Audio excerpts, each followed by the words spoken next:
Okay, Pladisaur.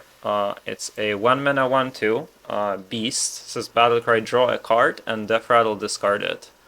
I I think this is pretty good, isn't it? Like it does. It's a 1-drop that draws a card. They'll not kill it because I don't know. Like it kind of takes an effort to kill it, right? And I think it's pretty good as well, especially like maybe you can make cycle roll work with this. Like it's a 1 mana 1/2 draw card. Even if you discard it, like should really get important. yeah, I mean you get something that you don't really care about, and you need to discard it. So I think it's alright. I'm gonna give it 3 stars probably. It's gonna see play in a Yeah, variety of things. give it as well. It's good for stars.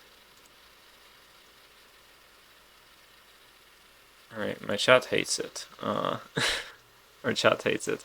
Sizzling Cinder. It can't be that bad. Even if now, like it could be pretty good. The 1 mana. Yeah. Sizzling Cinder, a 1 mana 2/1 elemental. Death Rattle, deal 2 damage randomly split among all enemies. I don't really know how I feel about this. I know that Shaman got like the entire theme about these, where like they got a bunch of cards that summon these or whatever. That probably goes in that deck. But I don't know if this is standalone good. Like Yeah. it's not Leper Gnome because it doesn't go face. And I don't even know if we would play Leper Gnome these days. It probably goes in like elemental decks. I don't know if it goes in anything else. Can you put it like in Jag Decay, for example? You For could, 1/4, give it reborn. I guess that I'm, that's I can probably see it fine. in some agro decks, for example, but yeah, I mean, you could if DK didn't get a card that's released this expansion that we'll talk about at some point, right? yeah. I mean, it's the stats isn't that bad and the effect isn't that bad either. So I think like it's not the best card, but it's not the worst card as well. Uh, So If it's somewhere in the middle. yeah, but if we're like talking about elemental like jug decks, this is just a worse elemental than Firefly for a jug deck, right? It's you want Is it worse? Because I'm thinking you can give it reborn with the 1/4, yeah, I mean especially in DK. yeah, for that specific one deck, it might be better. In like all other jug decks like Priest or whatever, it's just worse than Firefly.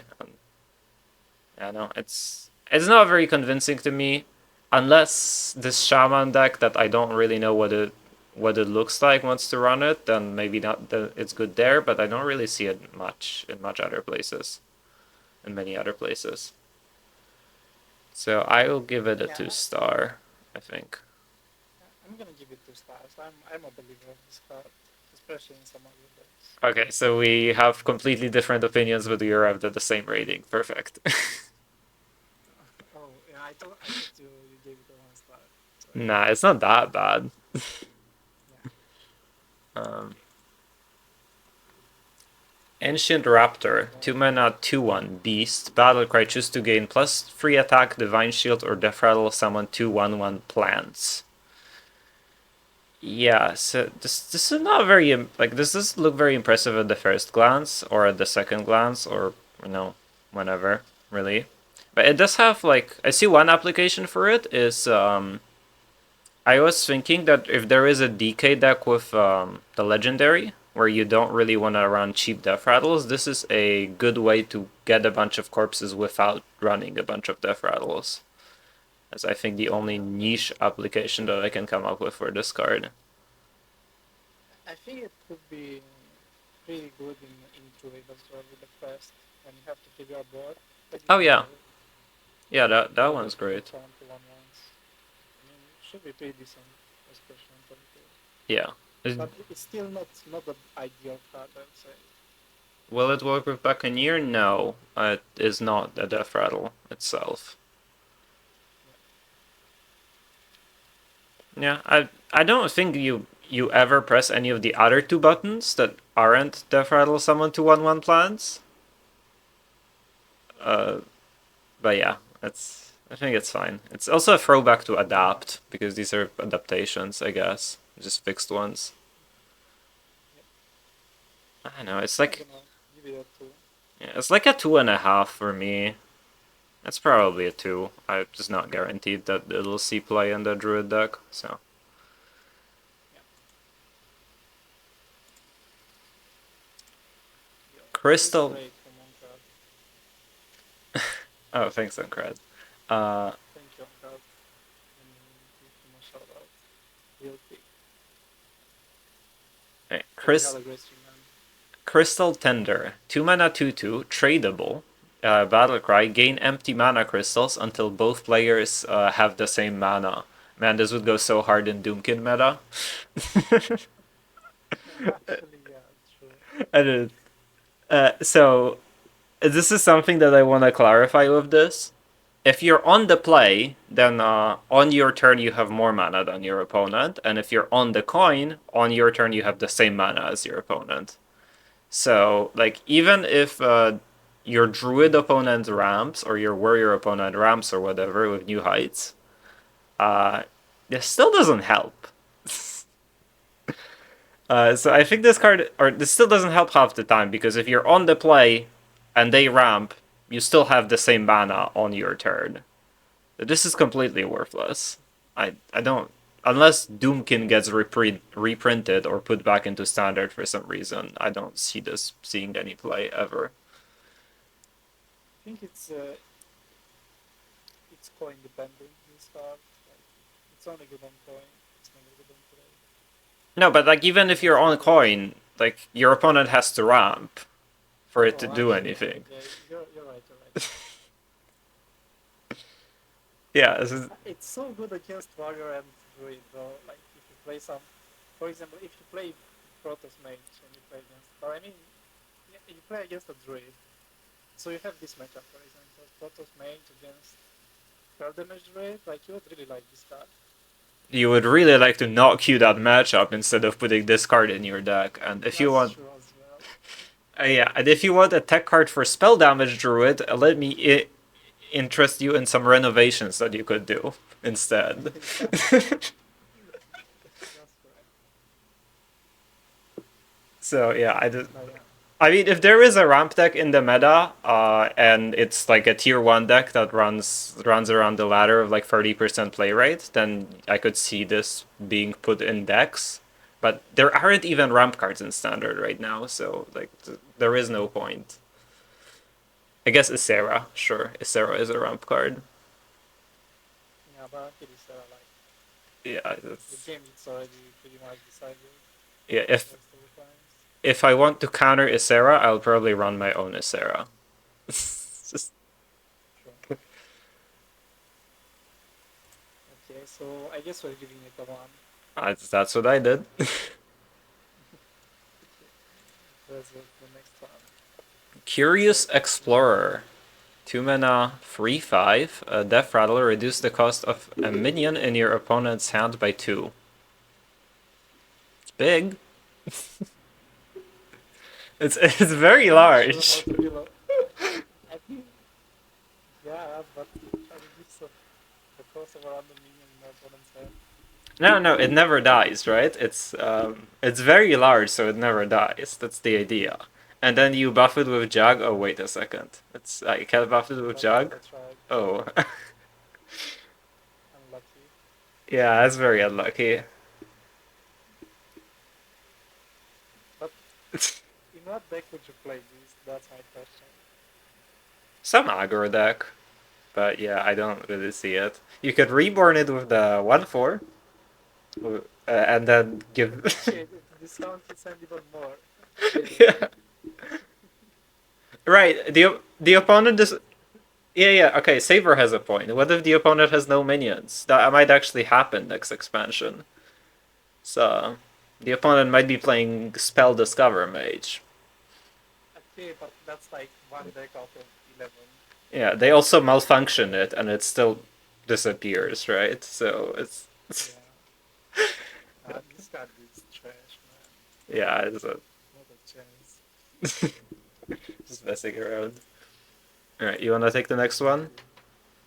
Yeah, I'm gonna take the next one. So we have Questing Assistant. 2 mana, common, 3/2, Battle Cry. If you play that play this game, deal 2 damage. I mean, would be pretty decent, right, in quest decks, especially if you play some aggro lists. You play a 2 mana 3/2, deal 2, remove a minion, for example, Yeah, but and so a bit of tempo. I don't think it's that bad. do you remember the card called I think Questing Explorer from Ungoro, from original Ungoro? It's a Not really. I played a bit in Angora when like it was my first Hearthstone days. yes. But, So I don't remember his cards. that card was a 2 mana 2/3, which is probably a better stat line than this if you're playing against aggro, and it drew a card instead of dealing 2 damage, and that also sounds better to me. Sure, but we don't have that card in standard, so this is what we have. Yeah, but also that card was in Ongoro, which is like years ago, and it's a 0 play, I think. So it's trying a card better than dealing damage. Because I think most of the decks have card draw most of the times, especially with York, so you don't worry about that much. Yeah, it's like, actually, yeah. Here's a valid point that Umbridge is bringing up. What if this didn't have a condition? Would you play a free 2 mana 3/2 that deals 2? Yeah, No, that's true. I will not play it. with no tribes. Okay, then I think we're clear. Okay, so maybe like, oh my god, there's a fine.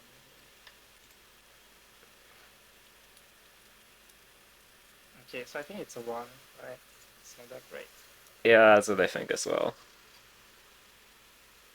Okay, let's go to the next one. But maybe it was from Uldum. I don't know. Rock Skipper. 2 mana, common. Battle cry, get a 1/4 rock that deals 3 damage. 1 free Murloc. I mean, I really like the rock overall. But paying 2 mana for 1 free to get the rock, like, it seems too much for me. Sun shines upon this card, I think. That It's the new glow stick. it does go face for 6. Glow stick at pawn. I mean, I think you can play it in some Linessa deck that isn't a current Drunk Pala, that is like more of a 2024 Linessa Pala. I think you'd see this card actually played in some temporal. Like deal 3. Oh yeah, you can step it. Step it, for example. Yeah, for another deal free. Not bad. Yeah, like to have some reach at some point. Because you don't have that much burn in Gold anyways. Yeah, you also play it in Murloc Paladin because it says Murloc on it. It's good enough for me. I think this card is pretty good. Yeah, I like the rock. Rock is pretty good. We used to play Cobalt Miner to get the rock, right? And that was pretty good. Yeah. Yeah. And it was a 1/1. You don't have any tribes. But it was excavating, so. Yeah, but it was doing a little bit more, but I think we were happy when Cobalt Miner got the rock. So this is just better. I think it's a 3. It's not a 4, but it's a 3 for sure. Yeah, it's not meta defining, I think, but it's good. I like it. I like it as a free. Okay. 2 mana. Total Storyteller. Epic 1/2. At the end of your turn, give +1/+1 to each value minion of a different type. I think it's just too slow, man. We have Jug at home. Yeah, exactly. And until I develop a board, like, it gives turn 5, and I would rather play the Jug instead of this card. Yeah. It doesn't even have a tribe by itself, so it kind of sucks. Yeah, it's kind of similar to the DK card, the Mosquito from the last expansion, I think. But it's more expensive, and it's not all minions unconditionally. Granted, the Mosquito doesn't give them health, so there's something there, but I think it's weak. Mosquito is 1 mana, which is really important. Yeah. Yeah, I think it's a 1. Yeah, not a 0, but a 1. So, yeah. I know there are some zeros this expansion. You can give zeros. Unfor- Everything is like this. Unfortunately, not. But I will say zero on plenty of cards here. It's not yet.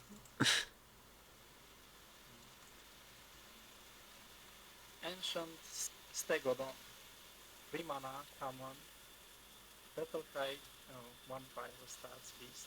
Battle Cry, choose to gain taunt, poisonous, or +1/+1.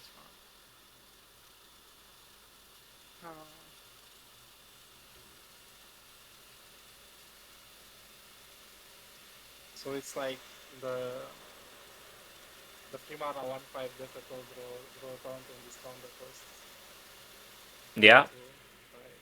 But this is just so much worse. Hey, it's overstated. It's a 2/6. If you want it. It could gain poisonous as well. It could. Yeah, this is a 0. Yep. See a card like it's a 0. This one is a 0 for sure. Okay.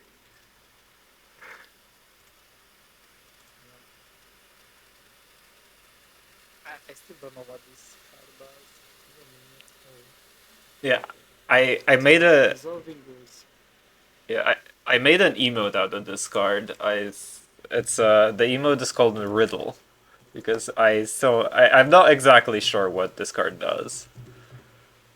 Okay, now we know. Now we actually know. But Dissolving Ooze, red, 3 mana 3/3. Battle Cry, destroy a friendly minion. Spit out the bones of its attack and held into your hand. No tribe as well. Yeah. And the bones are give a minion +0/+0. So I guess those are the stats, but it's 2 mana. Right? Yes. So I pay 5 mana to destroy my minion just to buff another one. Alright, hear me out.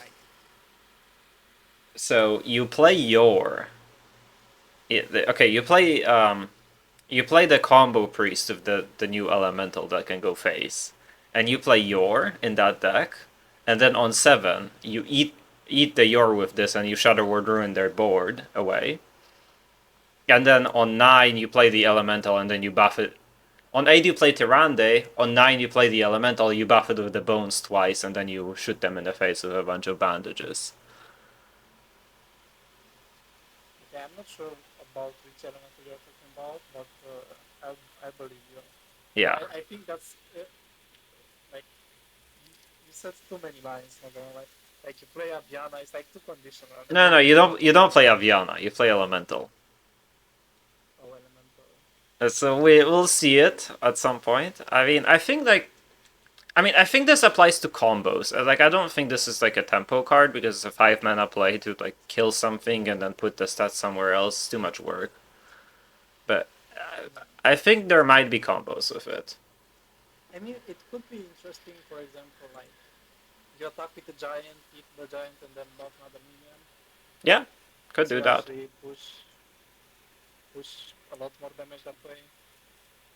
You could do it in Rogue, in Cycle Rogue. Because apparently that's an archetype this expansion.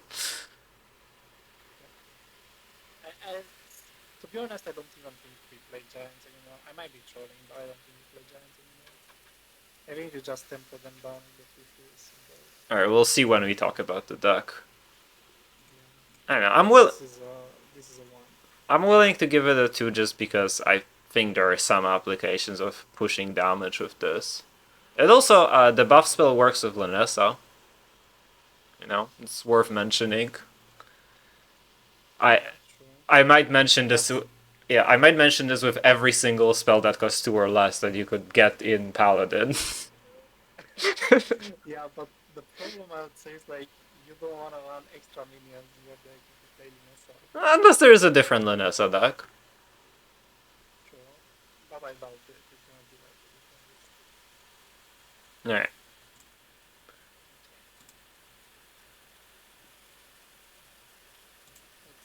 You wanna take this one? Sure. 3 mana free for Beast, Marshland Thresher. After you cast a spell, gain Divine Shield. Okay. Cool. Why am I playing a 3 mana free? It's like Game Divine Shield. I, it just it's how no, like it's this is a 0 and this goes on the list of dude. I was supposed to count the cards that are completely unplayable, and even if they costed one less mana, they would be unplayable, right? Like I wouldn't play this for 2 mana, not to say 3. I think. Yeah. I don't know. I don't see any. Maybe isn't like the Hunter Quest something with the free attack beast or something? I don't think completed. Maybe there. Yes, there is a beast with free attack for 1 mana in Hunter. I'd much rather play that one. Okay. Yeah, true. You're right.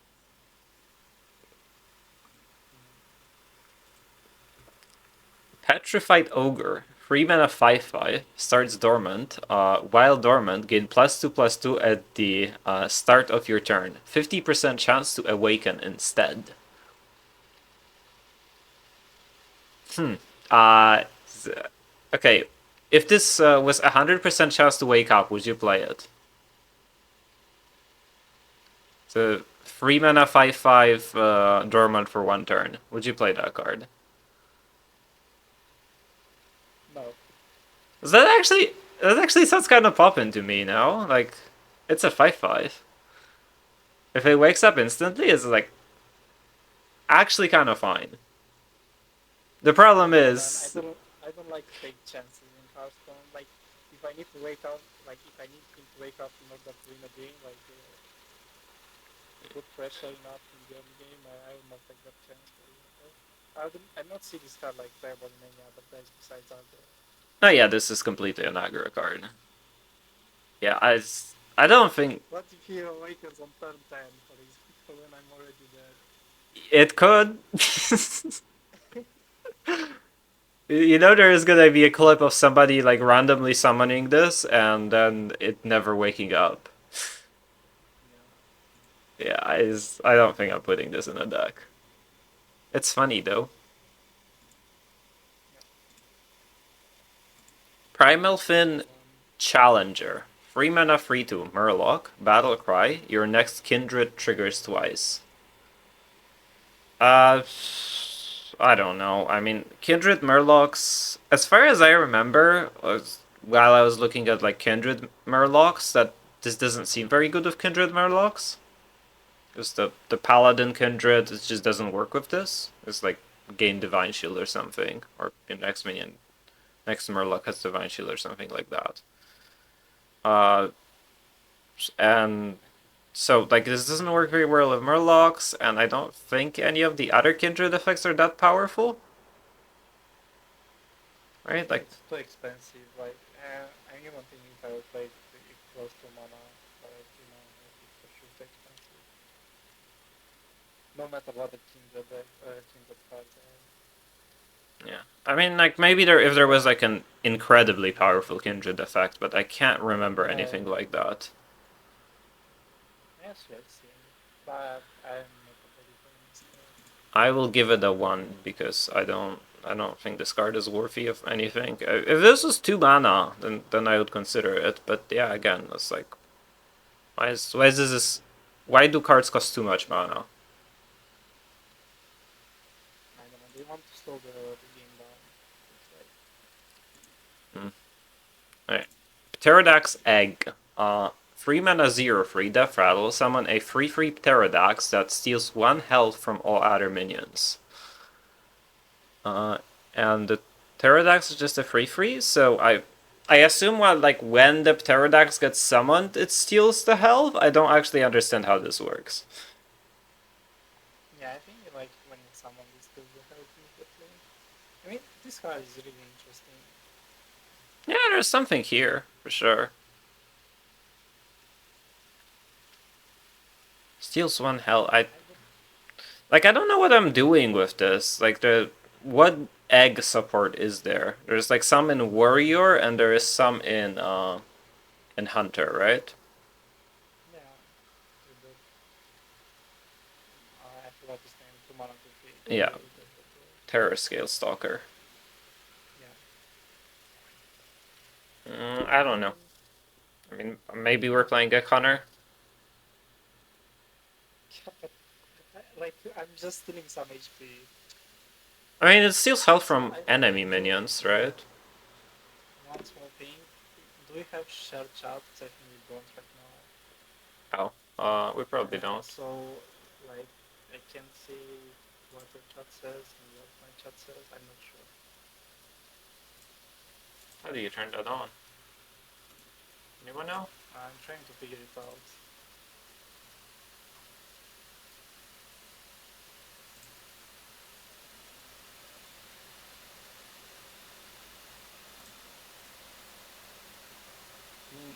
There's something in OBS that says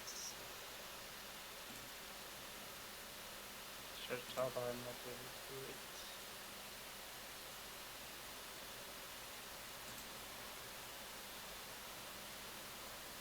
This chat is so smart, Kiki is missing out. How? I think I found it. Okay, I think now we have it. Alright, there we go. I don't see the future. Like, I don't see where this egg goes. So I'm gonna give it a 2 because it's an egg and I wanna be, not look too stupid when it actually ends up seeing play, but like it's too confusing. I don't like it. Yeah. I mean, it's the design is like interesting. Oh, I apologize to. But What the hell is how that? do you put it? Oh god. Okay. I apologize for that. That happened on my stream. Can you say something, Kiki, again? Can you hear me right now? Oh god, why are you echoing? Oh wait, I Uh, think now it's better because I started chat like my microphone muted, so now it should be Okay, better. cool. Okay, sorry guys. Okay, I'm gonna give it a 1. Yeah. So let's go to the next one. We started with neutrals, but we're gonna rate all the cards. Go Pigo. Free mana, free Relic Miner. Battlecry. Destroy the top card of your deck. Discover a card of the same rarity. I don't think I want to destroy my card from the deck, especially from the top. Yeah. Yeah, So one, like, that or a 0. there is no synergy card for this, right? There is just no reason to do this, as far as I'm aware. I mean, it draws a card, technically, but not really. Actually, yeah, it kind of draws a card. It's yeah, free mana, free draw a card. It's not 2016 or whatever. We got better stuff to do than this. It's a 0.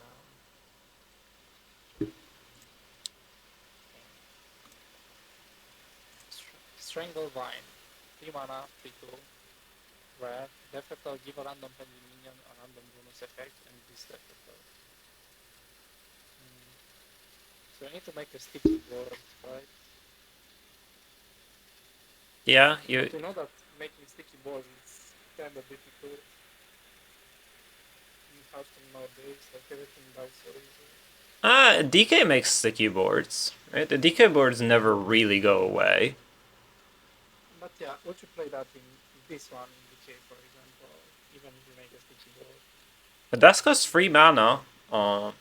So that's an argument for playing it at DK with the new card. Yeah, I guess you can give it Reborn Buccaneer, which is really good as well. Yeah, it's actually not too bad. Not the worst card I've ever seen. It's sometimes the random bonus effect is Reborn. Then that's annoying. It's actually not a bad Hearthstone card, maybe. Yeah. No. I don't think it's gonna see any play, to be honest. It's always Rush. Maybe Rush is good methods. I don't know. I might put it in Jug DK at some point if I ever play Jug He DK. doesn't have a try. Actually, that's a bit bad. He doesn't have a try. But I could see it working Jug DK. Yeah, I'll think about it in Jug DK, or CD might put it in Jug DK because I'm probably not playing that deck. Yeah, yeah. Okay, so I think it's a two.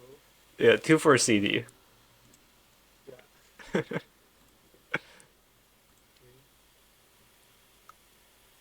Yeah, are you? Undercover cultist. 3 mana, 2 free, common. Count, reborn, plus 3 attack life damage. Why is there a picture? Yeah, why is there a picture of a nesting raptor? Might be just a bug or whatever.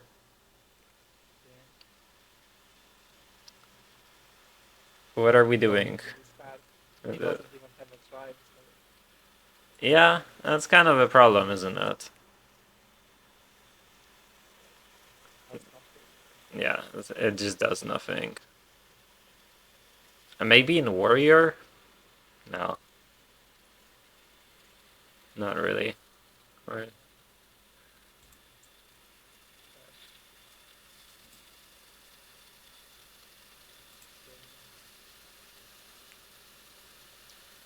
Ancient Pterodax. 4 mana, rare, 4/4. Battlecry, choose to gain stealth until your next turn, elusive or Wind.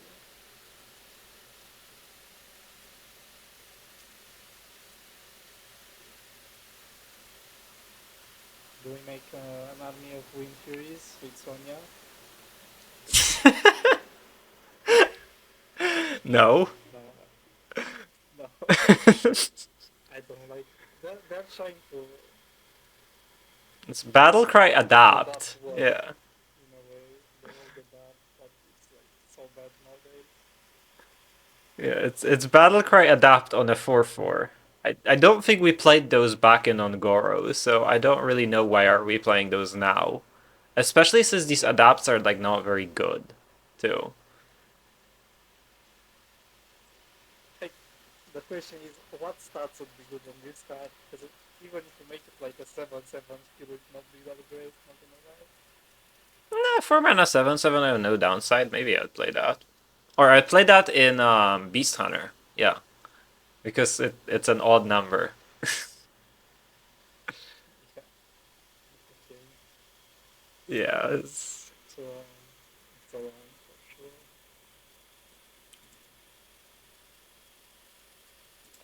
Okay, Blob. This card, it's a 4 in the middle line. We have this we have this in the game already. It's seeing play in like that one deck in Khalifa DH, right? And that's like actually kind of not a completely unplayable deck, I think. I think CDK is Blob DH. Blob aggro DH. Holy shit, it's Pocket Train. True. No. Pocket Train is 4 stars. Yeah. We're gonna give him first. Actually, Pocket Train is kind of washed. Not gonna. Maybe Pocket is just 3 stars these days. This is a 4. Like, it's so good, man. No, I mean it's only seeing play in 2 decks and they're not like that good, right? Like 2 tier 3 decks. There was a deck. I mean, you cannot really make it work this meta, but I could see it maybe playable later in Hydration Station trade, where you play Grey Ball and you have this card on board. I kind of make a sneaky board when you trigger the death return and you summon everything. I don't know.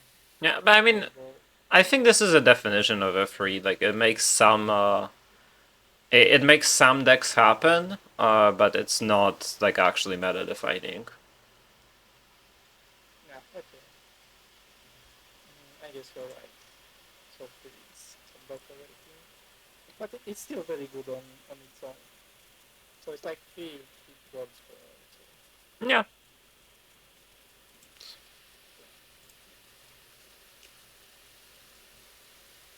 Are you still doing this one, or I actually am not counting. Okay. 4 mana for free, Elemental Dragon, Battle Cry. Get a copy of another elemental or dragon in your hand, and it's called Cloud Serpent. How much mana would this have to cost for you to play it? What's the number? 2 at the very best. Yeah, if this costs like 2 mana, I'm interested.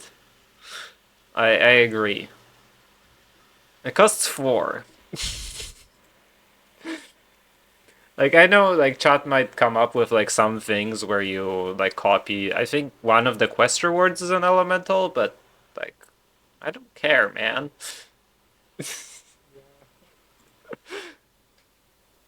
Like, if we think about the in view flash meta, like, it was a free and it still was pretty expensive, to copy literally a card that gives you little. Alright. A 4 mana 5/4 beast, Crater Gator. That's an alligator. Battle Cry, until the start of your next turn, the enemy hero can't be healed. I'm ready to start. I think this card could be really good. Can you elaborate on that one? There are for sure gonna be decks like this are gonna heal. Yeah, but they can still gain armor. So I don't know. Like, I guess it's good if you're able to generate it at some point in some scenarios. Yeah, I mean, you can generate it in Beast Hunter from the map. The thing is, like, it's too expensive. Yes. But the design is really interesting. I really like when my opponents are not able to heal, for example. Yeah, but they can still gain armor, and most of the decks in the game right now, I think, heal by gaining armor rather than healing. Maybe they are gonna nerf Cure at some point and crystal and everything, and they're not gonna gain armor anymore. Okay, so hear me out. Now that Method is in chat, Method is at 1 HP, right? He plays another deck. And he's ready to coin Scoundrel Ziliax. And I drop this card for him. What if he still scoundrel? Yeah, what if he still scoundrel Ziliaxes, and you're not Hunter, so you can't push the one? I don't know, but like this is the perfect counter to Zilly right now.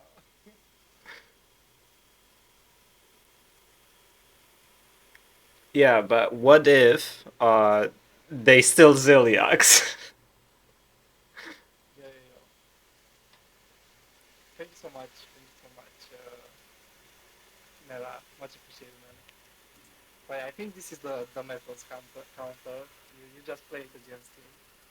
Okay, you can play it against him. Actually, you play it in rogue, so you win the rogue mirror.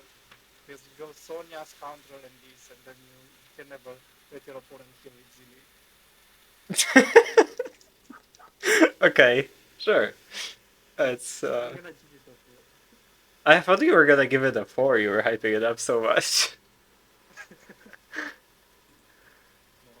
it's just a 4. Alright. Elise the Navigator. 4 mana free 5. Battle Cry. If your deck started with 10 cards of different costs, craft a custom location. Man, that's a lot of text. And the custom location options are. Okay, so the custom location can be 1, 5, or 10 mana. It has 3 charges. And the options are Death Rattle, deal damage to all enemies, 3, 5, or 10.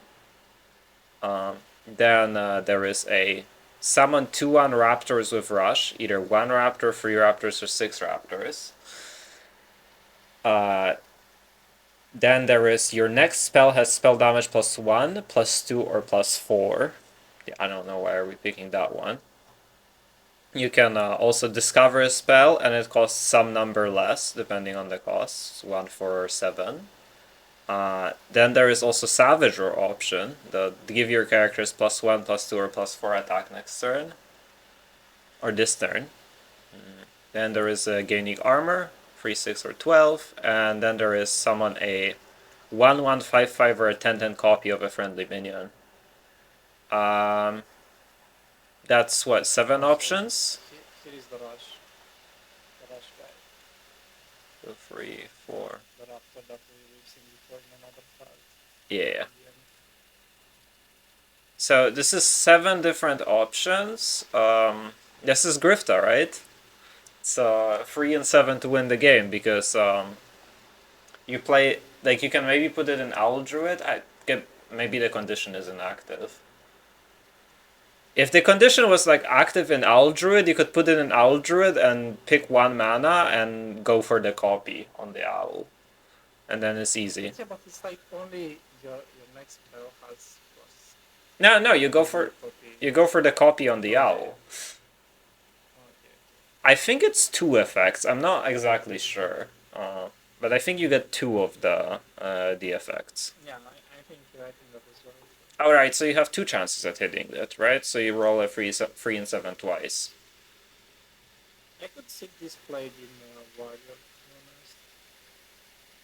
Yeah. Like pick a 5 mana location, win 6 armor, and Summon you can summon a copy of your Portola or your Zilli. Yeah, summon some So raptors. You can, take the AoE if you take enough times, but that's too slow. Or the rush. I think rushes are pretty good to dealing with those as well. Yeah. I mean that if like I mean, wait, I think this is. I think if your deck just coincidentally has 10 cards of different costs, then this might be pretty good. Like, you might play it on Rogue, maybe. Because it's like, you have a 0, you have a 9. You probably don't have a 10, but you might just like kind of have everything in between. I don't think you have an 8. You can have Shala. Yeah, you can have Shala, and you can play the new legendary for 6.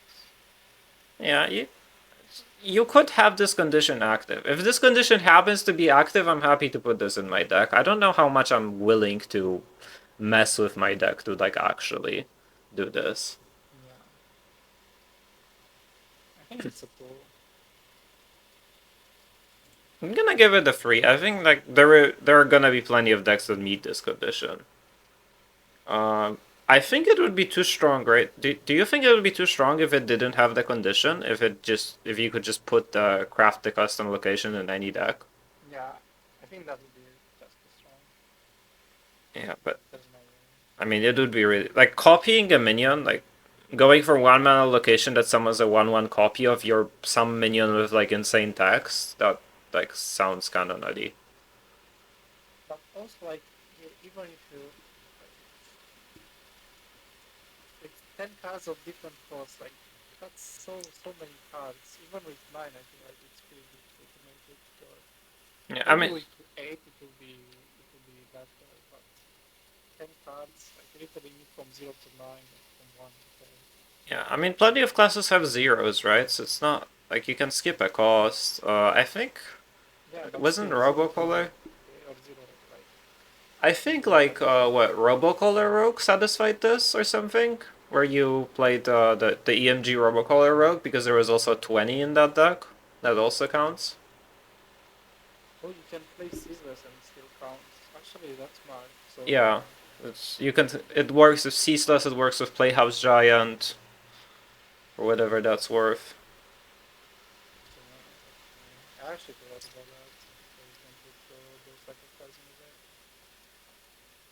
So I'm gonna do the 3 then. Like, it seems like the condition might be doable. Some of the decks. Yeah, I'm interested in this card. It seems like a strong card. I'll definitely play it tomorrow a lot.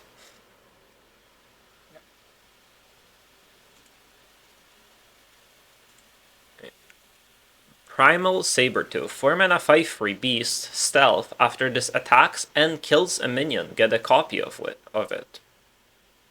Okay, I mean, why is it a puppet theater but you have to attack it and kill it? It's like a puppet theater, but it doesn't cause. Stealth. What? It has stealth. Yeah, it's unplayable. It's it's a Puppet Theater but bad, like a lot worse. And Puppet Theater is not even seeing play right now. Oh wait, I didn't give it a rating. We'll do this one. Steam Thief. 4 mana for free. Summon Kindred, summon 1/1 Miller to crush. It's a Moloch, I guess. It's important because it's a Moloch, right? And you can play it in first Shaman. Or even It's a Paladin. condition, and I think it's literally worse than Mother Duck. It is probably worse than Mother Duck. I mean, you played in Quest Paladin, right? Right, with the Murloc one. Hello, hello. Okay, nice. So what do you think about her? It's a 1. I wouldn't say it's a 1. I think it's like 2 or 3, but it's only because of Murloc Paladin. Yeah, I mean, I'm Maybe give. some technical issues, so I'm gonna take over. I Take over, guys. can. I think they can. My OBS says that I'm okay. Wait, can you guys hear Okay, me? now I can hear you. Okay. Now I can hear you. Okay, cool. Yeah, I think this is fine in Murloc Paladin. Doesn't see play anywhere else.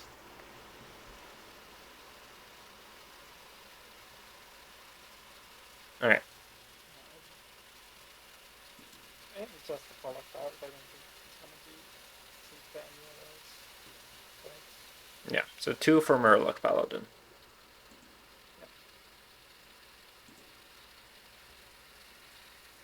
Legendary. 4 mana 2/7.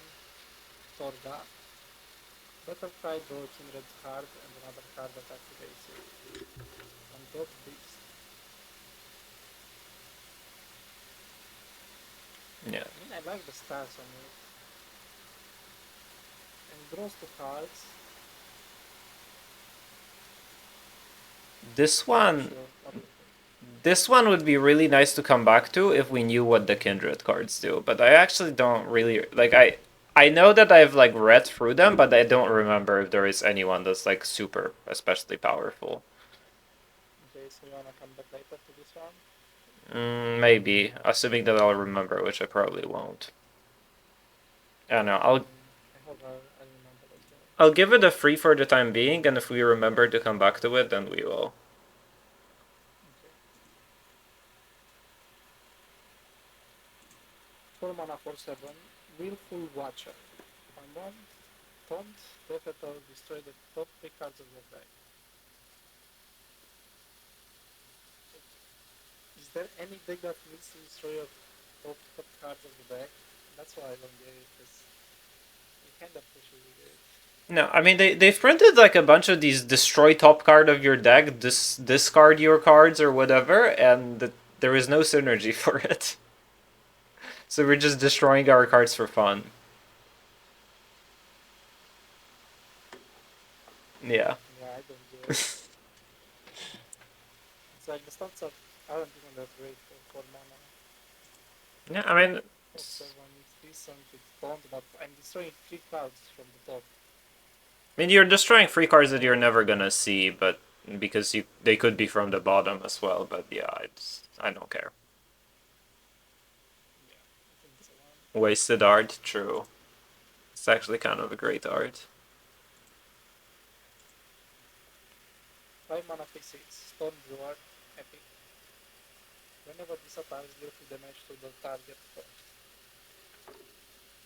Kindred Green Rush. So it just deals 3 damage before, and if it kills, like, it's HHP, I guess. It's an elemental. Like, taunts with this card, like, Would you play this for 4 mana? Okay. Yeah, that makes same. I don't think I'd play this for 4. For 3 mana, maybe this would be good. Yeah. I think if this was 3 mana... For 3 mana, it's for sure good. Yeah, okay. But I don't know, it's only good like if it sticks, right?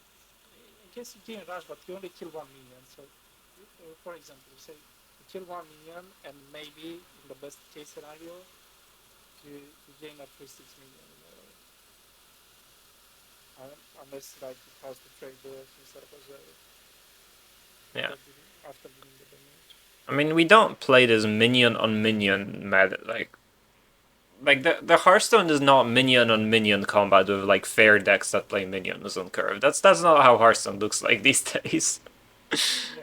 Okay. Sure. So it's almost a zero, I would say. Yeah.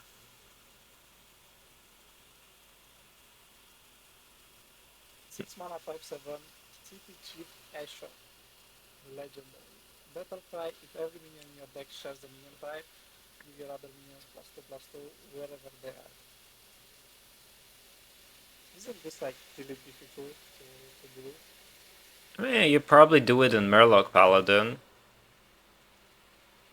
I don't know if you can do it anywhere else. Maybe in Hunter, but if you do it in Hunter, you have Master Skull, which is a better payoff card than this, I would imagine. Yeah. It's like 6 mana, like game ends before turn 6 most of the time. Not really anymore, but I don't know what you do with this other than Murloc Paladin. I mean, I play this card, okay, and then I face a Paladin that makes a full board of 5/5s. But if it wasn't for Lunessa, this would work in Paladin. Just about to live, but okay. I think maybe it could be playable. I mean, I can. I'm gonna give it only a 2. I'll give it a 2 for Murloc Pala. Somebody mentioned Elemental Shaman, but the Elemental Shaman Legendary is not an Elemental, so it doesn't work. So Play full pirate though. you You could. can do that, but I guess you never wanna pay 6 mana for this guy. No, you Pirate though. you could pay 6 mana for this guy, Pirate Rogue, if you have a board. That means they explode. But I think if you have a board and you're playing Pirate Rogue, they already exploded, so I don't know.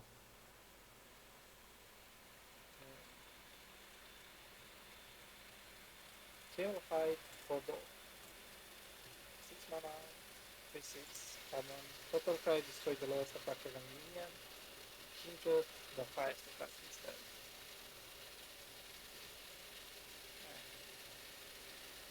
Okay, if you were to guess what the mana cost on this card is, what would you say? 4 mana. Yeah, right? Why does it cost 6? Like for 4 mana, okay. For 4 mana I could play Asphyxiate in my deck, so I could kill 2 minions. Right? Yeah. Not Asphyxiate, Suffocate. Yeah, I mean, so Sleet Skater is also a good example though because it kind of kills the minions. There was a card like this, wasn't it? There was a card that says it was a hunter card that said Spellburst, destroy an enemy minion with the same stat line, and I think that costed 4, and that was like years ago. No, it's that was random. Photo, but it was destroying a minion that has 2 or less attack. Yeah, I mean there was Stampeding Kodo, yeah, that was 4 mana. It's like, what are we doing? Like, why are we printing cards that wouldn't be playable in 2015? like, what's the point of this? I don't get it. It's like, so bad.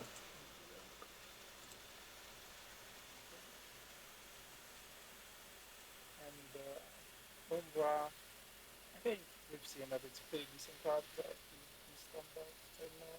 Yeah, I mean, it's getting played in DH. Yeah, I think it's getting played in DH. Like, there was some episode of Mech Warrior with it, but it didn't end up being that good. I think it's like one of the better cards of the expansion, probably, or at least neutrals.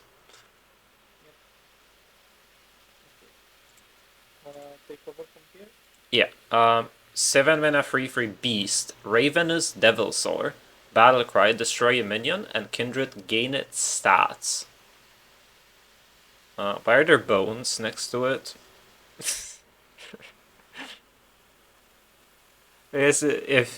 If he ate some other minion, then he probably left the bones. He wouldn't eat the bones.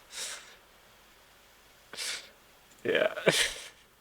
That's my entire analysis of this card, by the way. I'm not gonna actually say a word. Okay. 7 mana. If they destroy a minion. Okay. Why do I have to run a 7 mana to destroy a minion? 8 mana, 1/12, Elemental, Tar Tyrant, Taunt Lifesteal, has +6 attack until during your opponent's turn. Yeah, this is a wrong upgrade, but What's the. wrong upgrade. Why? What if the opponent just doesn't trade into it? It just stays there. It's a prompted right here. Migration station. Yeah, that heals you for 1 when it attacks. Okay, but he's not gonna kill me with a taunt, right? Because that's what they are trying to do, make it more board based. So you never kill me from hand. Dubious Purchase is a card, man. Sure. Yeah, also you want to win with Dungar. Like when you played Dungar Druid, you played some minions that had attack so that you could kill them. And this has 1 attack. Isn't that bad, but sure. I'm not sure where to play, but for sure it isn't that bad. It has 1 attack, man. It doesn't do anything.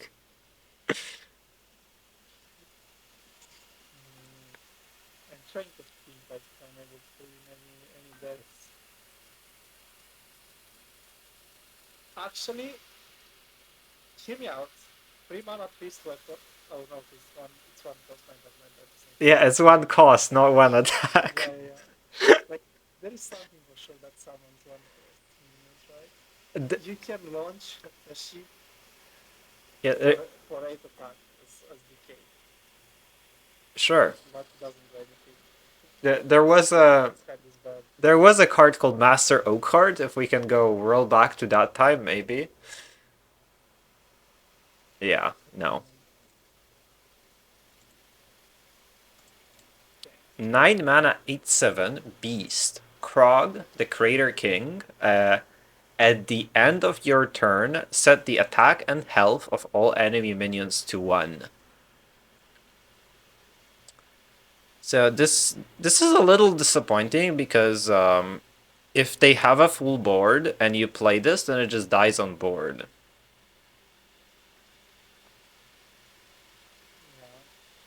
Yeah, it does have a funny effect where it counters the DK Starship, sort of, if it doesn't have Reborn, because it shrinks it to 1 and then they summon 1 attack minions from the thing. And it's... I mean, it is a neutral board clear, right? Neutral board clear for a lot of mana. That's clear the board, sort of. In what deck would you play this, for example? No, Blood Decay? Maybe. I mean, you have already too many removals in Blood Decay. And this one is 9 mana. Are you sure? I mean, it's... Maybe you would run more removals in Blood Decay if you could. I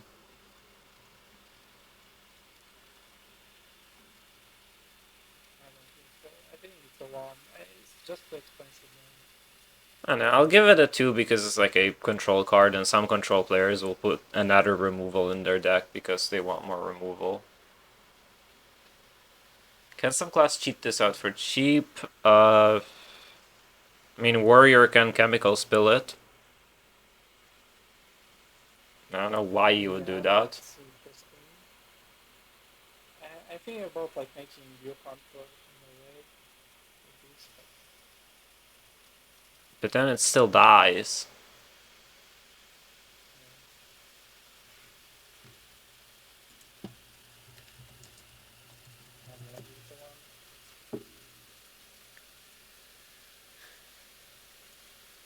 Yeah, I'll give it a 2 because I have some hope, but yeah, I don't know. Like the neutrals are just shit, man.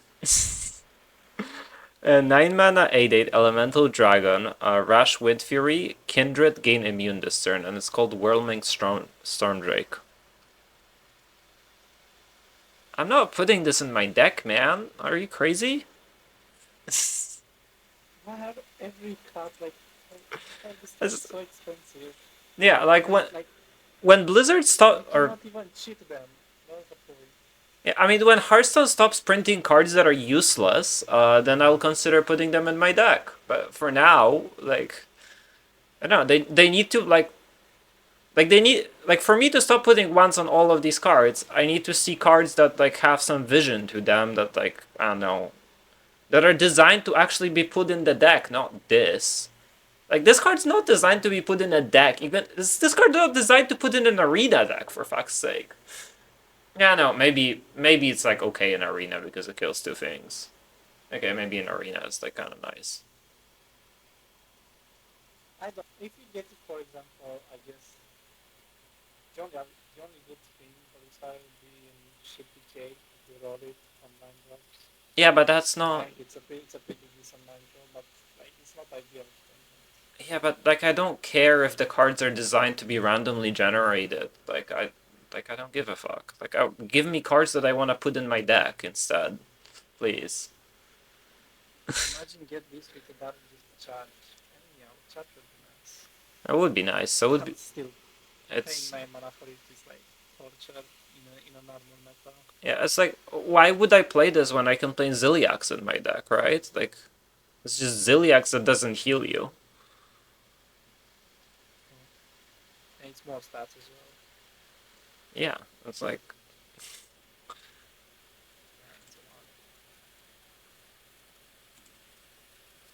alright. And 11 mana, 14/28 Beast, Ultra Gigasaur. This is a clear 4. There's nothing to talk about here. Meta defining card.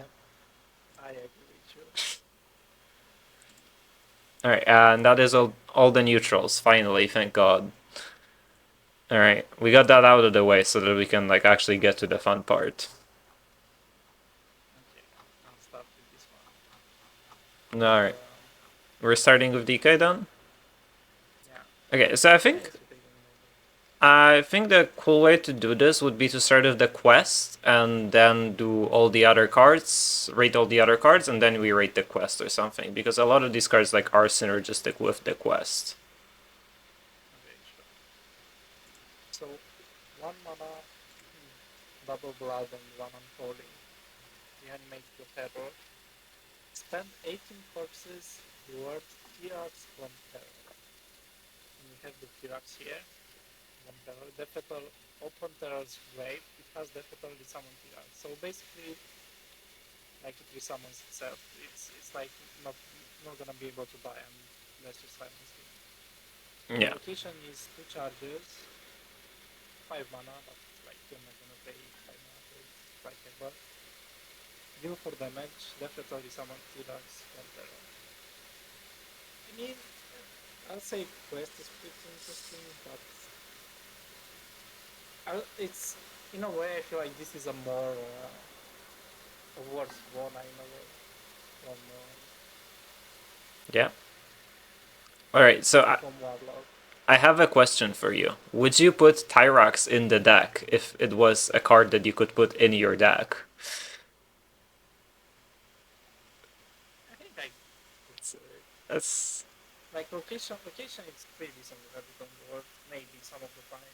yeah, no, it's like I have my doubts about putting this quest reward in my deck if I could. Right? Like I'm not sure if I actually want this. I think in a way it's like it kind of does the same thing that the weapon does, right? Yeah, The foam render. except for You worse. actually, you deal 4 damage every 2 turns, and then you summon Mayday. That dies multiple times. Yeah, I mean the 8/8 is annoying and like it might stick eventually because they'll run out of removal or whatever, but Okay, but if you're able to play it on curve, that's the question. If you're able to spend 18 quarters by turn 5, no. or something, Hell no. yeah, it's not possible. 4, so I don't even know if you can do it by turn 10. 18 forces is a lot. Yeah. All right. Let's talk about the cards that are like other DK cards, and then rate the quest at the end, I guess, because we said we would do that. 5th map, 1 mana, double fortress. Common, discover a fortune card. If you play this turn, also pick one of the others. I think this is a pretty good card. Yeah, I was looking at It that at gives you some. some value. Yeah. I was looking at that at some point, and I was wondering how often do you discover Horn of Winter with this? Because if you discover like if you see Horn of Winter in this, you just take the Horn of Winter, you play it, and then you play whatever you wanted from it, right? Whatever other card you wanted. I So think you can do it the other way as well. If you have mana. yeah, Do yeah, the other spell and then you pick the Horn of Winter. sure. Let me see. Is there any like? Is there any way to filter by Frost Runes in this? I don't know if there is.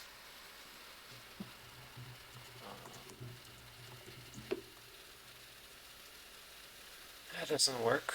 Okay, I guess I can count. It's discover a Throstern card. I assume Throstern's Fury doesn't show up in this because why would it, right? Like if it's not discoverable by anything else. Yeah, I mean it doesn't show up from Frostrix. It's 1, 2, 3, 4, 5, 6, 7, 8, 9, 10, 11. I missed something. Oh god. 12. It's roughly like 13, maybe 14 because I missed something. A lot of them like deal damage, which is kind of nice. I mean, I think this is like a solid Hearthstone card. Yeah, I agree with this. I think it's a 3, almost a 4. Yeah. You can generate stuff. Lot of stuff. Yeah, and like the It's the it same value. it is double frost, but there are reasons to play double frost. Mostly they're called Horn of Winter. And also, it is also has it's a Frost Rune card, so it gets drawn from the free two, right? The 2 mana free to Death Rattle draw a. Oh no, it draws a Frost spell. Not okay. That doesn't work. Never mind. But this is a spell, right?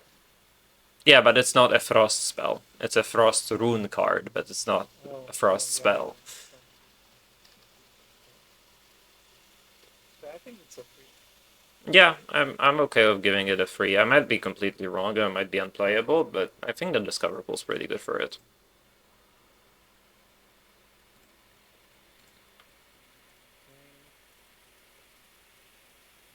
3 mana, 1 unholy, Paleomancy.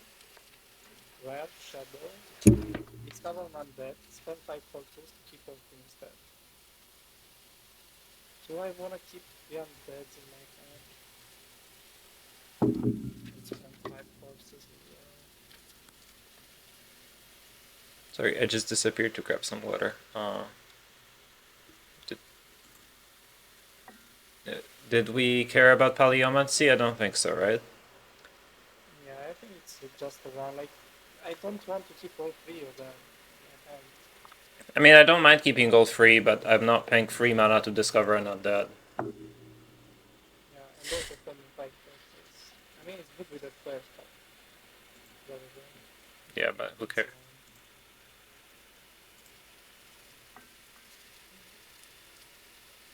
Mana, Reluctant Wrangler. Common, Reborn, Defeater, summon a 2/1 the Beastly Point. 1/1 stats. This is a lot of forces, right? It's 4 forces. Yeah. It has some decent stats. Not up front, but yeah. I'd say like it's really good. The only problem is like if you make it 2, for example, and you could give it reborn with the 1/4, it would be a bit better. It's not like it doesn't have synergy with the 1/4. Yeah, It's already reborn. it's like the front part doesn't have a tribe, right? So you can't play this and then coin jug or something. Or like it doesn't really synergize with jug that well. And it wants to go in jug DK, I think, because I think there are better options for other decks. Yeah, but it takes one turn, for example, to develop the board. This you could drop it. Yeah. So I'm not sure if it goes into Algo because it takes too much, right? You never drop it on 3. I mean, if he doesn't, Maybe at best you coin and on 2. if it doesn't go into aggro, then what does it go into?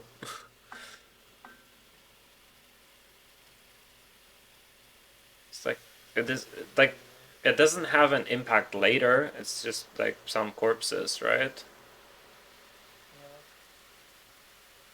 Yeah. It's too slow for Algo.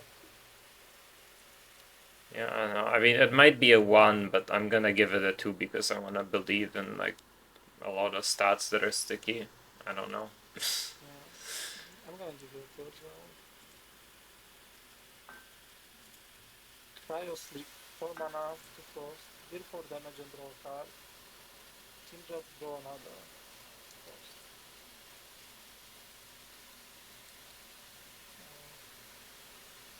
It's 4 mana, deal 4, which is pretty expensive. Draws cards. Yeah. I mean, it's 4 mana, deal 4, draw 2 cards at best, right? Yeah. But I have a better card. The problem is like it's not double card. It's called Sanguine Infestation. Draws 2 cards, summon some leeches, use the damage, gain some HP, you know? Like, I mean, Sanguine Infestation, it's a bit better. it is. It goes in a different deck, right? Because like if you this is Horn of Winter support. Like you can't like directly compare these cards because this gets to be run in a deck with Horn of Winter. I mean, it's good synergy with the 1 mana spell, that's for sure. Right? You can discover needs. With what? With the With the 1 mana spell that yeah, with the map. Yeah, map. it's damage that you can get. I think I would give it out to. It's that great. Yeah, somebody like Expensive, it's just expensive. yeah, somebody killed this card for me. Because they compared it to Hammer of Wrath, and I was like, God damn, this is Hammer of Wrath for DK, isn't it? Actually true. It's just like when you look at it and you look at this and you look at Hammer of Wrath and you think about how shit Hammer of Wrath is in Holy Paladin, which is like the deck that has the most synergy for it. Like, oh my god, this looks so bad. Yeah, I don't know. Oh, Numas asked. It's still a 2 mana because it's burn. I think it's important that it's burn. Yeah. So if you play Frost, like you kinda need reach and it's nice to have some burn and some control at the same time. But Yeah. I'll never make that yet, but I'd rather discover it with first round. I don't know. I might main deck it. I'll give it a 2 because I might main deck it in like some aggro deck. Numa is asking us to review the Kindred mechanic, which I think we haven't done in this stream. So, what Kindred does is you get it's an extra effect that you get if you've played the previous card sharing the same minion type or spell school the previous turn. So, for example, for Cryosleep, you need to play a Frost spell a turn prior to this to get the extra card.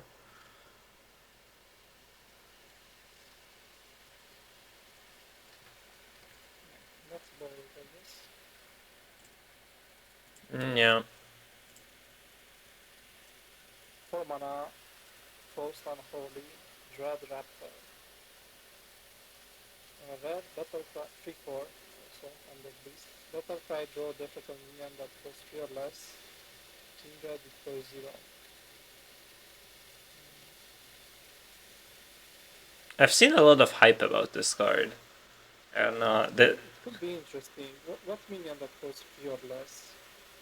A death metal minion in this deck. Well, Soulbound Spire is one. That is being run in like a lot of decks. There is Dreadhound Handler. But would you pay for mana? Yes, it's for mana draw 1. Right. It's also a free for, right? That gives you it's a free for and a Dreadhound Handler. Like that sounds pretty good, right? Yeah. But you need to make it Kindred. I guess it's possible in DK, like it's it shouldn't be that difficult. No, I mean you just need it to be an undead, right? You don't need it to be undead beast. And if it's just undead in DK, which means basically play any minion that isn't a starship piece. I think every DK minion is an undead. I think it's decent, but I would not make that kid. I think it's really good. Like I think it goes crazy in Jug DK. Jag. Yeah. I mean, you can't play it in current DK because you don't have 2 blood runes, right? So you can't play it with Sanguine Infestation, which is like the main problem of this card, really. Is you can't play it with the best card in DK right now. I don't know, I think like when you have 4 mana of Jag DK, like you would rather do something else. For example, play a location, play something. I don't know. I think I would rather play a 2-tribe minion that draws me a Death Rattle minion that's sticky so that I can jug next turn. Like that just sounds like a really good idea. Yeah, that's true. But I'm still gonna give it a 4. I think this card's nutty. I think it's a 4 from me. It's a 4. Yeah, I think Is if the first 4 for you? I think so. I think if the I mean other than Ultra Gigasaur, obviously. Yeah. Do I need to review the whole sets and then we go to Yeah. Let's do that. 4 mana Frost, Unholy, Wave of Tar, Epic. Deal 2 damage to all enemy minions. Enemy minions cost more next turn. This is a nutty card. I really like it. I know that this is Reddit's favorite card or most hated card of the new set. I think. I mean, I like some disruption in my deck. Play this against Murmur. Hell yeah, I'm gonna take it. Okay, let me tell you about the card that's currently in standard. That you could play in your decks. It's called Remorseless Winter. It has 1 Frost Rune. It deals 2 damage to all enemies, and it draws a card. Like, is that the card in standard? Yes, that is a card that is standard that you could put in your deck right now. What is it called? I'm looking right now. Remorseless Winter. It's a core DK card. It's never seen play. Oh, you mean this one? Okay. I mean, yeah, but it's draw a card like this. You can beat Murmur Shaman with this. Just counter it. I like to think, like, I like when my opponent is not able to take his cards. Right? Yeah, but I like the 2 mana spell, like enemy minions cost 5 more next turn. minion? Do you mean Rebuke? Or I think it's rotated. yeah, that was spells, right? It was double dwarf classes. Oh, It was probably in the DK as well. oh, this yeah. Cold Feet? Oh, cold feet, yeah. Hi. I mean, I like some disruption.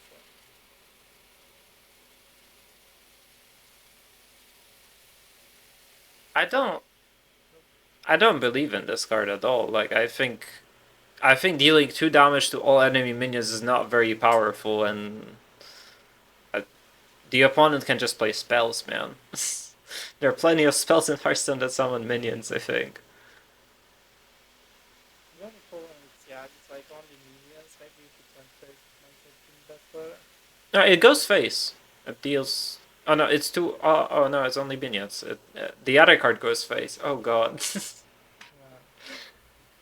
Yeah. Okay. But why didn't they make this card cheaper? Like 3 mana for this less than way. That'll be fine. Yeah. I don't know if I put it in my deck for free mana. Oh no, it's another one of these. Need cheap disruption, man.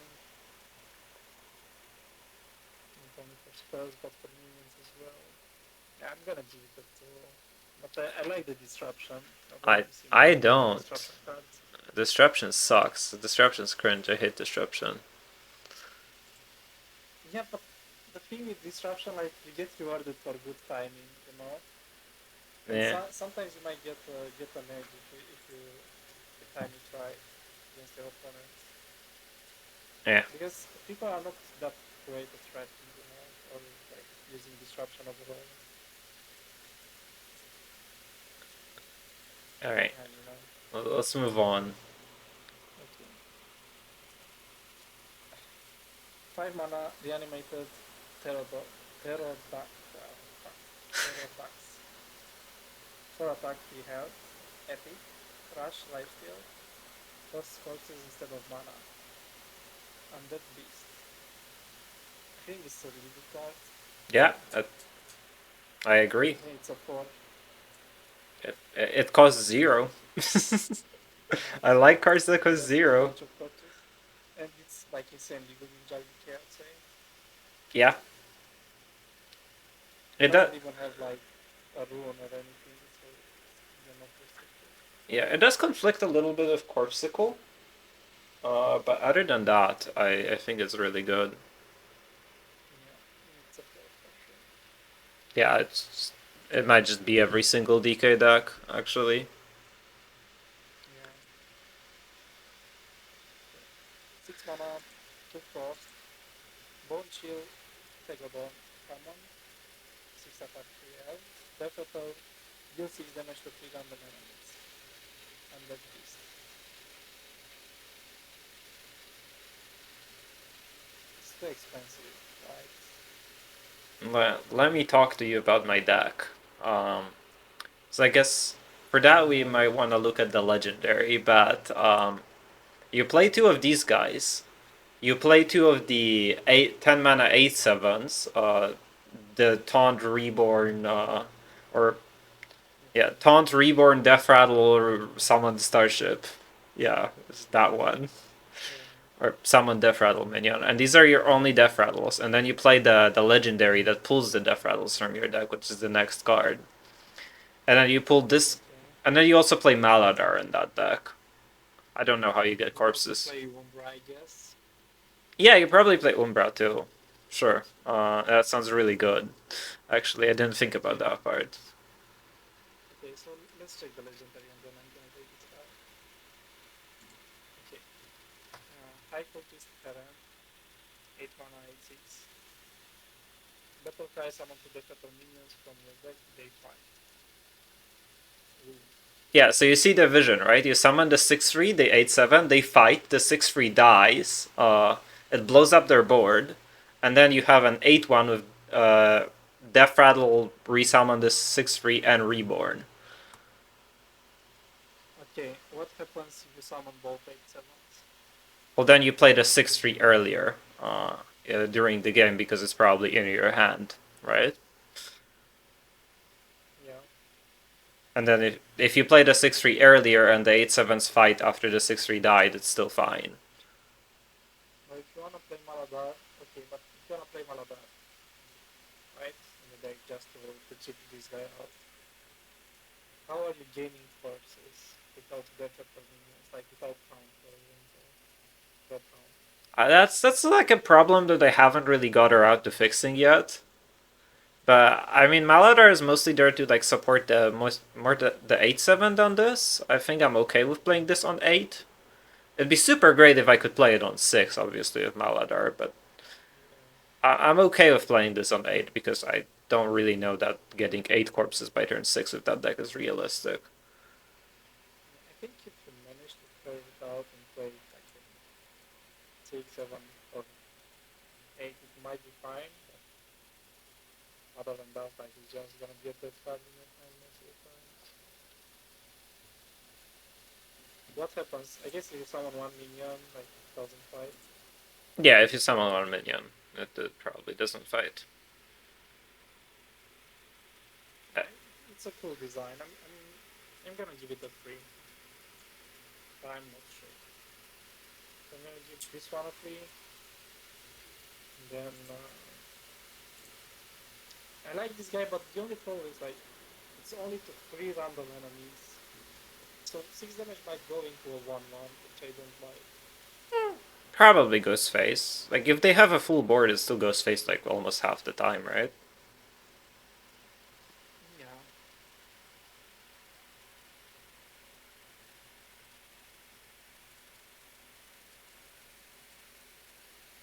I don't know.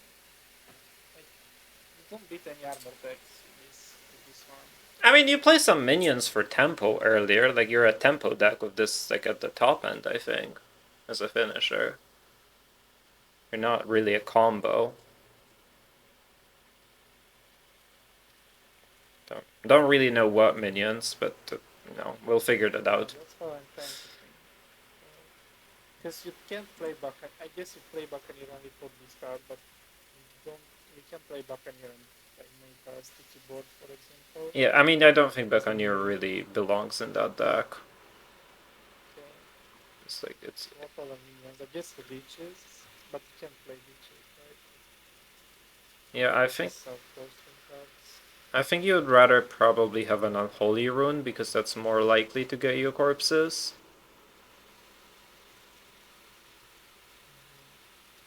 Maybe I'm gonna give this a 3 as well because it has a cool design, but it might be a 4.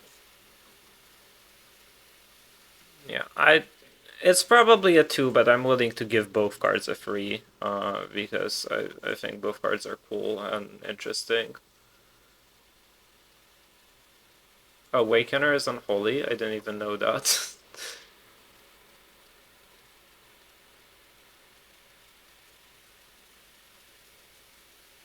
Okay, I think we're done with. We should rate that first.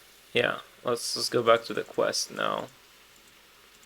What do we think about the quest? I feel like none of these cards are perfect, like helping the quest in a way, except maybe for the animated Pterodox. Yeah. It's the only support that we got. But other than that, well, the thing is, this is already an existing archetype, right? Like you just add the Pterodax and you play the Formender DK that already exists, right? yeah. You put the quest in there, and you just say this might be good enough. I don't know if that like actually makes any substantial difference in that deck. But it might be not worse than the worst card in the deck. I don't know. That's all I've got for this card. It's just 18 pots is too much, man. So I have to play cards that spam courses, and at the same time I have to play cards that generating courses. I mean, I'm not really committed to doing the quest, right? I do the quest in the current DK by swinging with Formrender 6 times. That's my idea of doing the quest. Or I swing with the Formrender 2 times and I play both of the, or 3 times and I play both of the 4/3s. Yeah, maybe that's the way, but you have to get 18 courses in order to do that. It's not that hard, right? Like we play some 1/4s, we play some handlers to go alongside with them. Something like that. I think it's too much 18 courses. I'm gonna give it a 1. Yeah. I'll give it a 2 because it breaks my heart to give a quest a 1. Okay. I might do that for some quests, but not this one. Alright. Yeah, Umbridge has a good point. If you're swinging 6 times, you win the game. Not against a mage. Not against a mage. Yeah. Alright, let's go to Demon Hunter. So I guess we should talk about the quest first. Quest Unleash the Colossus. Quest deal exactly 2 damage to an enemy on your turn 15 times. And the reward is Gorishi Colossus. It says battle cry for the rest of the game. Whenever you deal exactly 2 damage to an enemy, deal 2 more. Yeah, so basically the idea about this quest is you're just dealing 2 damage a bunch of times, and then you like try to play this reward. It's a complicated idea. I just wanted to bring up what the quest does so that we can review the cards with it, so that they make a little more sense, because they look really stupid otherwise. So let's do that. Hive Map. This is unrelated to the quest, really. It's a 1 mana discover a fel spell. If you play it this turn, also pick one of the others. I think I looked at the fel spell pool at some point. Fel spell pool at some point, yes. Oh my god, that is a complicated set of words to say together. Yeah, so the pool is Chaos Strike, Demonic Dynamics, Fumigate, which is a new card, Immolation Aura, Sigil of Cinder, Sigil of Skydiving, I-Beam, Warp Drive, and Workshop Mishap. All of those cards kind of suck. Not gonna lie. So I don't really think much of this card. It's a small pool, so like that, it's got that going for it, and there's a couple of healing cards in there.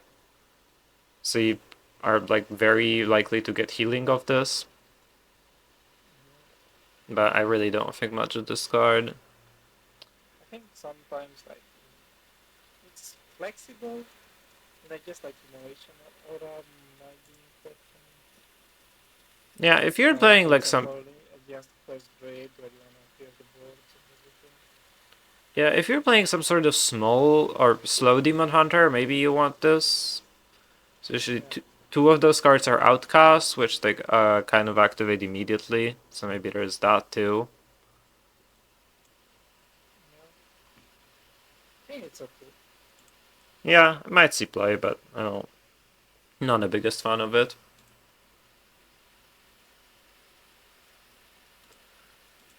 Alright, then we have Fumigate, which is the one of the fel spells. 2 mana, deal 3 damage to a minion and all others of the same minion type. I mean, Man. just play this to counter Murloc Pala, I guess. Yeah, so you play it in Diamond 5. Because that's where Murloc Pala will exist. Okay. Yeah, You're underestimating Murloc Pala. City is for sure gonna jam it as well, so... yeah, it's like it's not a bad card if there are tribal decks running around, but when was the last time when tribal decks were running around in Top Legend? I don't really remember, and I don't really expect the same to be happening. So I don't know. 2 stars for Murloc Paladin. Yeah, but I like the design, so I mean the art of the cards, I'm gonna do it as well. The art. Okay. I don't know, looks interesting. I always like the age epics. The way they look. Yeah. Okay. Infestation. 2 mana rare. Get 2 1-cost Gorishi Stingers. And the Gorishi Stinger is a 1 mana spell that deals 2 damage and summons a 2/1 with Rush. So this is for the quest, right? This is 4 procs on the quest. Arguably for 4 mana, but it's like kind of nice spot removal, right? Like it banks the very efficient removal cards. The 2 damage can also go face. I think this is very good. Yeah, It's like very good enabler. also like when you play the quest, not like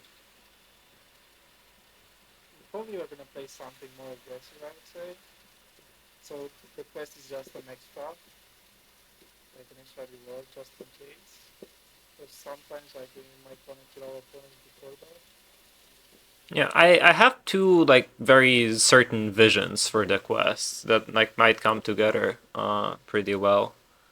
And I mean I think this is just a nice support for what the quest wants to do. Yeah, I like this card. I'm gonna give it a 3. Yeah, same. Gorishi Tunneler, it's a 3 mana 2/4 beast with stealth, and after this attacks, deal 2 damage to the enemy hero. Man, this card's shit. Like, it's a 3 mana 2/4. It's like, it helps you do the quest, but it's only 2 procs for the quest, assuming it doesn't get AoE'd. And it's just, yeah. I just don't think much of this card. Like, I don't even think it sees play in the quest deck. I think there are better ways of doing the quest than spending 3 mana on this.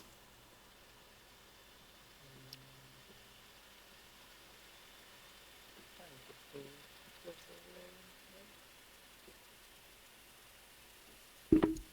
Probably. I'll give it a 2. Maybe it's not so good at playing. Yeah, I'm just gonna be harsh about this one. I'm just gonna give it a 1. I don't think this is a card. It's just, yeah, I just don't see the vision. Insect Claw, 3 mana, 2/2 weapon. After your hero attacks, summon a 2/1 grab with Rush. Yeah, so this card is actually, I think, pretty solid, right? Like, it's a kind of a 4/2 weapon. It doesn't exactly go face for 4, but it's also, like, very efficient at removing things, and it's 4 procs on your quest.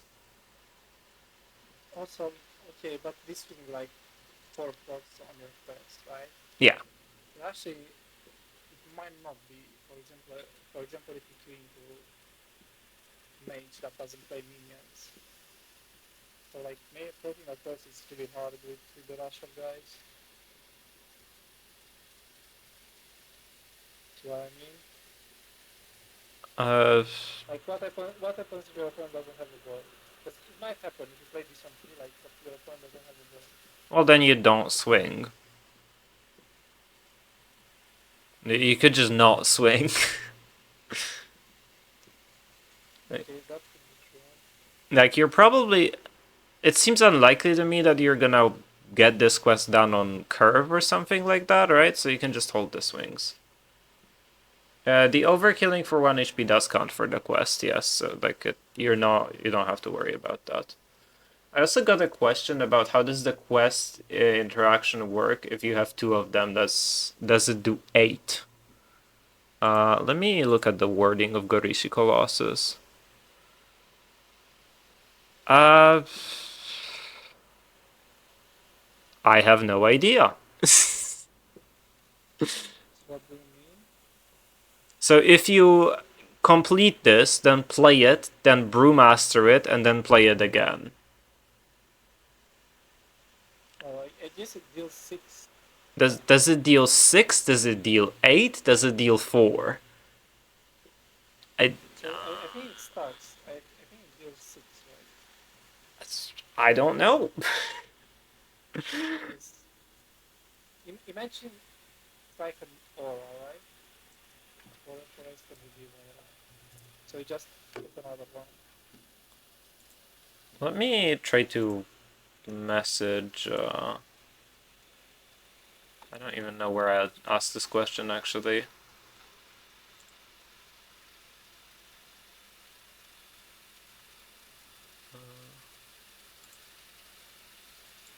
Yeah, okay. I don't know where I wanted to ask, but I don't know where I would ask about this. So I would I wouldn't be surprised if it was any of the answers, and like I actually don't know. But you, It's for sure 6. I'm 100% 6. I mean, it would be really weird if it was anything more than 4, because then you would be really incentivized to brewmaster this reward. Just kind of strange. I think it's too slow even for the monster. Like already the quest takes too much. It's Maybe. not guaranteed that I'm gonna have like dealing 2 damage resources at that point. I think this would have been nice to have all of these cards in Hunter because of the Shiva power. I mean, there is some stuff that I will talk about maybe a little. I mean, I can I guess talk about it now. So there are, because I don't think we're like actually using this set very much to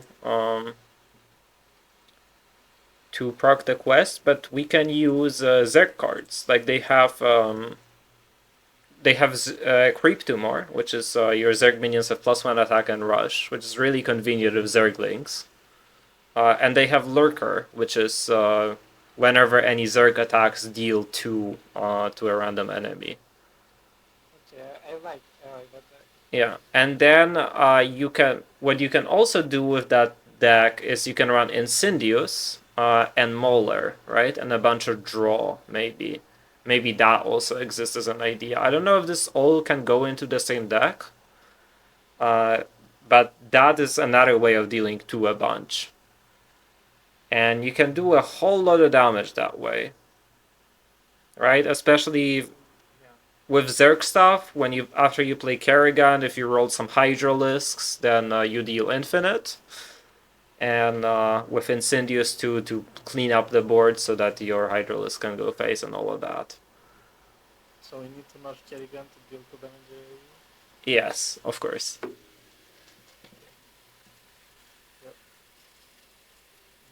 think it's a 3. It's a decent performance. Yeah, the weapon's pretty good, I think. Alright, what are we looking at? Back Squasher. 4 mana 5/3, Battlecry, deal 6 damage to an enemy minion with a minion type. Well, this guy is not even good if you target a Murloc with it. The Murloc is usually pretty small. Yeah, so I don't really see an application. 0. Yeah.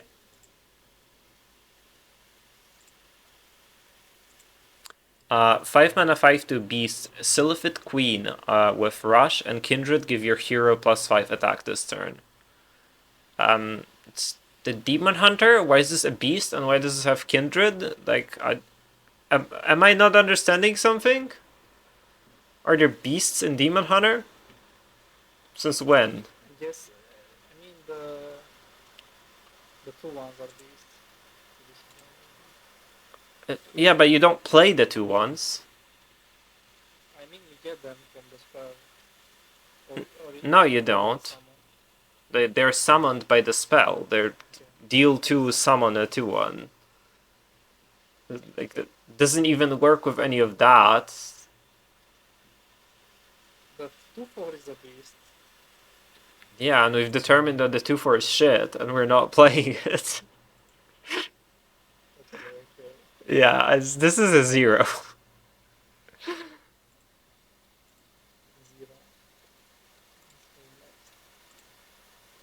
Gorishi Wasp. 6 mana 2/8 beast. Whenever this takes damage, get a 1-cost Gorishi Stinger, which is again the deal 2, summon a 2/1 with Rush.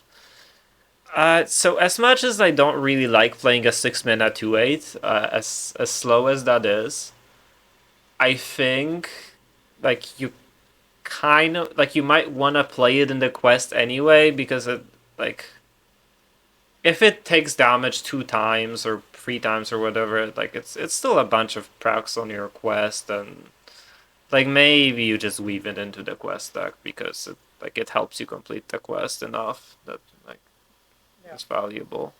If the meta slows down enough, I think this card is gonna be decent. Yeah, but then it could also get doobied or suffocated or whatever, and then you get nothing, and then you look really stupid. Or like combo it with something else. it costs 6 mana, we're not comboing this. We're playing it on 6. It's too expensive to combo it with anything, I think. Like, I mean, we could combo it with Emulation Aura, but that costs 8.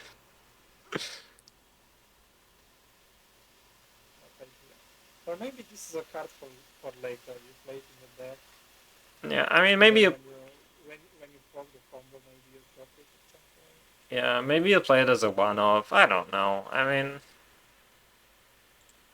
I'm gonna give it a 2. I like the design, but it's not gonna be that great. It's yeah, sure. I mean, maybe it could have costed 5. Like I kind of wish it costed 5. Yeah. Let's move on. Entomologist Toru. 9 mana 7/7. Battle Cry. Put each minion in your hand into 0/1 jars that cost 1. Break them to release the minions. So as far as I understand, is you play this, then all of the minions in your hand transform into 0/1 jars that say summon that minion. And there's still 1 mana 0/1 jars in your hand, not in play. I think that's my understanding of the card. Yeah. I don't really know why I want this. Can you come up with a reason? Because like I'm trying to think about one. It's 9 mana for DH. Like 9 mana for a DH is really expensive. 9 mana 7/7 do nothing. yeah, it doesn't like it's not even Zero one. it's not even a demon, so you can't really discount it with like Umpire's Grasp or anything. I don't know if you can cheat it out. I don't think so. It's not reliably.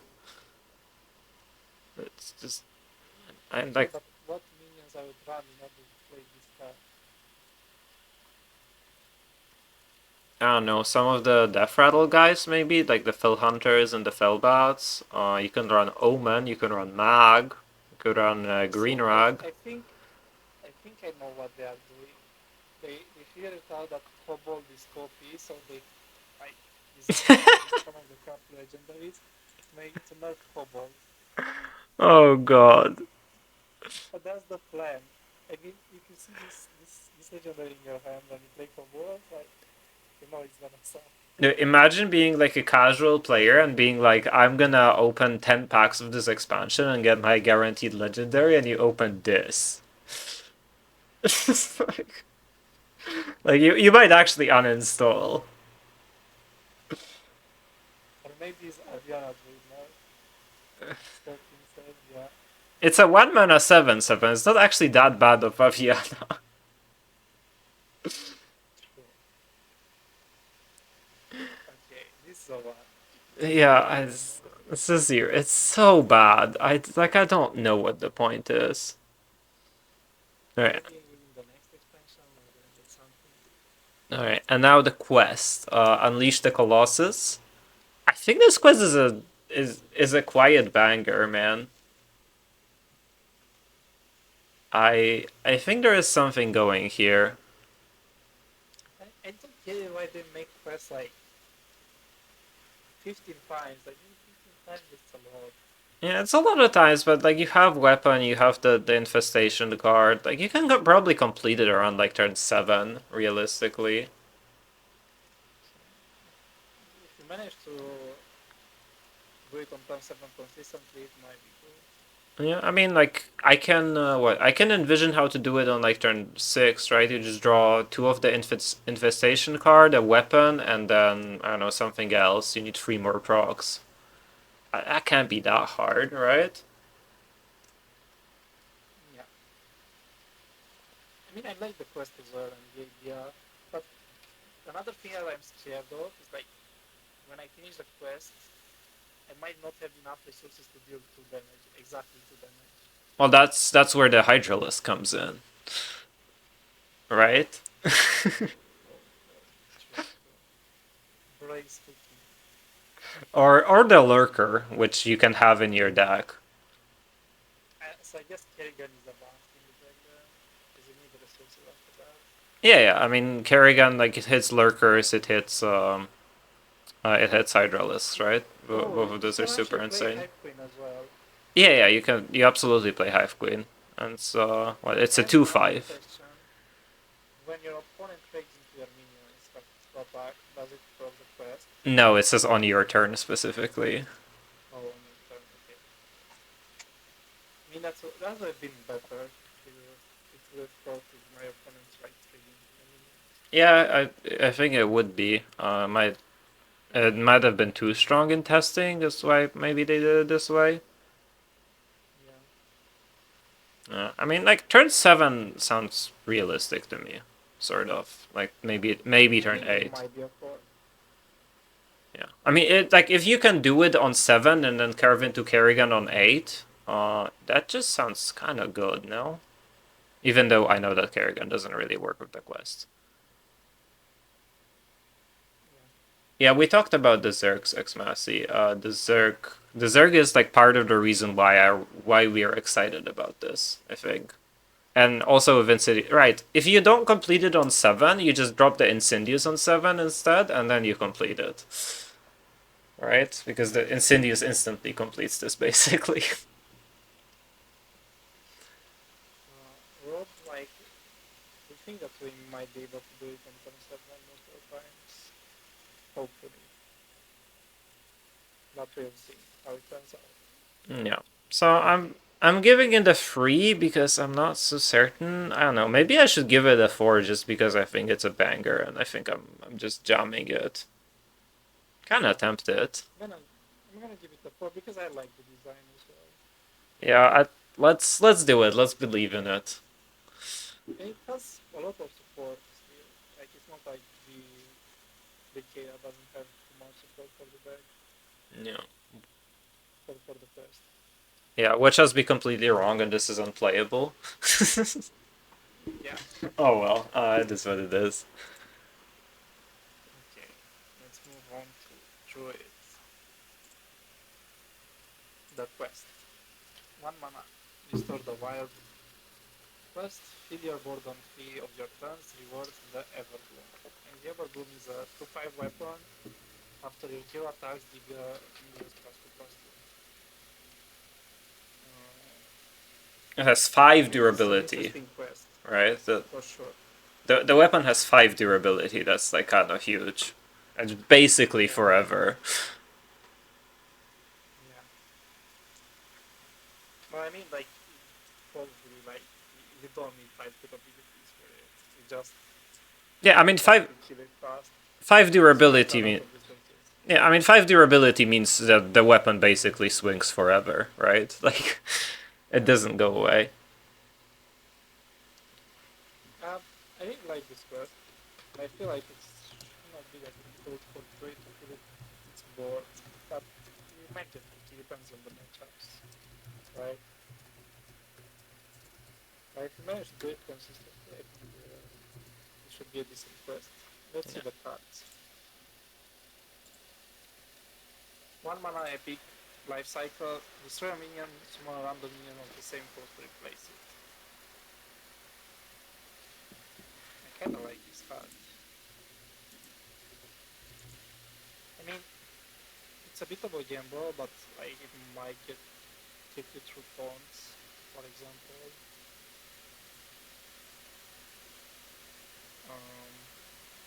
What else are we doing with it though?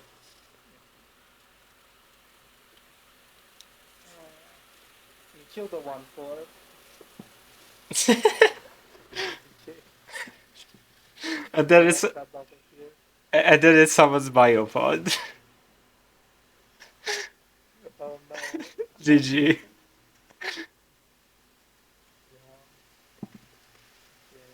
This is not great. I mean, you're supposed to use it on your own minions. I think there's like a 4-drop later that you can use this with. That we'll see. I think I know the project that you're talking about. Yeah, You're right. I know. Like, I think this card has received a lot of hype, but I'm kind of not seeing it. It's like I guess you can do it on your eggs too. It's like it kind of reminds me of Conjurer's Calling, except for Conjurer's Calling actually generated more stats, right? Like you could conjure Giant and then you'd get 2 Giants. Here, if you conjure Giant, you get that Giant back and you haven't actually accomplished anything.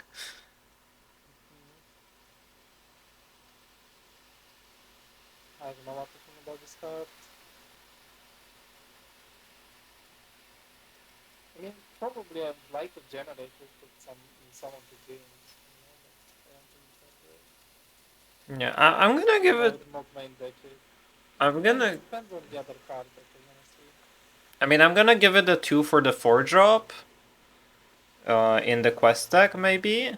But, like, I don't know if I'm seeing it in anything else. And maybe for, like, some eggs. I think there is an egg in the druid set, too. Do we play the 0 egg from neutral to steal minions health? Our minions? I don't think so. That seems like a really bad idea. I don't know, just putting out stuff. Yeah, Feel like ideas. I I'm don't. gonna give it a 2 as well. Yeah, I don't see the vision of this card. I guess you can do it on Bakeda soldiers too. I guess I don't know. I think it's a good discovery in Indu Druid, for example. Like it might be a good discovery in Indu Druid. Sure. It's a nature spell. Maybe you can even name that it in Indu. What are you pointing this at in Imbue Druid? On the one floor.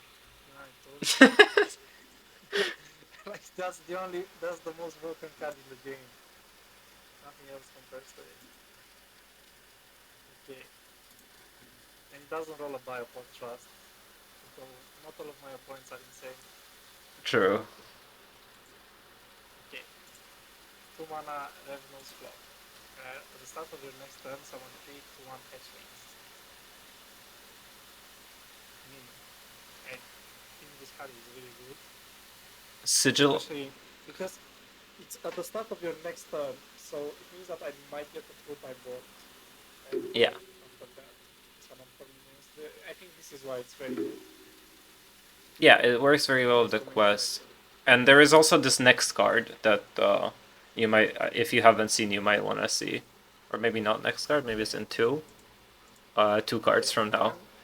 I mean, I'm gonna give this a 3. It might be a 4. Yeah. Okay. Okay, let's go to Hatchery Helper. Because I think that's the card that's like kind of supposed to work with the previous one. Oh, this is broken. Yep. This one 2, this one 3. Okay, this one might be a 4. This could be a 4. Both cards. Yeah, I think this ends every game. Like you play the Sigil on 2, Helper on 3, and I think the game ends. Yeah. So I'm gonna give both of them 4.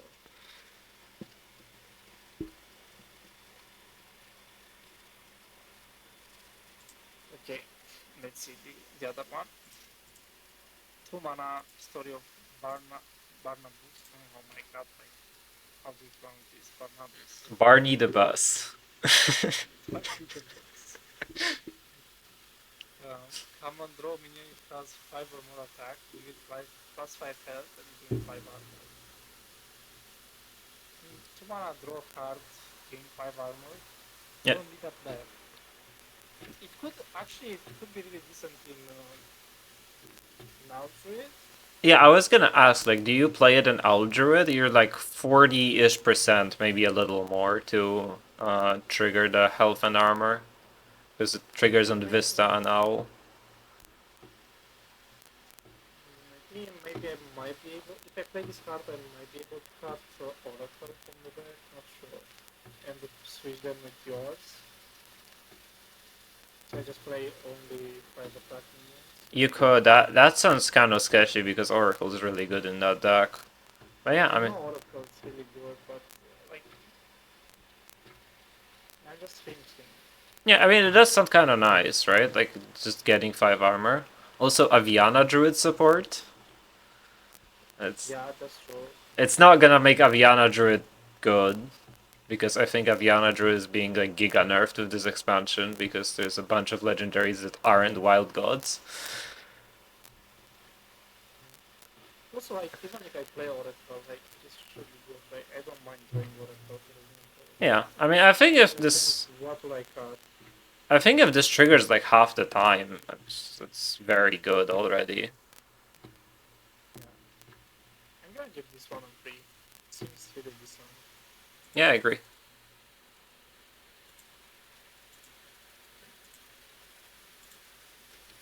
Mana 0/2. Try Screamer X. Summon Defetor, summon 4 to 1 hashing. Okay, so now this makes sense with the revive card, right? Yeah, life cycle. Yeah. So play this one free. And next turn, because probably your opponent is not gonna kill this. Like today is running this, I put damage in order to kill it. So you could kill it 4 to 1s after that. Oh, this is good again with the hatchery helper. Because you play this on free. You play life cycle on 4 into the hatchery helper. Oh yeah. Pretty good card. Killing 4. Oh yeah, that seems like a really, really good too. Man, Hatchery Helper is so broken. Holy shit. Not this card already. No, no, I'm it's gonna think. I love that card. Hell yeah. Give me some good tempo decks. Let's go. Yeah. I think this card is decent. And it's a good card with life cycle. So, gonna give it a 3. Sure. I guess I mean I think it goes in the deck. So I guess it deserves a 3. Yeah, I don't even know if the quest goes in that deck yet. Because the deck looks strong just by itself. And I'm thinking that maybe I'd rather play a 1-drop in that deck than a quest. I don't know. It depends on the meta, I think. Yeah. But I could see the vision. Not trying the quest and just full tempo with even though like one card for sure, but killing the deck overall and gaining the weapon is kinda important. Yeah, I mean it's not one card, it's not just one card, it's a card that's always in your opening hand, right? It's a little bit more important. Okay. So I'm gonna do that. 4 mana 5/1, Eternal Blood Turtle, Defetor, Summoner 0/1, Eternal Seedling. And the Seedling is a 0/1, Defetor, Summoner 5/1, Eternal Blood Turtle. So it's literally just you go into it, right? Yeah. And you are thinking about life cycling Pro- the Seedling. yeah, probably the 0-1 because it apparently costs 4. Costs 4, so. Yeah. So I think it's 4 mana 5/1. Yeah, I mean they can ping it. I don't know, it's so expensive. It dies to 1 damage, and then I have to kill my 0/1 in order to summon it again. Yeah, or buff your It's 0-1. 1 damage. Yeah, it's like a little awkward on that, isn't it? Like I think it's the weakest card of the package that we've seen so far. Like I think I'd much rather run like because Hatchery Helper is so broken. I think I'd much rather run some more healthy minions so that my board doesn't explode to 3 damage AOE every time. Right, some Fireflies, some 1/3s or some stuff like that. Yeah. I think this card is a 1. I don't think it's not even a 2. I'll give it a 2 for the quest because I think it could be really good with the quest. Okay. 5 mana hybridization. Prep. Draw 1, 2, 3, and 4 plus minion. Kindred, they cost 1 less nature.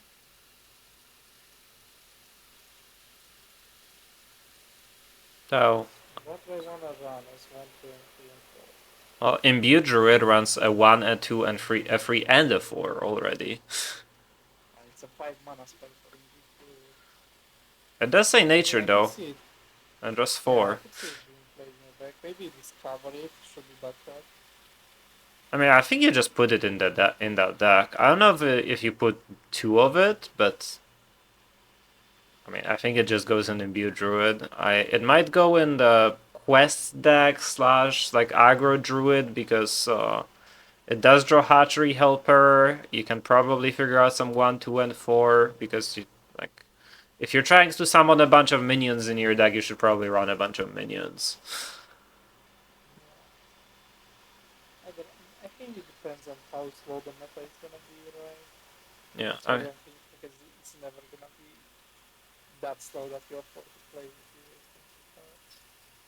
I don't know. I really like this card. I think like it does so much for 5 mana. It's so many cards, and it's kind of a 1 mana card if you think about it, right? If you get all of the discounts too. Sure. But if your main budget is like, okay, I pass this turn. You can play the one, but yeah, you do kind of Play pass. one drop. That is exactly like passing. I would rather have it, for example, this card in random combo, for example.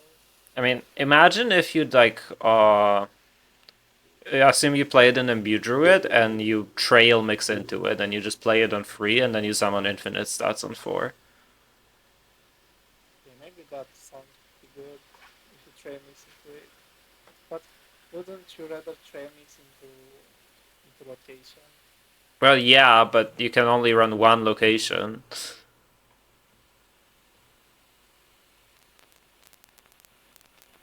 I don't know. I'm not a believer of this card. I don't think it's gonna see that much play. Well, It's gonna be a good discover from Hornet Plenty for sure.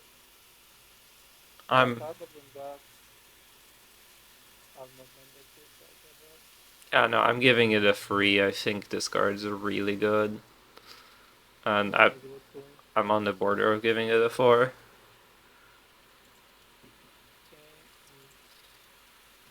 Trees. 5 mana common. Nature. Choose a minion, summon 42, change that attack you. I think this has to go in the first, right? Probably, yeah. It does only target minions, which is a little annoying. But I yes. mean, it would be too broken if it one phase is 5 mana Pyroblast. Oh, it's actually not good, it's only 4, but it also goes in the deck as good job, but I guess it counts, right? Yeah, like They even if they die, them. yeah. Yeah. If you have 3 minions on board, even if they die, it like proxy request. I think this card is a free. Yeah, I think it's good. It's probably good in that deck still. You do have to choose a minion. I guess you could choose your own egg. For whatever that's worth. Especially if they don't have a minion. What if there are no minions on board? I guess you can play it if there are no minions. No, you can't. You have to choose a minion. I mean, you can play it on 6 if you play it with a 1-drop, right? Like that's not the worst thing. Or after they ping your 5/1, you can target the 0/1 with this. Infinite, let's go. I think it's okay though. I guess yeah, the synergy with that card may be fine, but other than that, I don't think it's that great. I guess I'm still giving it a free because it's just too good with the first. Someone's for minions.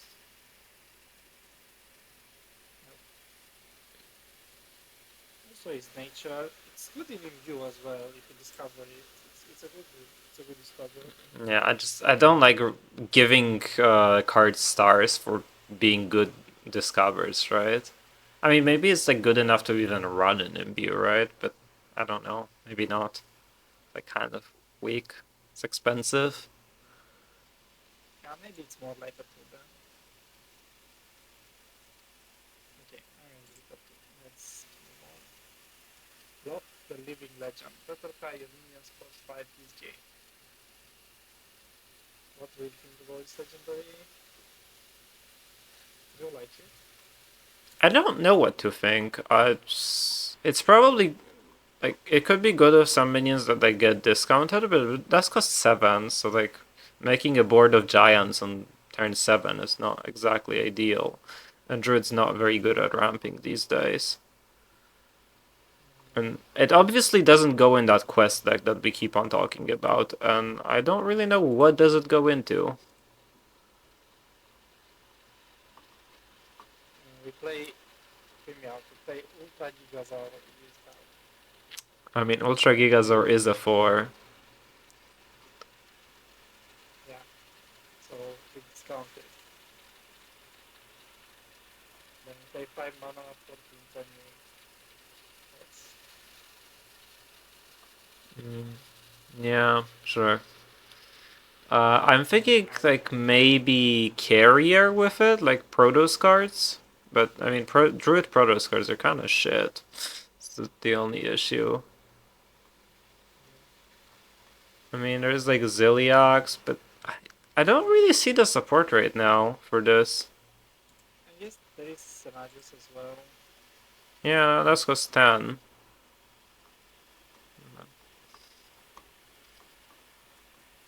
But like, I'm not sure what to believe about this card. I'm gonna give it a 1 for now. I don't really see anything. yeah, I mean, it's like it has synergy with like Ceaseless. It's like the most major one with Ysera too.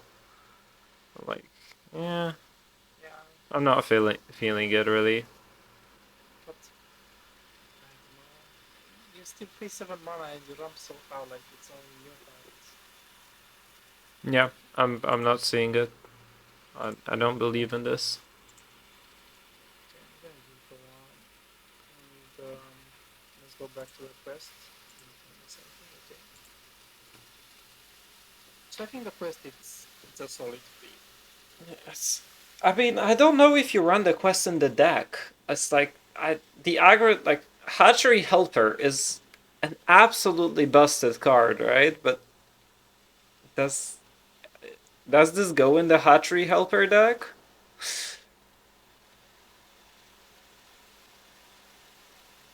That's like I mean, it can't be that bad. It's like only 3 times. And imagine if you stick a board that is not your board, you trade 1 minion, you play another, then no, you I'm finish it pretty fast. I would say like you might be able to finish it in 6 or 7. yeah, but like then you have the weapon. Like you need to make a lot of boards of this deck if you're finishing this on 6 or 7. Yeah. Yeah, I mean, there is the idea that like you complete the quest and you immediately swing like you finish the quest, you immediately swing with the weapon and they explode, right? Like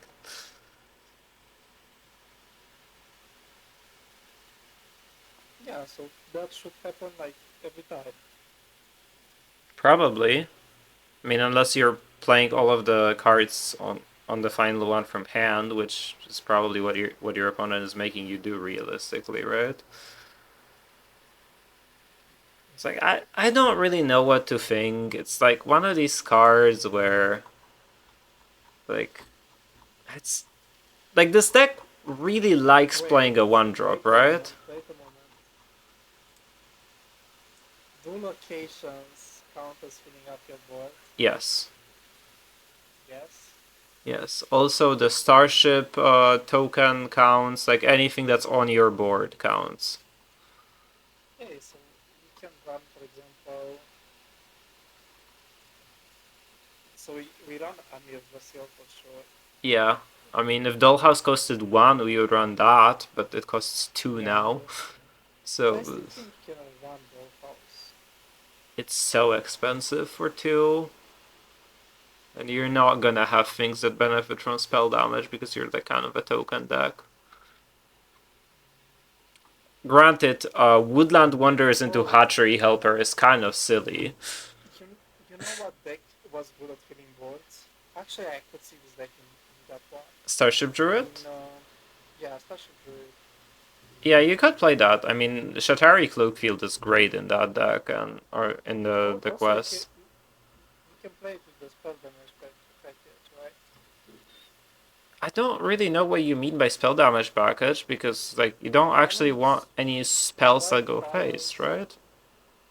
Yeah, but that's things that don't summon minions that you're running in the deck suddenly. But 5 mana spell like skill. Summons 3 minions, buffs your board. Yeah, I mean the 5 mana spell is insane. It usually sticks. Yeah, I mean, the 5 mana spell is insane, I agree. And the 5 mana spell goes in this deck for sure. And so does, like, Distress Signal, probably. But I don't know about File and Swipe. And I don't really know if I want to run, like, any of the spell damage stuff because of that.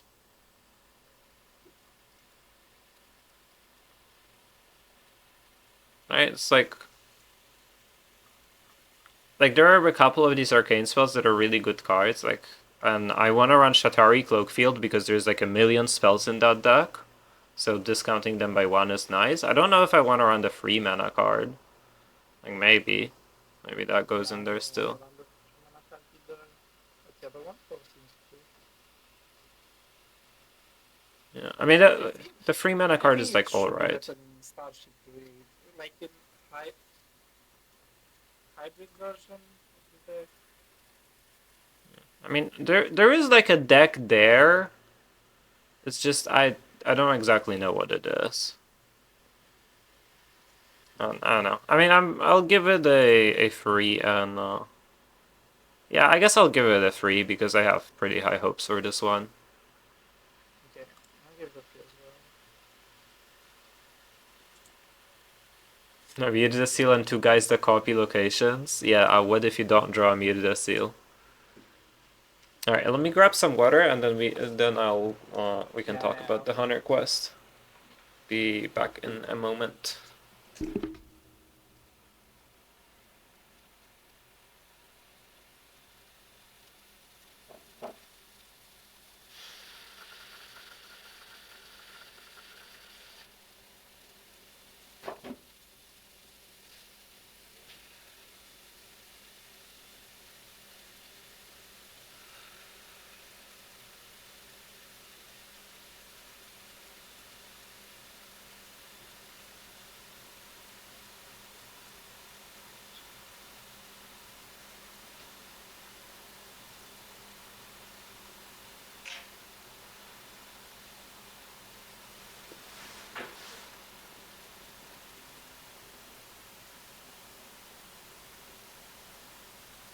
No, thanks for the follow, Julia.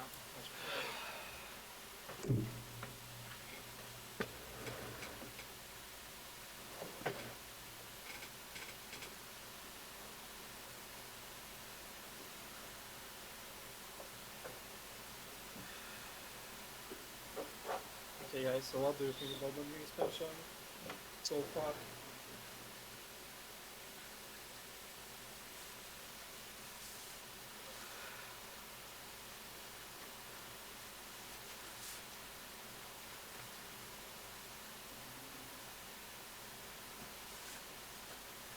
Why can't we make good cards, Sage?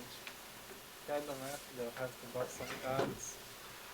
Yeah, that might be true, they might have to buff some cards, but Lucky Druid was past that.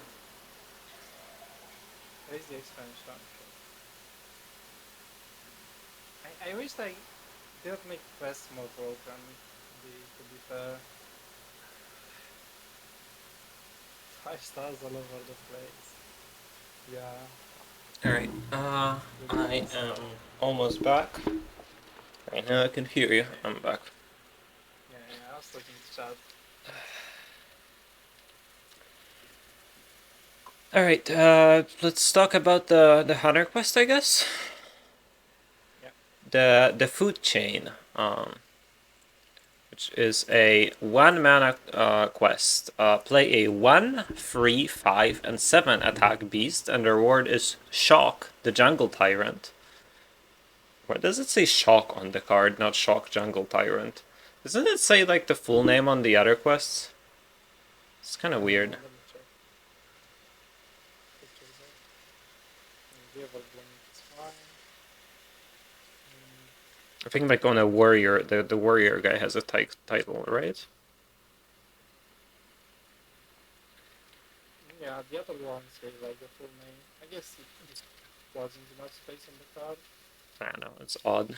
Anyway, Shock the Jungle Tyrant is a 5 mana 9/9 beast with Rush, and Battlecry get a random 8, 6, and 4 attack beasts, set their costs to 2. Yeah, It's an interesting one. There is like a fair bit of support to it, so I think you can complete it pretty quickly. Let's look at the support now.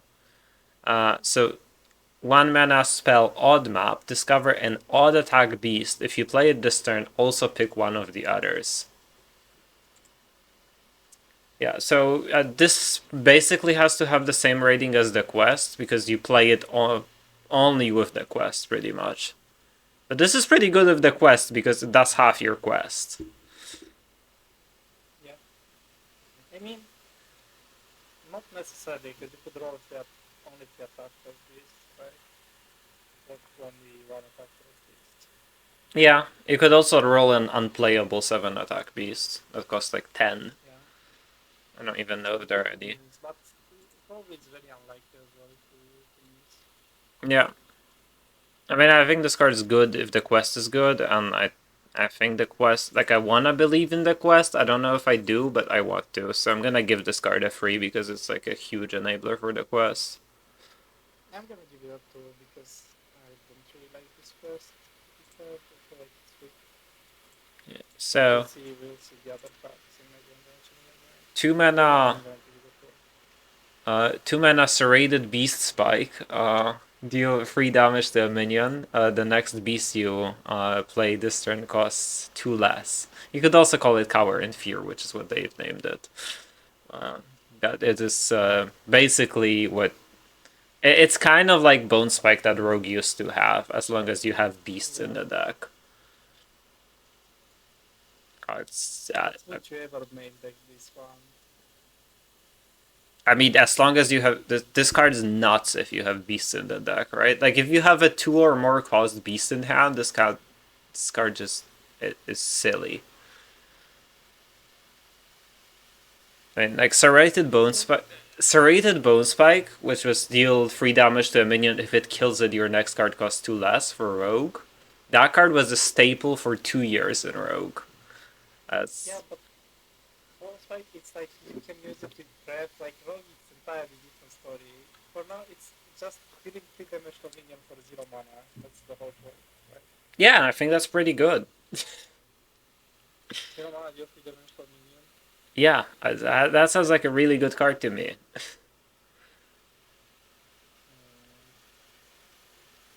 That was any card. This is only a beast. I mean, there are beasts, right? Like there are beasts in this deck, and there are beasts in Hunter. I think overall, maybe not. I don't know, man. It seems so weird.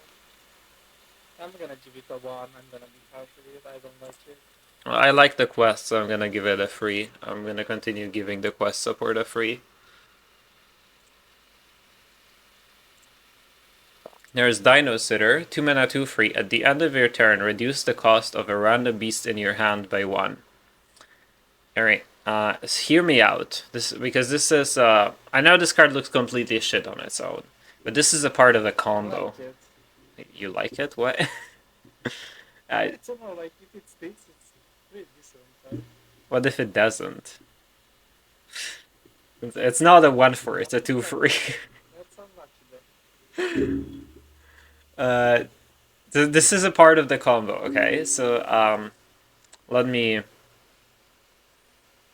okay, so there is, I'll bring out Neri of the Crater for now. So Neri of the Crater says it's a 3 mana 2/5.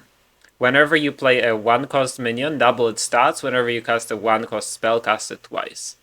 Okay, so what you do is, you play Patchwork Pals. Then you play out the Hafer and the Leok, and you play out any other beasts that you have in your hand, which you shouldn't have any, really. Then you play Dino Sitter. And then the Dino Sitter discounts your Hafer by 1. Then you kill off your Dino Sitter. And then you go Neri of the Crater, Cup of Muscle, Cup of Muscle, Cup of Muscle, etc. And then you play the Hafer, and then the Hafer gets double stats, and then you hit them in the face for, however many Hafer is. It's usually a lot. Like, that's unfair. Both know, like, that's 100% unplayable. It's not as bad as it's like. It's not that bad because every Cup of Muscle gives it +4, which if the Hafer gets doubled after that, it's actually like +8. Okay, meantime, while you do this, and you play all your cards and you buff your half turn, your opponent is gonna launch his 2020 Starship, and you're gonna cry because you're not able to go through a turn. And then we silence the starship, okay? I don't know why. My bad. It's we'll figure it out. Royal Librarian, but we never miss a buff on the half turn, I guess. Yeah. No, I mean, we trade the librarian away, so that's not in our hand, obviously. Uh, no, but they just didn't build the starship yet. That's the idea, because we played a tempo deck and we killed them. You draw this exact hand every single game. Yeah, I mean, you run 2 Patchwork Pulse, 2 Cup of Muscles, right? It's doable. Okay, but what if you don't draw Dino Seeker? Um, Also, I think Dino Seeker would be a good card to draw from board watching. Playing why? board watching into playing this on two.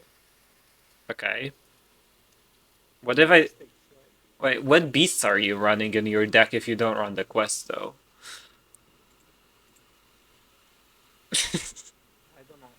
I mean, I'm gonna do the quest and run this as well. Okay. I don't even know if it goes in my quest deck. Like I'm not really a believer. Yeah, I don't know. Like, Hunter to me seems really bad. Anyway, Maybe one. I like the idea of the combo, but yeah, I don't think this is a real combo. Okay, Story of Karnasa.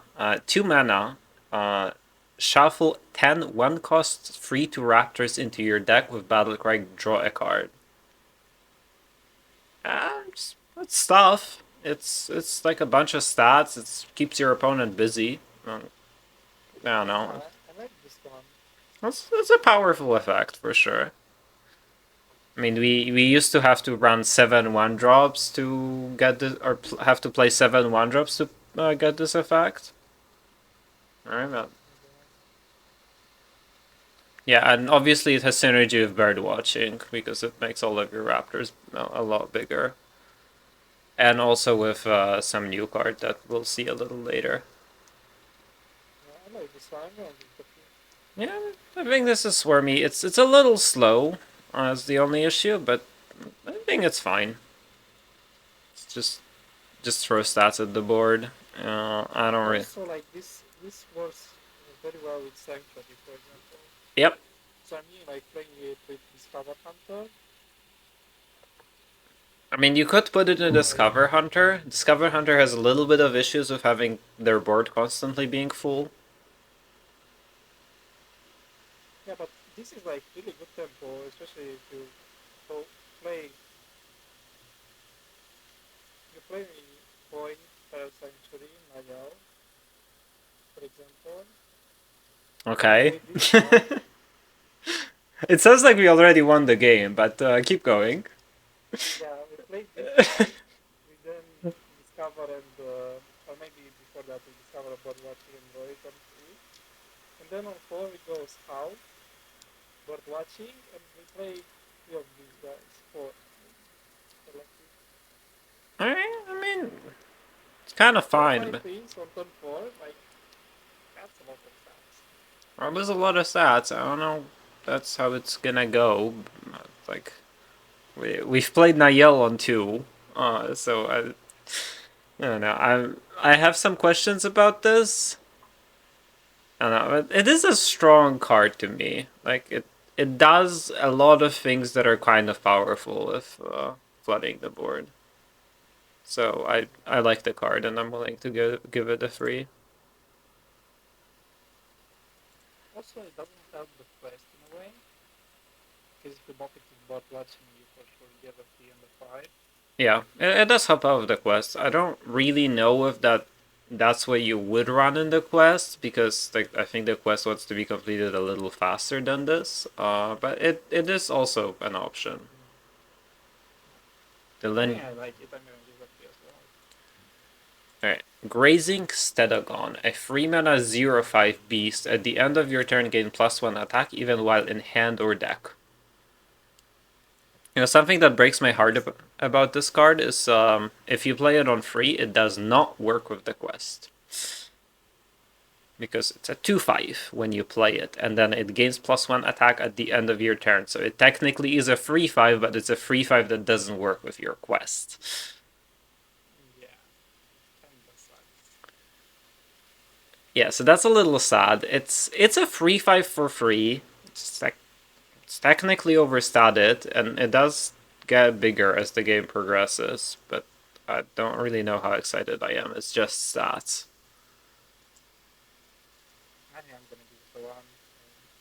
Not a believer. Yeah, I think it's just stats, and I'm not really that interested in putting just stats into my deck, so I think it's a 1 from me as well. Alright, and here's the... It's a very exciting card, Neri of the Crater. As we've already went through this. It doubles the stats of your 1-cost minions, and double casts your 1-cost spells. So, this works with Mixologist, this works with Grifta. Both of those cards are already being run in Discover Hunter. Can work with encounters, and if encounters happens to cost 1 exactly. Can work with Odd Map if you want that. I don't really know if you do. Wait. What if I have 2 of these on the board? Oh, well then, Yeah, they cast it twice. So it doesn't say cast it again, it says cast it twice. So it still casts the spell twice only. that's annoying. Yeah, I think that's intentional. It does. But it's a cool design for sure, and I really like it. It might be playable in Discover. Yeah, the other 1-cost spells are Arcane Shot, Wound Prey, Tracking, maybe Fetch. There's also a Pack, but you wouldn't play that. There is some synergy with, like, if you have 2-cost Battlecry minions, this could, like, you could reduce them to 1 with Pirate Sanctuary. It's like... Also, I could see this being played again, Pirate Sanctuary and Jodo Raptors. Yeah, I mean, yes, but also, like, you can't discount the Raptor and then double its stats, right? Because it needs to cost 1 when you play it. Yeah. That's kind of bad. Yeah, I don't really know if there are any, like, 2-cost Battlecries in Discover Hunter. I guess there's Pupil, but I don't know how much you care about doubling the stats of the Pupil.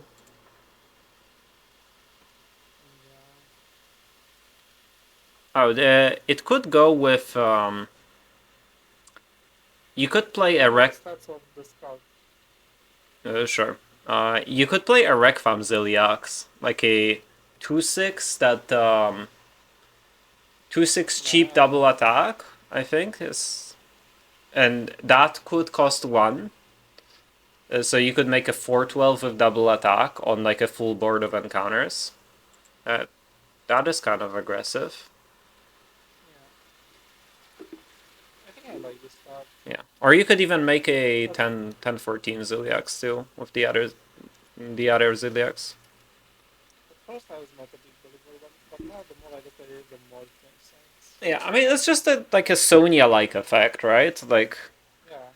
just like these effects are always strong, I think. And like after Lunessa gets nerfed, we might be complaining about this card. Hopefully Lunessa gets nerfed. It's never gonna get nerfed. But this is a card that Zeddy would complain after it's gonna see a lot of play, right? That's for sure. Probably. Give back him deal 6. Yeah. Yeah, I'm gonna give it a 4. I like it. Yeah, it just has to be. It says whenever you cast a spell, cast it twice. Like these cards have to be a 4.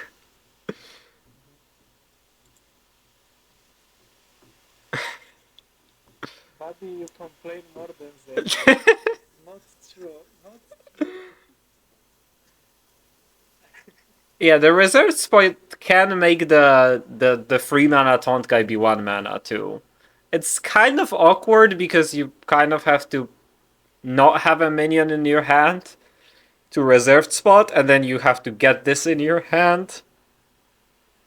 So, yeah, a little awkward. But you can do that. Alright, Ravizor Matriarch. 4 mana, 5 for Beast. Kindred, deal damage equal to the enemy minion. Deal damage to an enemy minion equal to this minion's attack. Sorry. Words are difficult. Yeah, Spinetail Drake. Beast Spinetail Drake, basically. That's what this is. Yeah. And Spinetail Drake was good Drake. It was a pretty good Hearthstone card.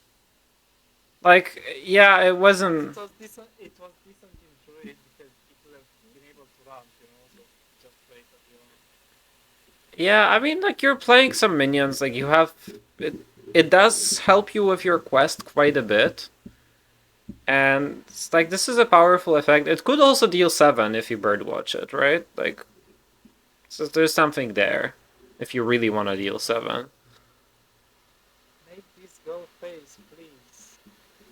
No, what do you mean? That's so good if it goes face.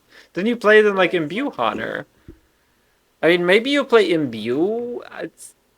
I don't know. I mean, that's. I think it's just kind of strong on its own, though.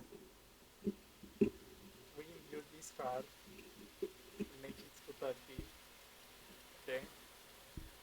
And then our opponent plays Famous Use, and then we do damage. Sure. That's the plan. Yeah, it is to a minion. But I don't know. Like, since Spinetail Drake has been in the game, we've nerfed like 100 cards, and we've released like 50 unplayable cards, and I'm Yggdrasil, right? Like, so I think Spinetail Drake like could be pretty good in today's meta. And I think this card might be all right. Like they play crystal and you kill the crystal while making a minion. It's kind of high tempo. Yeah, until you place Crystal, you're not gonna have a way to deal with the 1/4.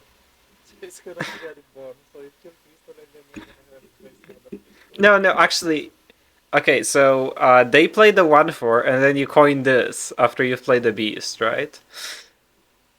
Play it on 2, so you're not even able to coin it out. Well, sucks. I mean, you play. I'm not a believer. You no, you kill the 1/4 because you birdwatch a catch of the day. That's how you kill a 1/4. Yeah, I mean it's really good of the quest. Like, yeah, I'm gonna give it the free because I believe in the quest. This is a 1, maybe a 0. Sure, Flay, we'll do that. Supreme Dynamancy. 5 mana, give +2/+2 to all beasts in your hand, deck, and battlefield. So, did you know that alien encounter tokens are beasts? I bet you didn't. Okay, like this card, you caught my attention. Yeah, so if you have a bunch of alien encounters on board, which if you're Discover Hunter you always do, then you play this and they explode. Also, this is good with, like, it goes pretty well with Rampage, right? Yeah, it's great if you played Rampage and then they didn't kill the Rampage. Yeah, I mean you do need to. You might get rewarded doing Rampage for 1 round.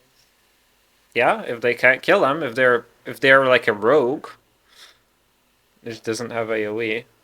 No, because Rogue now they can kill it. They play the 6 mana guy, right? 10 of 9. Yeah. So the 6 mana guy after you played your 4 mana card, yes. I mean, after they discount it because they play double Space Rock and then. Sure. Then the thing.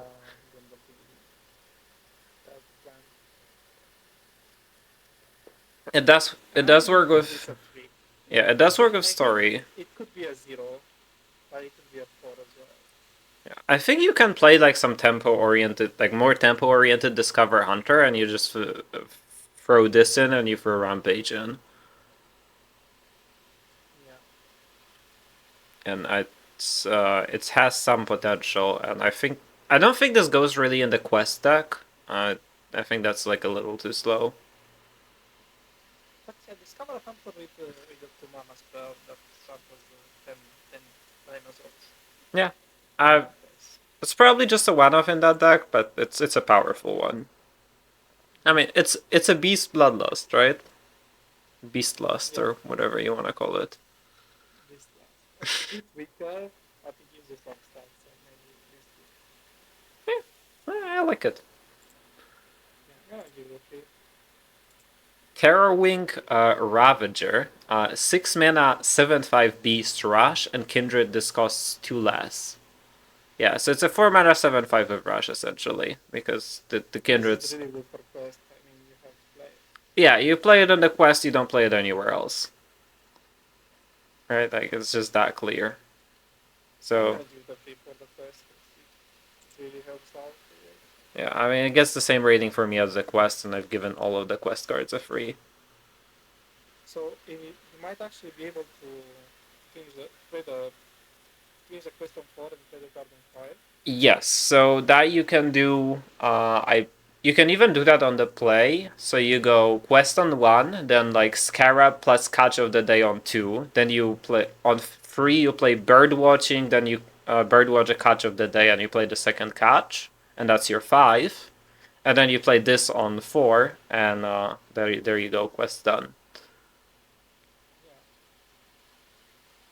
That seems a pretty fast quest. I don't think like it's that possible to finish. Yeah, I mean It it's takes more, but it's really fast. it's kind of a Disneyland situation. I mean, it's kind of a hand picking situation, right? Like you have to have exactly those cards in hand for that to work. Yeah.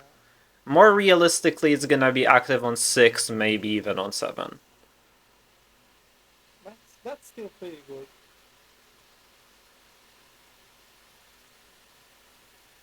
Right? Yeah, I think that's all right. I mean, it's like it's a tempo quest, and it's a tempo quest. Like it has to be a tempo deck. I don't really. Yeah.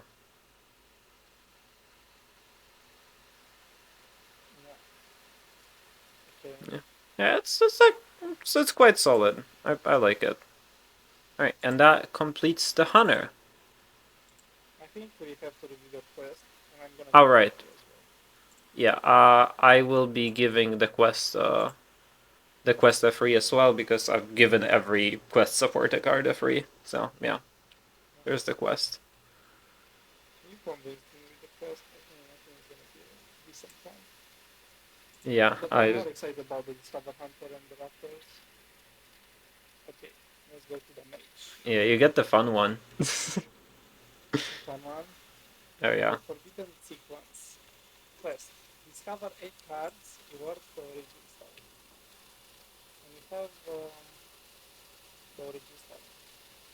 3 mana weapon, 0 attack, 8 durability. After discover a card, displays the other options. Lose 1 durability. I'm not sure about this card. I've seen it, but sometimes like it could cast, for example, we discover Yogi in the box. Could fuck up your board or something, or you discover only draw and it messes up your thing. Also, Nera is right, overrides Khadgar weapon, but probably you're not gonna play it in a Khadgar. Yeah, I don't Probably think. gonna play it in Spell Mage, right? Yeah, I don't think Khadgar goes in this deck, but yeah, Spell Mage. It's very good in Spell Mage. You could also play a non-Spell Mage deck that runs this, but I think that's just worse. I think from what I'm looking at, the average cost of a Mage spell that you can discover is like a little bit over 3 mana, I think. So. Yeah, except my Haparu discovers only 8 or 7 bucks in the same. Well, the point I'm making. Discover. Yeah, the point I'm making is an average charge of this weapon spends about 7 mana, I wanna say. if you're just discovering a random spell. That's a lot of mana being spent. But you have to discover 8 cards still.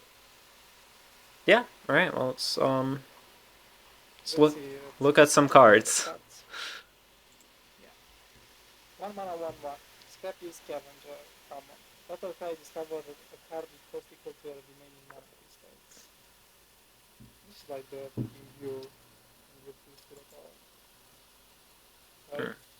Sort of, yeah. It's like Resizing Pouch. I don't know if you remember that card. I don't remember. It's a discover and Yeah, so you can play it for tempo on one. You just the only discover that's a because I have to play the quest on one. yeah, but if you choose not to, I don't know. If you choose to play it for tempo on one for some reason instead of playing the quest, you can discover a wisp and you have 2/1/1s. It's kind of like Morbid Swarm. Yeah, okay, makes sense. Not that great. I have rather not discovered for this, but I like Playton too because sometimes you don't have a one. Like discover your one to start. Should be pretty good, right? I mean, it fills your curve, right? Like which is nice. Yeah. I think it's a pretty. It's a decent card for the quest, especially. Yeah. Might give it. I might give it a 2 because I'm not exactly like I'm not convinced to running minions in my quest deck. So that's my a little bit an issue. It's a 1/1. It's a 1 mana 1/1 discover card. That is playable as well. Should be fine. Okay. 2 mana. Story of the Way Day. Reduce the cost of cards in your hand that didn't start in your deck by hand.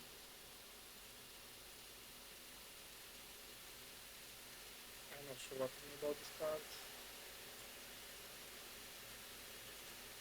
What I'm thinking is this is a lot of mana cheat.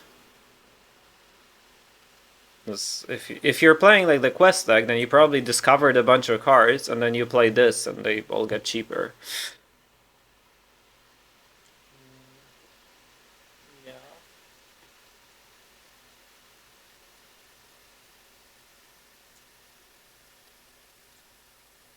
Still, I'm not sure what to think about. I mean, do I need it? Can I play any other spell in my deck? Do I really need a discount? I don't know if you need it, but I think you want it. It's kind of like, do you remember Palm Reading, the priest card? As a 3 mana, discover a spell, reduce the cost of all spells in your hand. And that card was really good. Okay, but this is like use the cost of cards in your hand that didn't start in your deck. Yeah. Okay, if it discounts my hand, yeah, I'm sure completely fine with it. But it doesn't.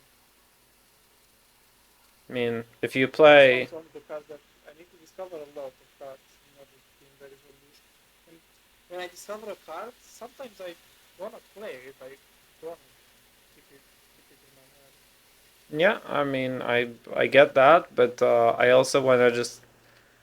I mean, I'm thinking this goes in the quest deck mostly, and the quest deck probably runs Pocket Dimension, for example. You play Pocket Dimension on 4, then you play this, and then all of your cards are cheap. Okay, so we play Pocket. Maybe makes sense, but still, I wouldn't run it. Even if I play Pocket Dimension, wouldn't run this card. I mean, you also play Tide Pools, right? In this deck, probably. Okay, but I could discover it. I don't mind discovering it. From titles, from anything else. I will not main deck it, but I could discover it. I don't know. I mean, I'm just like kind of imagining that I'm gonna have a lot of discovered cards, so there I wanna do this. I actually think this is what kind of makes the deck for me. Makes the quest deck, and I think the quest deck is kind of a banger, so I'm gonna give it a 4 I think this card's nuts. It's just I'm gonna give it a 3. I'm not gonna give it a 4. I could see it being good, but not even sure if I want to main bet yet, to be fair. Okay. 2 mana, unearthed artifacts. Summon a random purpose minion. If you discover this turn, summon a random purpose minion instead.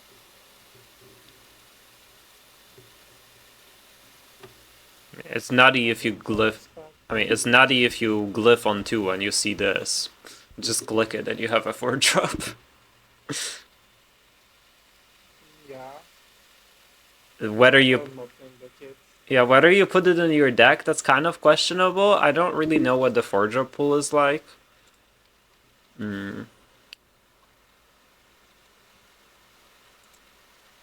Let's see. It's not great anymore. I think it used to be great with guarantees and everything. Yeah, I mean, EMG was a hell of a card. You play this and you get the Twilight Drake, GG. Yeah, but there are some, like, good minions, too, that you can get. That you can get There are some plushy. cons, there are some You can get Razadir. It's a new card. You can get Blob. blob. Actually, blob is kind of lucky. You can get flashy. Yeah, I think, like, the pool is okay-ish. It's not great. So from what I'm looking at. I don't know, I might. I'm gonna give it a 2 because I might, but like, it's just a bunch of tempo and it's cheap, is what I'm thinking. I think it would have been better if it was like discover a random purpose, like discover a purpose minion to summon. Yeah, I agree. It was better with the quests and you should get to the minions. Then it had been like a 3, maybe a 4. But if it's random, I'm not a really big fan of it. Yeah, I mean, if it was discover a quest, then I think it's a 4 because it also procs your quest. So yeah. I mean, with the idea like you should play another card to discover, not like another card to build it. Yeah, but like, I see what you're saying, but it's like if you discover the minion to summon, it still procs your quest. Yeah.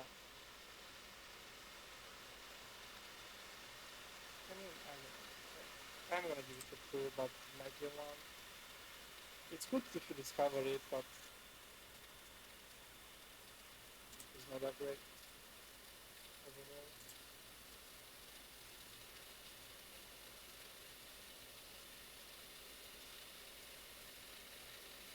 You give it any idea? I give it a 2. Oh, okay.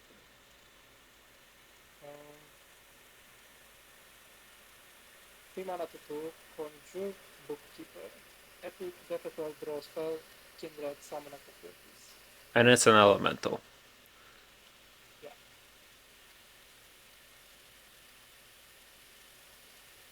Yeah. Is it good in Elemental Mage? Can we play that deck? Debatable. I mean, it's good in Elemental Mage. Whether we can play that deck, that's debatable. I mean, technically it should be a 3 mana for 4 drop of cards. Yeah. Shouldn't be that bad overall.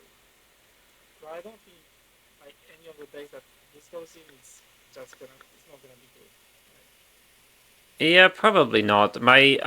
So my vision with this card is you coin Blastoid on 2, and then you play this on 3, and this draws you 2 Blastoid spells, which are fire spells discounted by 2. And then you pop off. I think that's like the best use. I think if you play spell mage is like it's a good discover for mana spell. It's a 2/2. So Yeah, it draws a card. Can you can discover Acolyte of Pain though, and that draws you more cards. debatable. draw one card. I don't know. I would say this is a 2, but it might be a 1. Yeah, I'm gonna give it a 2. I want to see Elemental Mage happen, but yeah, I don't believe in the archetype that much.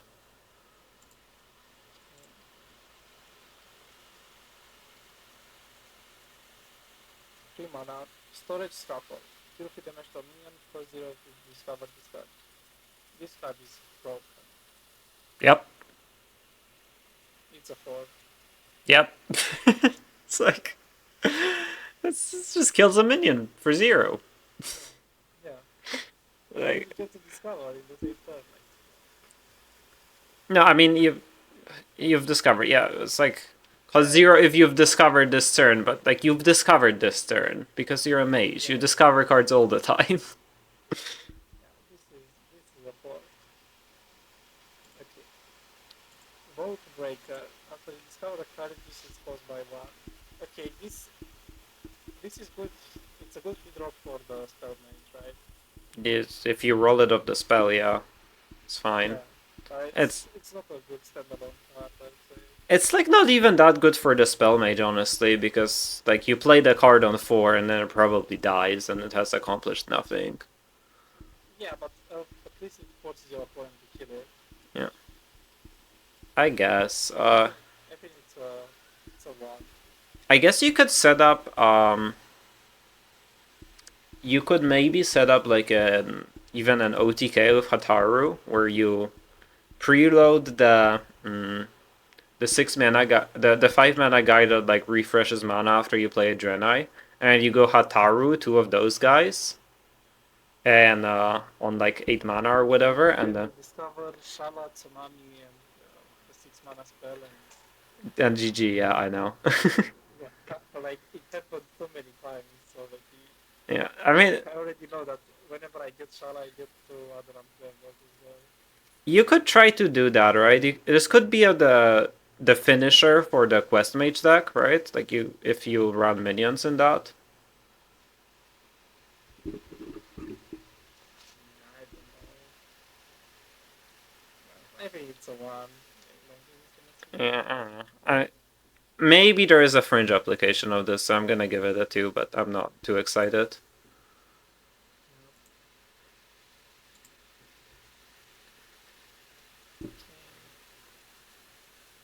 Four mana for 5, Windswept, page turn. After you summon an elemental, deal 3 damage to random enemy.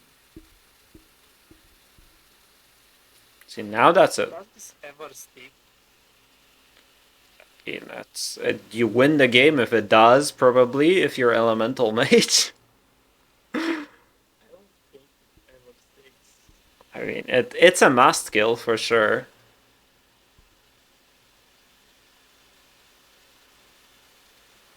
I don't know, maybe elemental mage gets there and get to play it.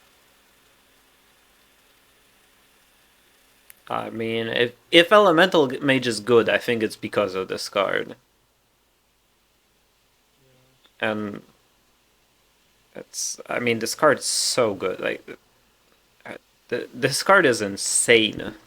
Like if it's 6, or even if you play it on like 6 with 2 fireflies or something, it's like this card's kind of crazy. Yeah. Is there any Death Rattle that summons elementals? That's a good idea. I mean, mage doesn't tend to have any Death Rattles, right? Is there? Look at summon. Let's see. Is summon a keyword? Probably not.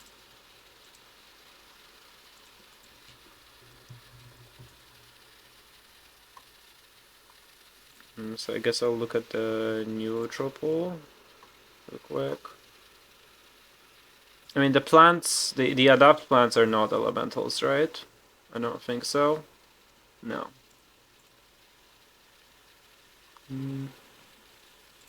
Are the toy soldiers are Draenei, not elementals? Okay. The 4 mana 2/3 that summons. Oh, Blob. The Blob summons are elementals. Yeah, the blob is an elemental and blob summons are elementals. Blob me, dude. Yeah. Yeah, there is also Inferno Herald, which was the mini set card that everyone forgot about. That's kind of nutty.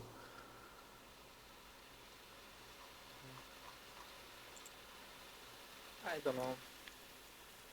It's a bit too expensive for my taste, but I guess it's good if it sticks. And it's not that easy to kill though. Not an important part.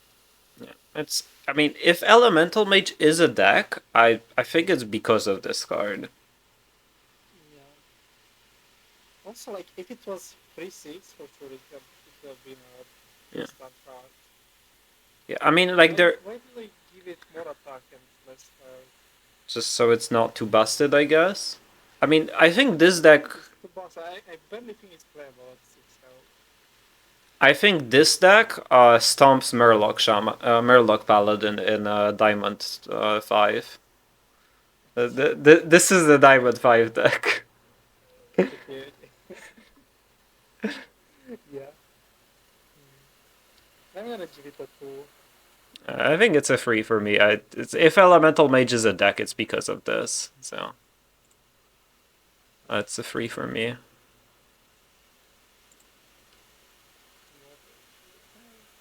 Relic of Kings. 7 mana. Discover a spell from any card that costs 8 or more plus 1. What are the spells that cost 8 or more? I looked at this pool before. Let's discover Hydration Station. Yeah. Sleep, Hydration Station, Supernova, Tsunami, Yog in the Box. You can't discover Orb, so that's not an option. Sea Shanty, Story of Amara, Quasar, Snatch and Grab, EMG, Nebula, Typhoon, Black Hole, Crane Game, Wheel of Death, Table Flip, Dwarf Planet, and it's any class, so it's not Shaladra. So the funny thing that I noticed is if you play this after the quest, you can sometimes hit Quasar and Wheel, or even one of them is pretty bad because you're gonna have to take it in order to not be randomly cast. Okay, so we get to the combo. We like Phasal and then Wheel. Yeah. Oh, but no, because it shuffled the Wheel in the deck. Well, you could just pick the third card and you just have the two randomly cast. Yeah, actually true. Yeah, I think on average, I mean, you don't really want to play this after the quest, and I don't really know why would you play it before the quest or without the quest. So I don't really see this card. Might be a decent discover overall. Ah, It generated.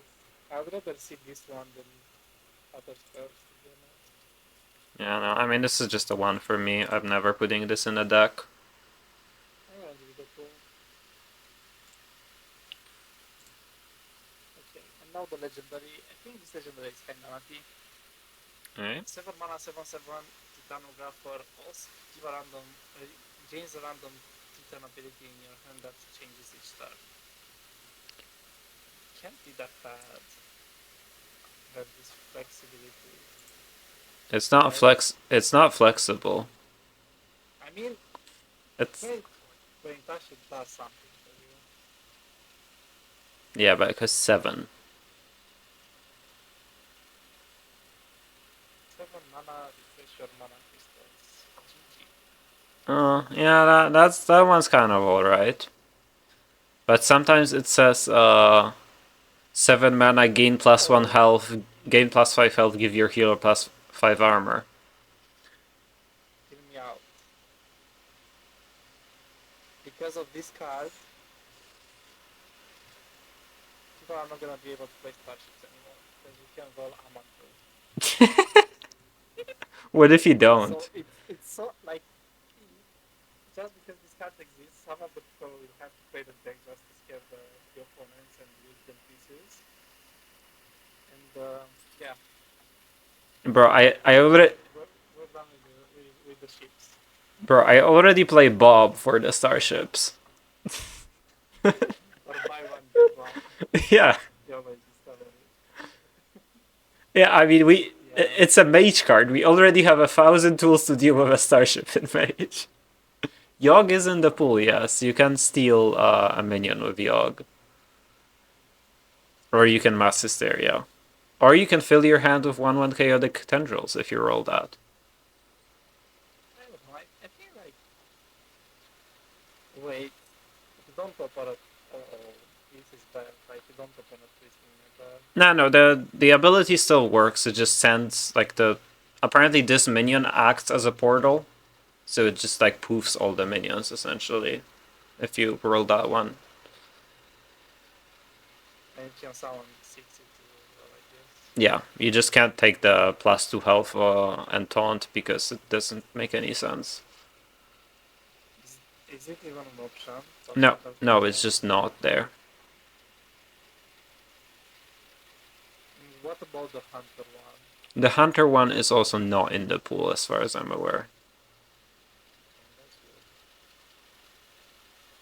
You can have cast one random mage secret though. No, that one's exciting. But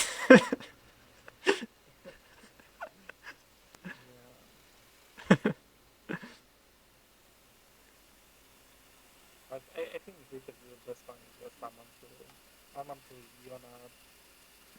Yeah, I mean sometimes there's a Norgan on disruption too. No, it's nutty, but I don't think this card on average is very good. 7 mana points, so it's like skipping a turn anyway. Yeah. I don't think this card's very good. I'm not putting it in my decks. I'm sorry. It depends what makes you play, but I could see it playable. Not sure, but I could see it playable. Okay. I'm gonna rate it 2. Alright. Is that right? Then now the quest. We need to still rate the quest for mage. Okay. I think the quest is really good for spell mage, but other than that, it's not maybe. I'm gonna rate it 3. I think this quest is a banger. And I will do it. I'll give it a 4. I think this might be the best quest in the expansion. I love spending mana randomly.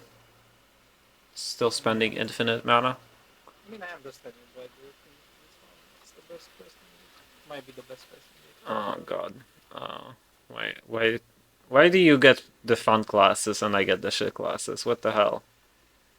Okay, I could do this one if you want. I could do 2 classes. Alright. Alright, can you do paladin then? I wanna do priest. And then you get the rogue anyway, so. What? And then you would get rogue anyway, so I think that evens out. Okay. So, dive the Laka depths. Hittable quest, summon 5 unlocks, reward movers to summon guild of compulsion. I really like this quest. I think it's simple. Not much to think about, just a CD deck. Play minions. Get them buffed. Like, Do you know that like once you do the thing, that the Murlocs on the board don't gain stats? what? Yeah, it's the future. The Murlocs that you will summon in the future that gain +1/+1. Okay, fine. I'm gonna summon more Murlocs. Still, Oh. I could summon 5 Murlocs by turn 3. Yeah, you can. So sure. You play this on 1, Murloc 5 Hunter main, FC. and then the 4 mana Murloc. Dude, it's gonna kill everyone if you, in Fury crafting. It's people just do not run removal in Fury crafting. Okay. So I like it. It's very chill. It's not gonna see that much playing High Legend, but it's gonna be a chill deck for chill ranks. Yeah, for sure. Okay, let's submerged map. Discover a Murloc. If you play it this turn, also pick one of the others. I mean, it's for the quest. I'm gonna give it a free. Let's see how the map goes. Maps feel seem pretty strong. That's So far, I don't know. I'm raiding all of the paladin cards too. I think for the quest, except for like one or two. I'm raiding like most of the paladin cards too. At least the one that go in the quest. yeah, I'm gonna stay a free. Okay. Story of Galvadon. 2 mana, give a minion 3 random bonus effects. I don't like this card. All right, hear me I out. mean, You play a giant on 4, then on 5 you go Lunesta, coin, and play the story on the giant, and it gets Wind Fury. Always. And also it gets Elusive, Divine Shield, Reborn, Lifesteal, I don't fucking know, everything. oh my god. I mean, it's too good to be true, you know? I mean, I think there is like 7 bonus effects, and it gets 6 of them. Yeah, but playing Linessa with a giant and everything, like, too good to be true. What do you mean? I mean, I don't know, it's not a holy spell. What do I even have to play this? Hammer of Wrath, Shaladrasil. Okay, Shala might be a card for this, not gonna lie. But, I mean, this is just from the scrap. Like in Cycle Rogue, we used to play from the scrap heap. This is just from the scrap heap, I think. but Literally. we played because of Gatekeeper and we needed it to fill our hand, right? No. Not really. I mean, it had some purpose. You can grab that and point Gatekeeper afterwards when you don't have a hand. I don't know. I'd say this is a 2 because it's 2 mana. This seems like a good range. I mean, I'm gonna give it a begrudging 4 because I think it just goes in Drunk Pala with 2 copies of it, and I think it's busted in Drunk Pala. Okay. I hope I'm wrong. Actually, do I hope that? I don't wanna. I don't want Pala to give me more playable cards. I'm Unlucky. gonna give it a 2. Okay. 2 mana, 1 2. Violet. Treasure Geo. Rare Butterfly. Cast a random spell from your deck that costs 2 or less targets this if possible. I mean, cast this one, right? Story of Calvadon. Well, yeah, if you play that in a deck. Also, like, it cleans out your deck, which is pretty Yeah. good. It has some, yeah, it works in like Imbue Paladin too. Just like worth noting because if you just run Ages of Light and Ornaments, then this is like pretty good in Imbue Paladin. That's it. You can cast the good spells as well. Uh, uh, okay. I mean that's not exactly bad to summon a random giant dragon. I mean, it's 2 mana, 1 to draw a card. Summon a Drake, right? Yeah. It's like Armaments, but a minion. Yeah. Maybe You. not Armaments, because Armaments was 1 card, but it's, Yeah. I mean you can also design this to like only cast Hand of Adal, for example. That's also pretty good. It's a free that draws a card. yeah. I think this is an interesting one, and it's probably gonna see play outside of just the Murloc deck. I agree. I think it's okay. Yeah, I agree. Okay. 3 mana to 4, Hot Spring Glider. Butterfly, your next move costs to less, Kindred, gain Divine Shield. I think this is good. Never follow. Yep. Give it a taste, just like 3 mana to 4, gain a Divine Shield for the next thing, Yep, Murloc Pala. Yep. Not so much, not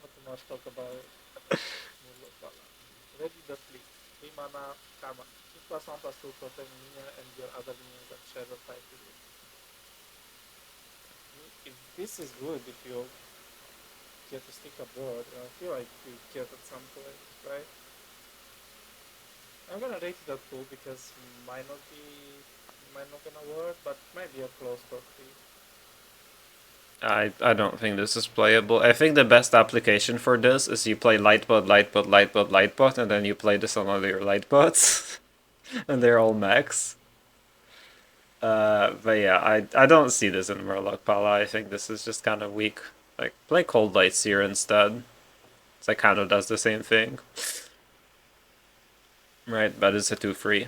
And I don't even know that I want to play Cold Light Seer in that deck. Yeah. Yeah, I'm going to Yeah, a 1 from me. Creature of the Sacred Cave. 4 mana to 5, activate at the end of the turn, cast a random holy spell because start target this is possible. So, yeah. Is this good? Like, what can it cast? Hand of Adar, but it's 4 mana, like, I'm not paying 4 mana for this. Yeah, well, fortunately, Sea Shanty is not a holy spell. So that would be something. I don't think the spell pool is that great. Let me look it up again. Also, you have to pay 4 mana for this and play another spell besides it, which is gonna be really expensive. Yeah. So I think it's a 1. Yeah, I mean, you can recast Ages of Light to imbue a little more if you play it on 5. But yeah. Oh, right. This goes with Librams really well. If you play Libram Pala, I don't know why are we playing Libram Pala, but if you do, then you can play recast. the Divine Shield, right? That's good. Yeah, or you This can. hits, for example.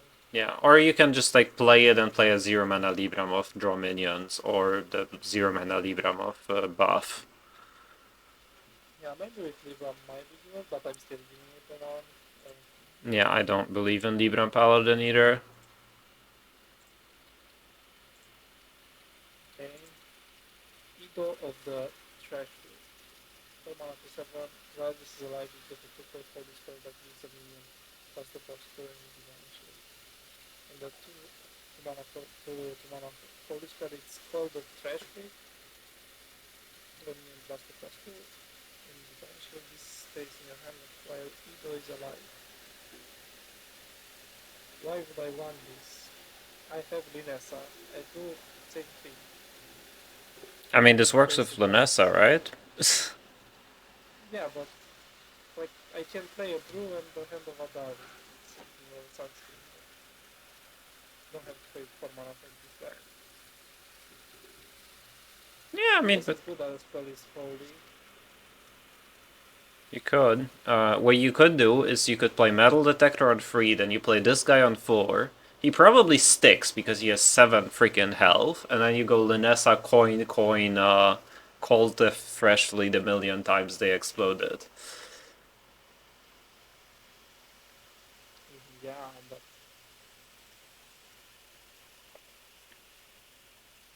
if I wanna play an extra minion in my deck and I mean, maybe it's not that deck exactly, right? Maybe it's the other like the Lunessa deck with a bunch of minions where you point the damage at the face, right? It could be that kind of deck too.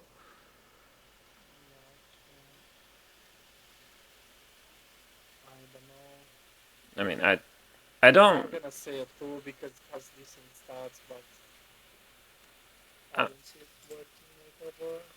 I want to give it a 3 for the future. I kind of believe in that Lunessa deck at some point, probably after Drunk Paladin fades out of existence. Unless Lunessa gets nerfed, then this might like not be that great. But it's like super so- sticky. So the only way that Drunk Pala gets out of existence is if Linessa gets nerfed. But if Linessa gets nerfed, then this card is not playable anyway. I don't know if this is not playable. I think this is like super sticky and super annoying.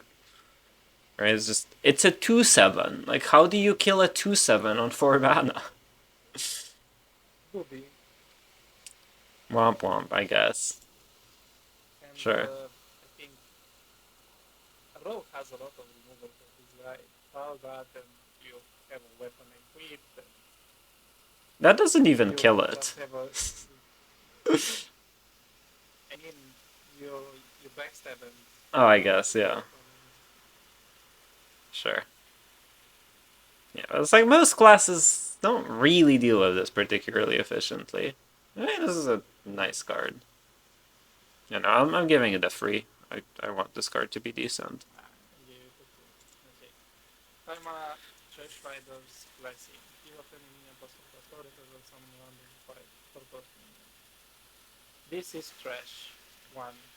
Yes. No need to Uh, elaborate further. it's supposed to work with the 4 mana card, but the 4 mana card's not playable, so the yeah. Okay. Kirano Guild. 6 mana. Yo, Trela, Mera with the gifted sub to Trela. Thanks so much. Much appreciated. I don't know. I think you can hear the alerts pretty bad, but I'm not sure why. Thank you so much. Okay, let's go back to the card. Crush, 6 mana, 6/3, dash, defeat or summon 3 to 1 Murlocs, give them each a random bonus effect. It's a Murloc and the Beast. I mean, it could be, it's pretty decent in first Murloc, right? Yeah, I mean, I think you play it in that deck. I don't think you play it anywhere else. For that reason, it's 4 Murlocs, it's a rush, and it's almost like bonus effect, so I think it's really good. I'll give it a 3. You know, I'm staying with my Quest Pala rating. Okay, let's head back to the quest. And I'm gonna give it a 3. It's like just to chill, not to give it a 3. I know you're a hater, but I mean, I'm just giving you the 2 for the Diamond Gamers. I like simple words. I'm a simple man. Summon 5 Moonlocks, Moonlocks you summon game +1/+1. Okay. Let's Okay. go to the priest. This is my favorite, I think, class of this entire set. So the quest, reach equilibrium. It's a double quest actually. The first part says, or one of the parts says, cast 5 holy spells, and the reward is a Life's Breath, which is a 5 mana 4/4 elemental taunt battle cry. Summon a copy of this if you're holding both halves of Soletos combined. And then there is a shadow part, which is cast 5 shadow spells, rewards Death's Touch, which is Soletos Death's Touch, Reborn, and Death Rattle deal 5 damage to a random enemy if you're holding both halves of Soletos combined, and they both combine into Soletos Cycles Rebirth, which is Taunt, Reborn, Battlecry, summon a copy of this, and Death Rattle deal 5 damage to a random enemy. So when you have like this entire thing, this deals 20 damage, and I think this is something that I want to say for like, I think this is the only or yeah, I think this is like the only spell where I feel like the really strong connection with the theme towards the class, and like the thematically it's like super cool. I think. Yeah, I like it as well, and it's really interesting. Oh, also, I'm scared that being a minion like might get removed easily, or killed or whatever, but I don't know. That's all the thing I'm scared about. Like it might not matter at all. 'Cause it's a minion. yeah. Can this deal with a ship, for example? Again, I mean, any ship. the idea is you play it before the ship can come down, right? Can you cast 10 spells? Well, I mean, you technically can play it on curve. Like you technically can play the reward on 5. It's about as likely as playing all the giants on 4, or I think it's less likely that paladin playing giants on 4. But you could do it. If you can play it on 5 or 6, yeah, for sure. I think for 6 is pretty on 6 is pretty easy. Okay. let's see the cards. Yeah.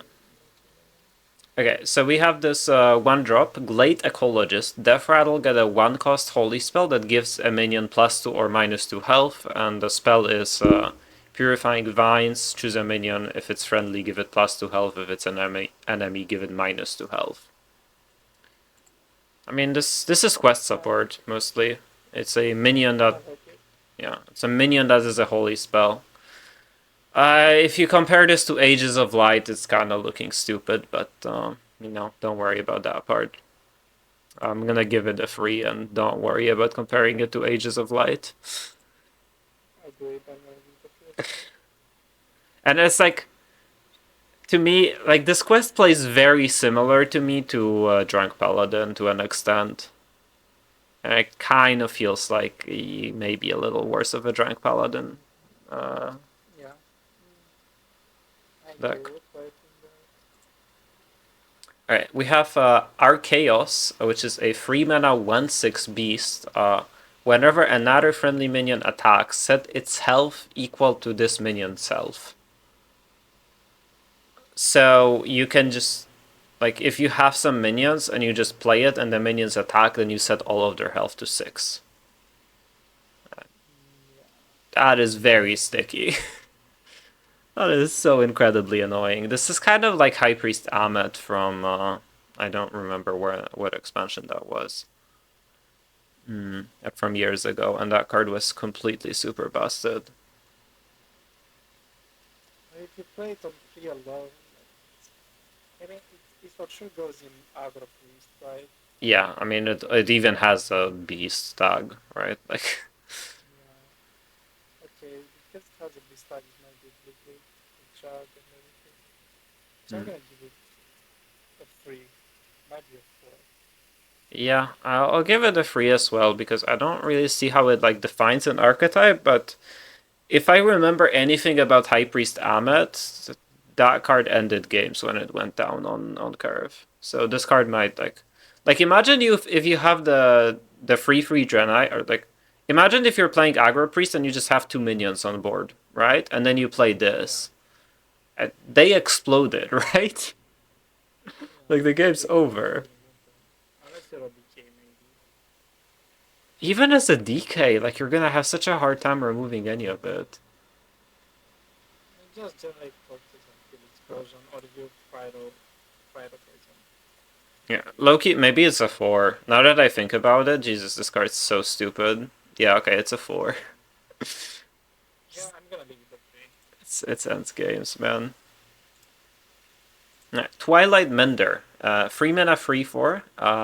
Death Rattle, get a random Holy and Shadow spell. So random means it can give you non-priest spells too. Which, for holy spells, you can get Paladin holy spells, which is really good because because you can get Divine Brew, for example. I mean, Paladin holy spells are just really good, I think. Or a lot of them. I feel like this card is too slow even if you play it in the deck, because you have to play that thing on turn.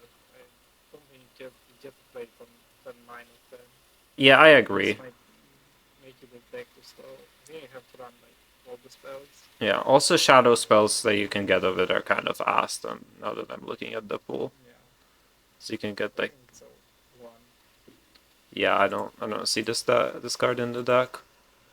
Gravedawn Sunbloom. 4 mana holy spell, draw 2 cards, Kindred, this costs 2 less. I think this goes outside the deck. I think this card is just really solid overall. And Priest does not have very great options to draw cards. So this could be one of them. I like it as well. I think it's 3. 2 mana draw 2 has to be good in Priest. Right. Yeah. It's a little bit of a hassle to trigger the Kindred, because you need to, like the only real playable ones are like Power Word Shield and Halo, and maybe the Ecologist. And Tic Tac Kindred is if you play it's basically the elemental synergy, but for everything. So if you play a holy spell the turn before, then you get the extra effect.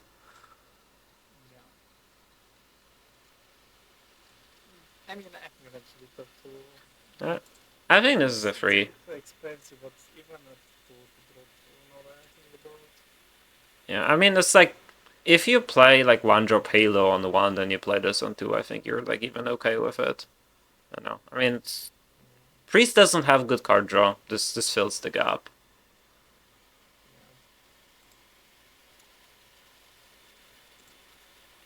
And Gravedawn Voidwhelp, which is a 4-mana shadow spell, summon a random 4-cost minion and give it Taunt, Kindred, do it again. So you know how Spellmage runs a 4-mana card that summons 3 drops and does this? Yeah. And that card's pretty good. It's... And this gives tone to both of them. Yeah. Good as well. This is like a bust. this is infinite stats. EMG, I would say.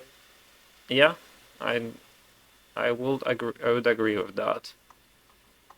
Like the slight issue is that you have to play a shadow spell. That again, like the only real ones that you can play is Nightshade Tea, maybe Acupuncture, maybe Thrive in the Shadows, and Twilight Influence, which is a choose one from the last expansion. It like kind of makes sense to play this on curve. Oh, wait, is a one. Bro, TikTok, you're such a hater. I mean I don't disagree with you, but you're such a hater, man.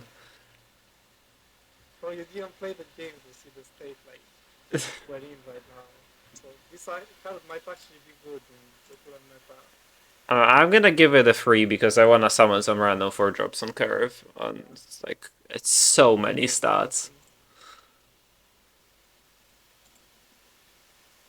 Alright, Resuscitate. 5-mana shadow spell. Resurrect a 1, 2, and 3 cost minion. Give them Reborn. Yeah, so we had Rally before in the game, which did this for 4 mana without Reborn. And somebody brought the point that this is really broken at Protoss Priest, because it reses the Sentry and a Void Ray. Yeah, it's and this is just kind of like if you play a 1, 2, and a 3 cost minion, like this is just kind of silly, right? Yeah, like this is really good. I like it. Yes. But TikTok like still says it's a one. Yeah, I mean this card is pretty good. Yeah, I mean this is like one of the best cards of the set, I think. It's just gonna see play in like every priest deck basically forever, I think. It's like giving them Reborn, it's insanely good. Yeah. Like I think you're gonna like you're gonna build your priest deck specifically so that you can include this card. Because it's so good. Yeah, it's like every priest deck for the next 2 years, I think. Unless this gets nerfed. A Bladesong Siren, a 6-mana 4/7 Naga with lifesteal, and it costs 1 if you've played a Holy and a Shadow spell this turn. It's kind of annoying that it costs 1 instead of 0, honestly. Like, it makes it so much more difficult to play this. I still think it's really good, right? You play a Nightshade Tea and Halo. yeah, and the Halo, like, easy. You play this one, you drop it on 2 or something. Yeah, it's a little hard to do, but yeah, it's like if you get to do the thing, it kind of pops off. I'm gonna give it a 3. Might not be a 4, but it's a 3 for sure. Yeah, I mean, if there is something that makes the quest deck good, it's probably this. But maybe you just play it in like Aggro Priest even without the quest. I don't know. Maybe that's too ambitious. Play Wisp, Orbital Halo into Nightshade Tea, into then coin this. Turn 1. I mean, like you can probably reasonably play this on like 3 or 4, without much effort.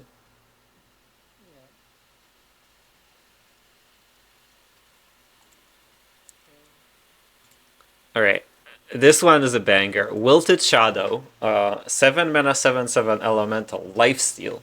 Whenever you heal an enemy, this attacks it. Okay, so hear me out. There is a card in Priest right now that is called Careless Crafter, I think. It's a 3 mana free. 3 mana, 3. Yeah, that gives you 2 bandages. Let me find it. I could maybe even show it on stream. Right, this guy. Wait, what the hell am I doing? Here. This guy. 3 mana free. Death Rattle gets 2 0-cost bandages that restore free health. So, you can go. You can go this guy and then bandage them a bunch of times. And that's not very impressive because that deals 4 per bandage. But you could play this guy at some point. He dies. Then you go Tyrande, rest in peace. And then you shoot a bunch of bandages in their face. So Tyrande, rest in peace, 2 bandages is 44 damage. Yeah, what's up? What's the problem? Yeah, you only do the 4 damage with this, right? Yeah, but if you have 2 of them from Tyrande, rest in peace, then it deals 11 per heal. And then if you Tyrande a bandage, then a bandage triggers, then they attack twice, then the bandage triggers for the second time, then they attack. So that's 22 pair. That's an interesting replica deck, and Yeah. I like it. And you can run Resuscitate in this deck to resurrect the 3-cost bandage guy. So that gives you 4 bandages after you play Resuscitate. So it's basically just like Tyrande this and like resing the free drop at some point for the setup. Does that actually work? One question.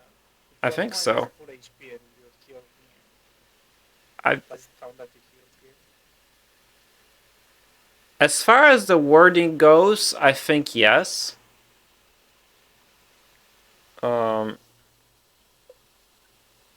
But I haven't seen it for sure. Yeah. I have to test it out. But it's a very interesting card, so I'm going to give it a 4. Yeah, it's 44 damage, right? With just that, and if you have more bandages, then every bandage is 11. I still don't see it. Yeah, and you can also use the Riddle Ooze card to buff one of them with Tyrande, right? That you could buff them twice, and then you shoot a bunch of bandages. You could also do that. Yeah, it's a bunch of options. But the easiest one is like take random double rest in peace. Yeah. It's a really cool idea, and I think this will be some sort of deck. Oh, you want to do that on 10, right? To make sure, like, because you could resummon Tyrande if you play it earlier. Yeah, that's why you don't let Tyrande die.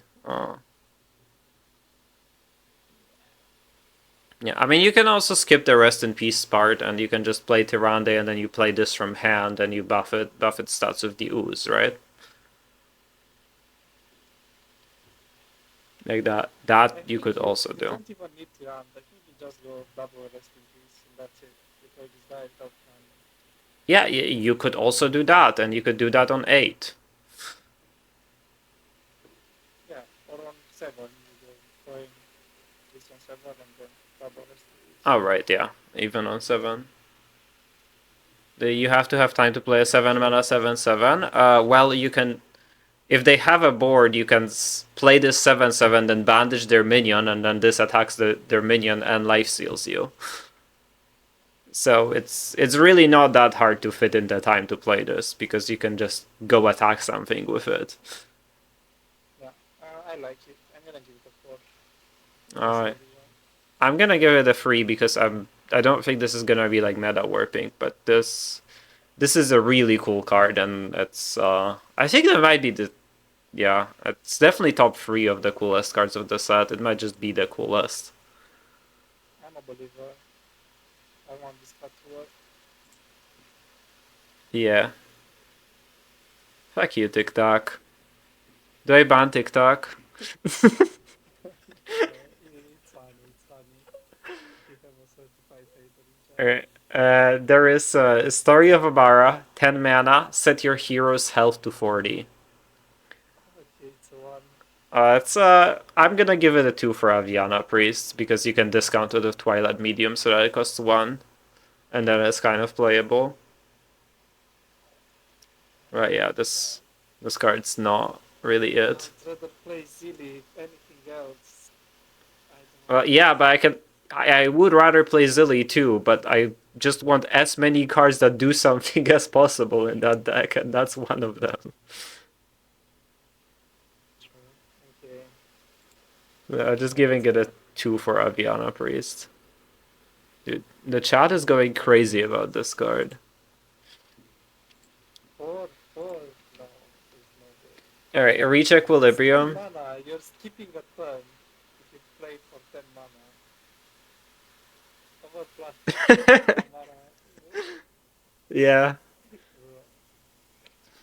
Okay, it has to, that TikTok has to change to a 4.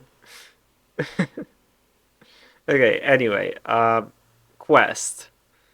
The quest, you can probably play the reward on 6 pretty often. You can, if you high roll, you can play it on 5. Play only one of the words, right? No, you play the combined reward, I think. For I don't see the reason. I don't see how you play 10 spells. I mean, it involves drawing some halos. You're casting 10 spells in 5 turns? Yeah, because one of them is Nightshade Tea. Yeah, Nightshade Tea is like broken. You need double halo. And you have the 1-drop that gives you a holy spell when it dies, which, you know, sometimes happens. It's like, it's a little optimistic, but I want to believe in this quest. And I'm gonna play it direct If TC. it's played on turn, so I'm gonna give it a 3, but you might not be able to play it on turn every game, and it's gonna suck if you don't do it. No, TikTok, you can play Halos for 0 mana. So it's actually just easier than that. Hear me out. You're not gonna like what I'm gonna say. You make one reward, right, in one turn. Mm-hmm. One reward. Because I guess you don't finish them both in the same turn, right? You don't know, but probably. Yeah. Am I getting ratted? That's you. Well, well then I add them and I call them a bunch of mean things. Okay. Yeah. But yeah, I'm gonna give it a 3. Oh yeah, you could cube the reward. That is a thing. It's probably a little too ambitious, but yeah, I like this. I'm interested in this. It's like the priest set at least like gets me thinking about cards. Is what I really like about it. I think It's the most interesting card, Yeah. for sure. Yeah, I think I Fury crafted the priest set the most. All right. Okay, you can do the rogue as well if you want. I don't really care, but sure. I guess I'll do it. Alright, the quest. Lie in wait. Shuffle cards into your deck 5 times. This is not shuffle 5 cards, this is shuffle cards 5 times. That's different. It's worth noting. And the reward is Muster Dusk, which is a 5 mana hero card. This is Battle Cry, summon 2 free ninjas with stealth, and your ninjas will now shuffle back into your deck when they die. And the hero power of this hero card is draw 2 cards that didn't start in your deck. So you draw all of the stuff you shuffle, and it coincidentally also summons you 2 ninjas, so that you always kind of have something to draw as long as the ninjas die. So it's basically the hero power is 1 mana, draw 2 cards. It's that didn't start with your deck part is like not very important. TikTok is going to make Spring Cleaner great again. Dude, TikTok, Says it all. I might record a video why I quit Hearthstone if the Tic Tac Steam cleaners me during Fury crafting. And Alright. And then we have I like this quest. I really think this quest is gonna be about Pokemon. I think the quest is strong. Yeah, I think it is interesting. Alright. We have Knockback. 1 mana, deal 1 damage to a minion, improved for each time you shuffled cards into your deck. So it gets improved again per times you shuffle, not per number of cards you shuffled. So if you play Mauler, it only gets bumped up by 1. I think this is... Could be back. It could be good in the deck, but I know. I think this is like the weakest part of the shuffle package because we already have Doobie and we already might have Backstab. yeah, I agree. So I don't even see running it. You don't wanna clear a big minion with it anyway because you want the game to be over by then Yeah. most of the times. I'm gonna give it a 2. I design it's interesting, but it's not gonna see. I think I'm giving it a 1. I don't think it sees play in the deck ever. I think this is the weakest card. And then we have Merchant of Legend. It's a 1 mana 1/2. With Battle Cry, discover a legendary minion, shuffle the other 2 into your deck. Man, this card is so shit, but it procs your quest, so you might play it. But it's so bad. It costs 1 mana though. Like Yeah, on 1, I want to play my quest, so on 2 I wanna play my Mauler, so it doesn't even hurt that good. I mean, you played this plus Mauler on free or something, right? Like, it's cheap still. Doesn't need to curve, but it's cheap. I think I can do my quest without this card. I mean, I think I'd rather run Amalgam in my quest deck than this, but I might just have to run both. It's like, because you just don't have enough cards to shuffle, I think, without this. But maybe not. I mean, Mauler is 3 procs or 4 most of the time with Shadow Step and everything. well, yeah, if you draw the Shadow Step. The Ninja Turtles and finding the cards are gonna see. I think we have more than enough. Dude. Also, we can play Web in the deck, which could be really good. Dude, I think if this red discover a legendary minion, progress your quest by 1 without like diluting your deck, I think it still would be actively bad. It's like I don't. I think it would be decent if you didn't shuffle the other thing in the deck. Yeah, it's like I don't want to minus hand size myself even. Like this card's so shit. Oh. Man, I can't wait to draw Scissors for 100 mana while playing Rogue. You're hating on all the classes. What do you like to start? He likes Shadow. He plays Balatro now. He doesn't actually like the game. He's just playing the Fury crafting for one day. You see Bailando Priest TikTok? You might like that deck. He's gonna call it the bad version of his deck. I know it. Yeah. I think this card is the one. I'll give it a 2 because you might play it in the quest, but it's so bad, man. It's like the worst. Without the quest, this is like one of the worst cards printed in this expansion. Non-ironically.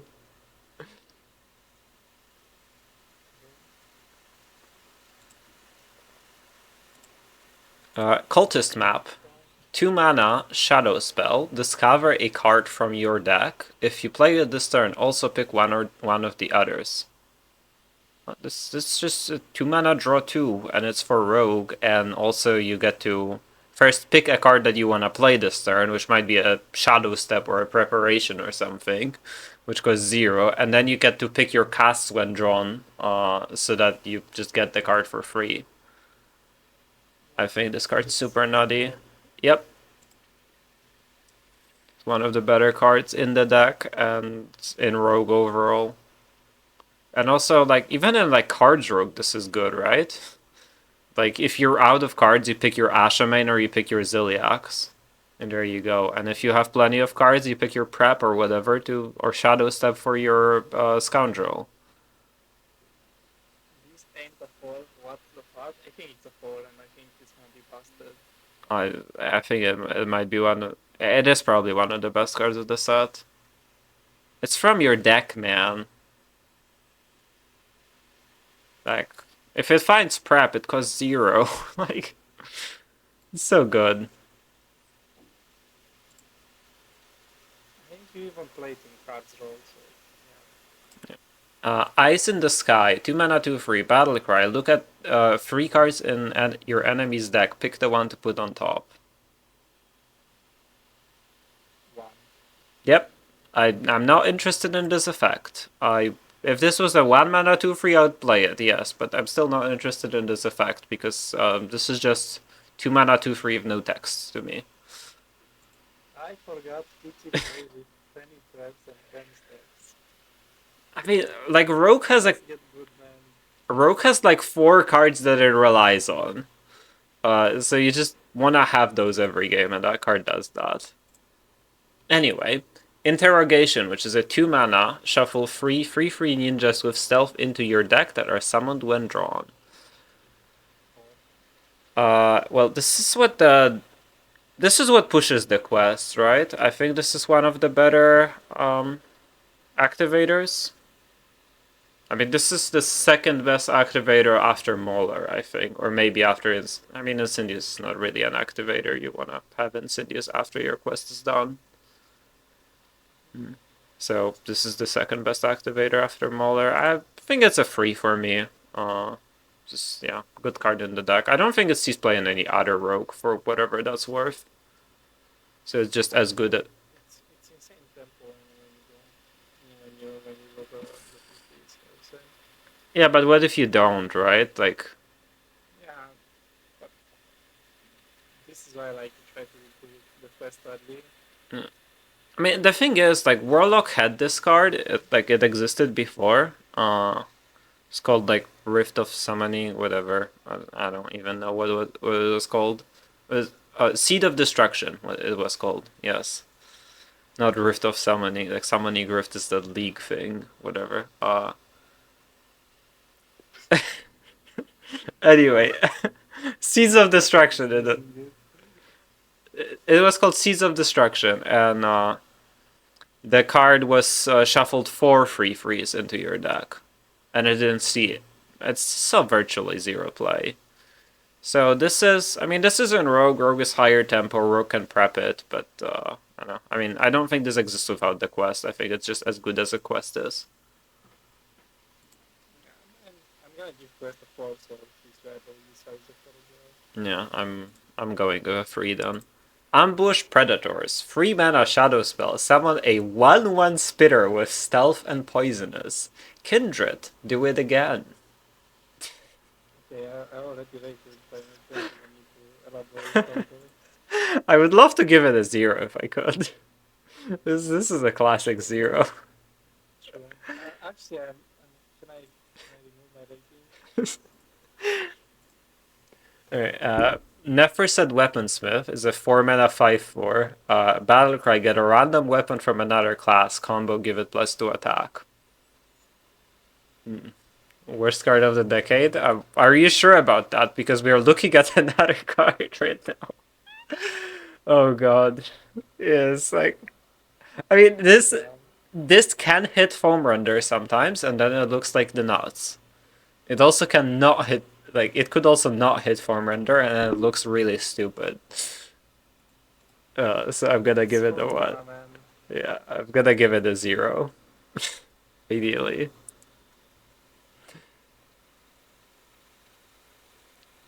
Okay, I like this card. Oppu the Unseen, 6 mana 6/4. Battlecry combo and Death Rattle casts Fan of Knives. It does draw 3, so that's worth mentioning, and it also does get discounted by both Foxy Fraud and 1 mana 2/1. Which I mean, Toxic Fraud is not really strong because you have to play it in the same turn. not really. Space Rock Collector. Wait, Foxy Fraud is the same turn? Yeah, it's insane. Really? Okay, I mean, I don't play Rogue, so I wouldn't know. So, like, it's only Space Rock Collector. Yeah. you can draw 4 cards if you discover it and combat. Okay, I'm actually happy because now the pool of combat is a bit smaller. I mean, it's a not smaller, but it's a lot wider. So you never hit the blue six every time when you need it. I mean, So I'm really happy using this card here. it's only a 50-50 now, which is it's just standard Hearthstone rolling 50-50s. Yeah, exactly. Yeah, methods is saying that you can step Foxy, which is Foxy step Foxy, and then you cheated. You discounted by 2. I don't wanna use. Yeah, I think maybe I use it, but I don't know. Foxy in a main deck seems kind of weird. Yeah, I think I'm just happy with the Space Rock Collector, and I don't know, like even like if I play it on 4, like this card's good. It just does a lot. I don't know if it'll see play this expansion, but it'll see play at some point for sure. And we have the Lucky Line because it's 6 mana. We can play it, step it, and then we play it with Sonya and Spanto. And draw 17 cards and fatigue yourself. Cycle around. You have to play Giant. Uh, Yeah, I'm gonna how are you?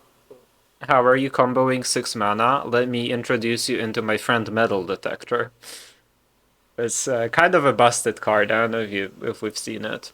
I'm gonna give it a 3. I mean, it's just a solid card, but I don't think it's working. Right, and then Underbrush Tracker is a 7 mana 5/5 rush. Costs 1 less for each time you've shuffled cards into your deck. Which, after you played your quest and your turtles died from the hero power, this costs 0 from the hero card. Yeah, that's true. So, Cost 0 on 5 pretty consistently, right? Because you're gonna have some turtles on the board, and you kill them after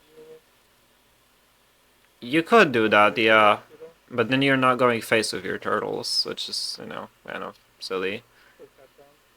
I mean, I think this card is good in the quest deck. I don't know how good it really is. But, I mean, I can't really imagine playing the quest deck without it, though. So, I think I'm just gonna rate it the same as the quest. I could see it like, but I don't need that. I don't need this card on my first deck.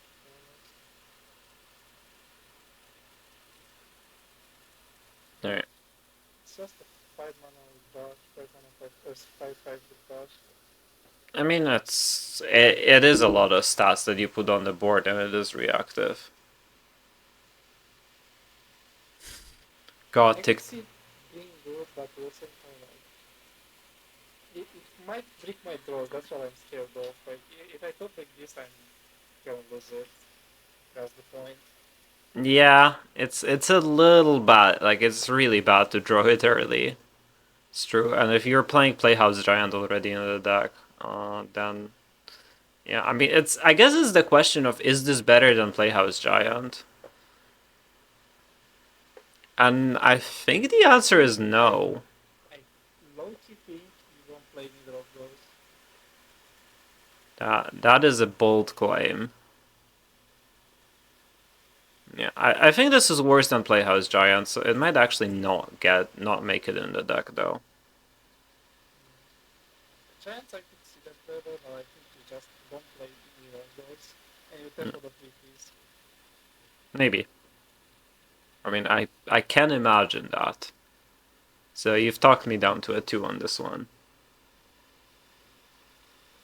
Yeah, I'm gonna give it a 2 as well. Alright, and back to the quest. I mean, I think the quest is a free. This happens reasonably often that you play this guy on 5. I think. Like you have Amalgam, you have Mauler, you have the 1 mana shuffle legendaries guy, and you have the 2 mana spell. Which like, I think that's sufficient. I know that I'm mentioning Amalgam, and it's like kind of sad that I have to, but it's like I think it's just what you have to do. I'm not buffing the Amalgam. I don't care. It's already. I mean, it's in the deck. That's technically Jimmy, right? Fair enough. I'm gonna give it a 4. I really like the first. Yeah. I mean, I It makes rogues interesting again because I lost hope with these couple of months for Harbinger, and I don't really like the playstyle right now. I just like it's really interesting. how do you play discards and not die by turn 4? Have you played the game method? I don't think anyone's capable of killing you by turn 4 these days. I think you die on turn 7 tomorrow. That's about it. Yeah, that would be pretty bad. Wait, do we play Murber Shaman with like a bunch of new battle cries at Theorycraft? That'd be a troll thing to do. No, man, no, please. Alright, we have Shaman next. Okay. Quest. Spirit of the Mountain. Place our minions of unique types. Keyword Ashalon. See, look, this guy is like short advert. It's only Ashalon. It's not the full name. True. I mean, 5 mana 8/8. Better try adapt twice for the rest of the game. Give minions you play those adaptations. I'm not sure how to feel about this quest. I dude, I feel like his title is kind of shit. He's a Ridge Guardian. Like, what the hell? It's like, what do you mean a Ridge Guardian? It's like a security employee or something. Like, it does not seem like a reward to me. Even. Yeah, I don't know, like 7 minions of unique types. What am I supposed to play in the deck? Amalgam. This is impossible to do. Yeah. I mean, I'm just actually gonna give it a 1 without looking at the rest of the cards. Okay.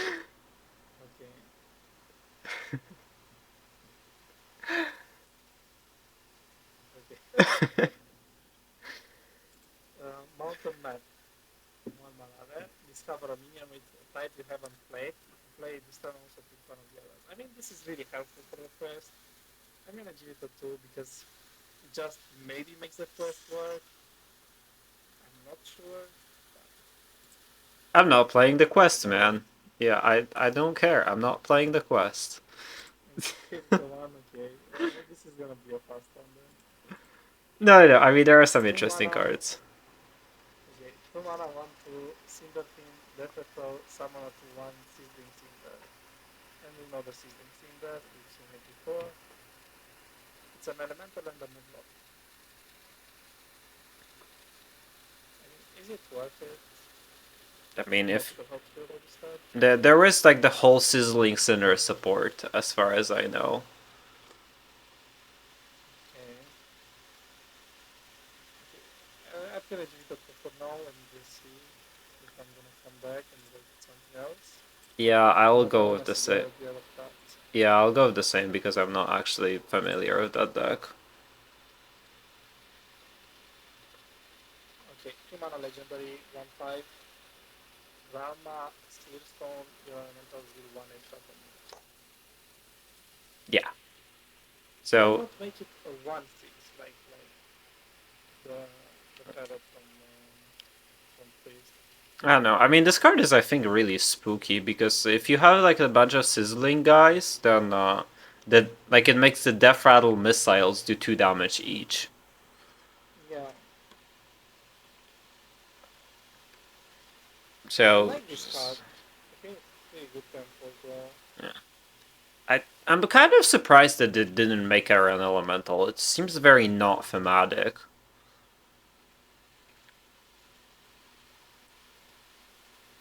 Yeah, it's Give it like I would want this card to be an elemental so that you can play Asho in this deck or whatever, but like I don't know. It's weird that it's not an elemental, probably for balance reasons, but I think this card's kind of nutty, and it's if the deck is good, it's because of this girl. I think it's not an elemental because they don't want you to be able to discover it from other things, right? To be able to generate it. Oh, maybe. Yeah, that would be a good balance reason. Yeah. I'm gonna give it a 2, but it might be a 3. Yeah, Depends on how I the meta develops. I gave it a free. Okay. Sorry. Bless you. Well, I'm not sure what what was that. No, yeah, You know. I'm sick, Title, so yeah. Fight of the Firehawk, 3 mana, command, draw 2 minions of different minion types, give them plus one. I wanna give it a 1, I don't know it's that. you know this tutors. You know this draws murmur, right? Yeah. No, it's not guaranteed to draw one more. Yeah, but we already played the location that doesn't even draw murmur because it draws our minions in murmur, right? It's the battle cry. Okay, then it might be a 3 because of more. Yep.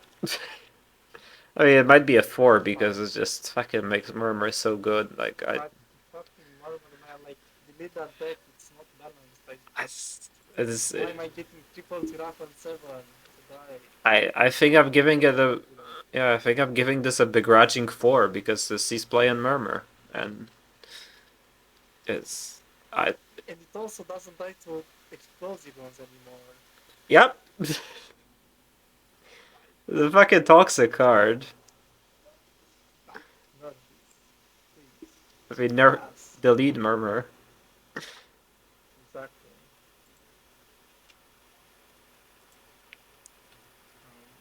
Lava Flow. Link to damage to the lowest card enemy 3 times. Overload 1. I think there is a next card that like synergizes with this pretty strongly. I think. So we should probably read that. The volcanic thrasher. Draw fire spell to spell damage plus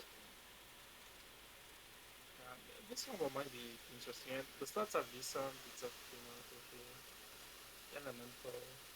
Yeah, I mean I think you play these the lava flow as your only fire spell with this, right? And you just kind of punch them in the face with this, or shoot them with the face with lava flow, I'm whatever. gonna give it a 3.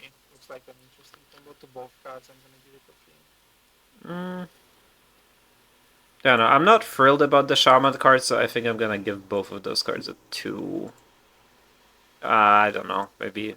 No, I can't give a 3 mana deal 12, but yeah, okay, they're both getting a 3. It's a 3 mana deal 12, man. I can't give it a 2. Yeah. Mechanized Magma. 4 mana to 5. Common. Whenever you play a fire spell, it gains stats equal to its cost. This is a 1. Yeah, I mean it's really spooky if I it mean, sticks, but it never It's sticks. a mech. It's a mech, so it makes sense in the deck in a way. In the quest, but I don't know, like paying for mana for this, never in my life. Yeah, It's a 1. I agree.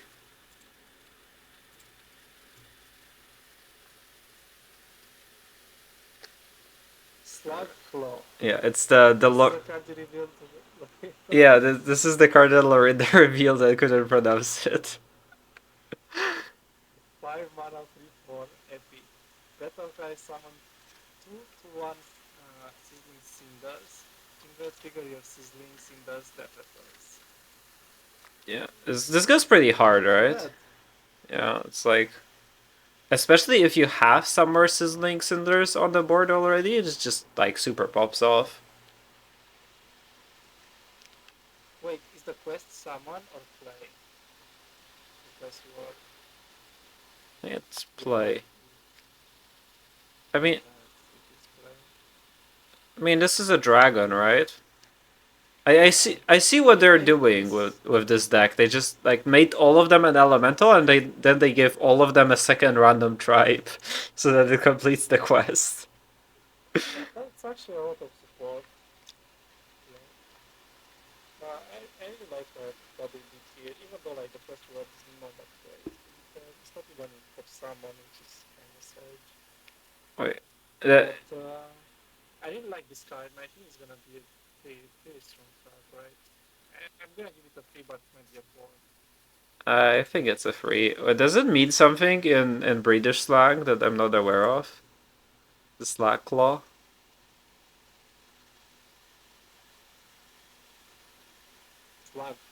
Is slag something? It probably is. I don't know. Sounds like a Then I British value thing. for less. Ah, Oh, okay. it's insane. Okay, I understand. Okay, I could see how you couldn't say that without laughing now. 6 mana, Sizzling Sword. Deal to damage, summon that many in one. Oh, this is nutty. Yeah, you could also do that with the element of the Freeman elemental, Yeah. right? But it's a bit too expensive for my life, but I could see it work. Like deal 5 damage and summon 5 to 1. You get your value for this if you draw it off of that. Yeah, it's a lot of damage. And if they don't want to clear it, then you slack claw them. Except for Yeah. you probably spent all of your mana, so the Kindred's not active, so it's kind of awkward. But don't worry about that I part. think I think it's a 2. I'll give it a yeah. I'll give it a 2. I don't really believe that in that deck that much. Okay, and let's go back to the quest. I think I like all the elemental stuff and everything, but the quest it's a 1. It's not even close. Yeah, I already gave it a 1. I'm done looking at it. Like I don't want that. I don't want anything to do with that card. Okay, let's move to Warlock. Warlock. Alright. So we have the quest. Escape the Underfell. Quest play 6 temporary cards, and the reward is the Underfell Rift, which is a 5 mana spell that opens a rift to the Underfell. And what this rift is you can throw a card to it to summon 2 fell beasts once per turn. And the fell beasts are a 5 mana 5/3 rush lifesteal, 5 mana 4/4 with charge elusive, or 5/3 of Russian lifesteal, 4/4 with charge and elusive, or a 3/5 with taunt and reborn. So like the quest is pretty powerful because like you're 66% to get a charger, you always get a board impact. It's good defensively, it's good offensively. It's just really like the reward is really strong, and you get to play the spell and then you get to throw the card in instantly because I believe you can do that for 0. So it's the reward is very powerful, but it's not exactly easy to play the temporary cards because we'll see them here. There is the Cursed Catacombs, 0 mana fell spell. Discover a minion from your deck, make it temporary. Yeah, this is just really good in any Warlock deck forever until it gets nerfed, right? Yeah, you get your on 5. Or you play your on free with another card that we'll see in a bit. Which, yeah, this card's obscene. Yeah, I think so. This is the best card of the set, I think. It's not even close. Then we have a 1 mana location, Blood Petal Biome. Discover a temporary 1-cost minion. So yeah, you click it when you can actually play the minion, because otherwise it's kind of disappointing. And it's quest support. I mean, it goes pretty good because you play quest on 1, this on 2, and you play the 1-cost minion. Yeah, but the problem is that the tempo that you're doing is playing a 1-cost minion, which it's not the highest amount of tempo that I've ever seen in a Hearthstone game. Yeah, but I'm clicking on 2, and I'm clicking on 4, which might not work. Yeah. Also, I could play double location, for example. And then no click. Like, click them and don't play the minion. Just to wait. Do you have to play them? Yeah, they're temporary. I mean, they're temporary. So if you don't play them, then they'll discard. No, I thought like you just have to give a temporary card, but you actually have to play them. Okay. I mean, yeah. Yeah. It's a thing.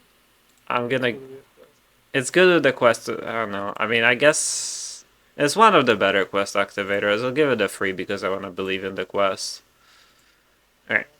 Then we have Spelunker. 2 mana, 2/3. Battlecry. Your next temporary card costs 2 less. It's a great setup card.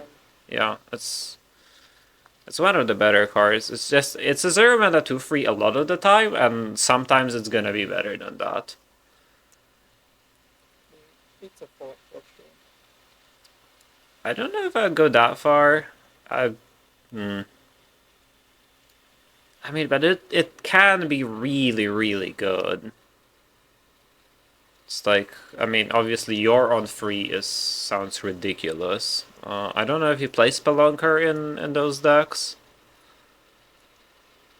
I'm gonna give it a 3 because I'm not quite convinced that you play Spelunker in like Starship Warlock on like your lock or wheel, whatever, right? Yeah. But it is crazy when you get to do it, right? But even in the other, like in the quest, like it should be really good because you might play some expensive minions, right? Yeah. I mean, you could play some expensive mini. I mean, I don't think you should play very many expensive cards in the quest deck. So technically, this card it's a 0 mana for free. Yeah, but it's a 0 mana 2/3. It's good tempo, so I think we should play it in like quest deck for sure. And in any deck that like can use temporary. I'm gonna use the 4 still. I might be wrong. Maybe it's a 3. Alright. And Tunnel Terror, 3 mana 4/3 beast with Death Rattle, get 2 random temporary 2-cost minions. Yeah, so if the opponent kills it, they stay until the end of your next turn, until the end of your turn. So you do have a turn to play them. It's not that bad. Having said that, it's a free health minion for free, which is not ideal. And I'd much rather, not do that. Actually, which expansion is the one from the broken one for the DK one for? Is he from Perils in Paradise? Yeah, it's from Paradise. Okay, so you could play that card in this deck. I don't think I want to. I think this is good to play on curve. Play on 3, get to run on the curve. I mean, you could play the 1/4 and then play this, right? Yeah, but if it kills like if it kills this twice, I'm getting 4 to 4 minions. Also, I could mill some cards and maybe I don't want it. Yeah, but then you pick the ones that are actually good. True. Because, they are random 2-cost minions. They are not gonna probably be Other too than crazy. this, would you run the 2/4? The 1/4? I mean, you can probably run Handler so that you have tempo in the deck. I don't know. It's like just throwing random ideas out there. And then you have to play Dark Metal as well. Yeah, I mean, I'm playing Lucate. You play Location Layover, but I think it's too many cards. I don't know if I'm playing Layover. I think I'm just playing Location. And Consume. Because that part is broken. I just use it for tempo. I know. Having said that, I mean, I think this card is a 2. I think this is the weaker part of the deck. And I'm not... I think it's a 2 as well. Yeah, I'm not actually sure if this gets run. Do you know why you can't put Tourist with Quest in the same deck on the official Hearthstone deck builder? I have no idea. I haven't seen that. I mean, we should... Alright, we probably get the client in like a couple of hours, so we could, like, I guess, see in the Fury Crafting client soon. When are you gonna stream? As the Fury Crafting starts, probably.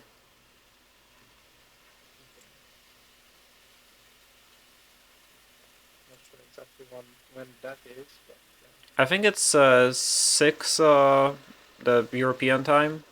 I think it might be 7. 6 p.m. Yeah, 6 p.m. my time. I think is it 7 or is it 6 for you? Oh. So I guess I'm gonna stream then as well. Yeah. All right. Caustic Fumes. It's a 4 mana fell spell. Destroy an enemy minion. Kindred deal 2 damage to all minions, including your own, by the way. I mean, yeah. I don't know if this Kindred is getting triggered. I don't know what we're doing with this. Oh. I think it's literally I could play Layover and destroy all his minions. Yep. Razidir. 4 mana 7/7 Demon Beast. Battlecry, discard a random card from your hand, kindred your opponent's hand instead. I like this card.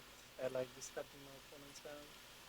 Yeah, I mean, I'm even playing Champions of Azeroth with Bran and play this. Copies of this. Play Brewmaster, bounce it, play it again.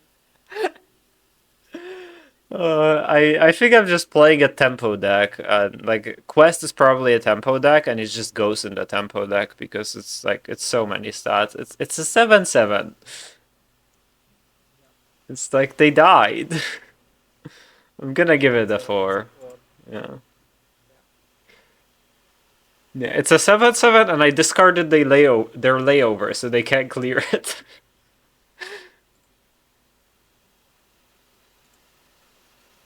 Whispering Stone, 5 mana, 0/8 taunt, death rattle, get 2 random spell spells. They cost health instead of mana. How No need to elaborate further. Yeah. How much mana do you think would it have to cost for you to play it? Would you play it for 3 mana? The felt spells are kind of cheap. Or does it need to be 2 mana to play it? Yeah. Yeah, I don't know what's the point. It has to give me mana to put in the deck, first of all. Like, even if it's a taunt, like. Yeah, it's It's on my hand. Even though they're cheap, like, it's not what I want. I mean they cost 0 mana, right? They just cost half health, but yeah. Right, another So I even die because I can't cast them yes. when I play these. Another stunning card, a 6 mana taunt, death rattle, 6 mana 2/8 taunt, death rattle summon a random fell beast.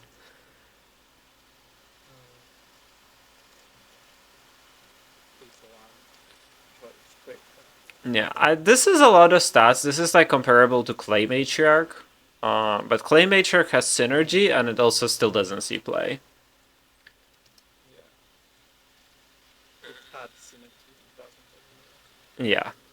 Yeah, it did see play when it had synergy, to be fair. But yeah, this doesn't really have synergy. You supposedly you can reborn this with a 1/4, but I really don't understand how that works because the 1/4 costs 2 and this costs 6, and I don't think the 1/4 is sticking. Doesn't help me with the quest. That's my main worry. Like, Yeah, it doesn't help me with anything, so it's a 1. If it costed 5 mana, maybe. I agree. Story of Lakari. At the end of your turn, discard a card and fill your board with 3/2 imps. Lasts 3 turns. This one is interesting. Is it? I'm discarding a card from my hand, a random card from my hand 3 times. And I'm summoning some 3/2s. For 7.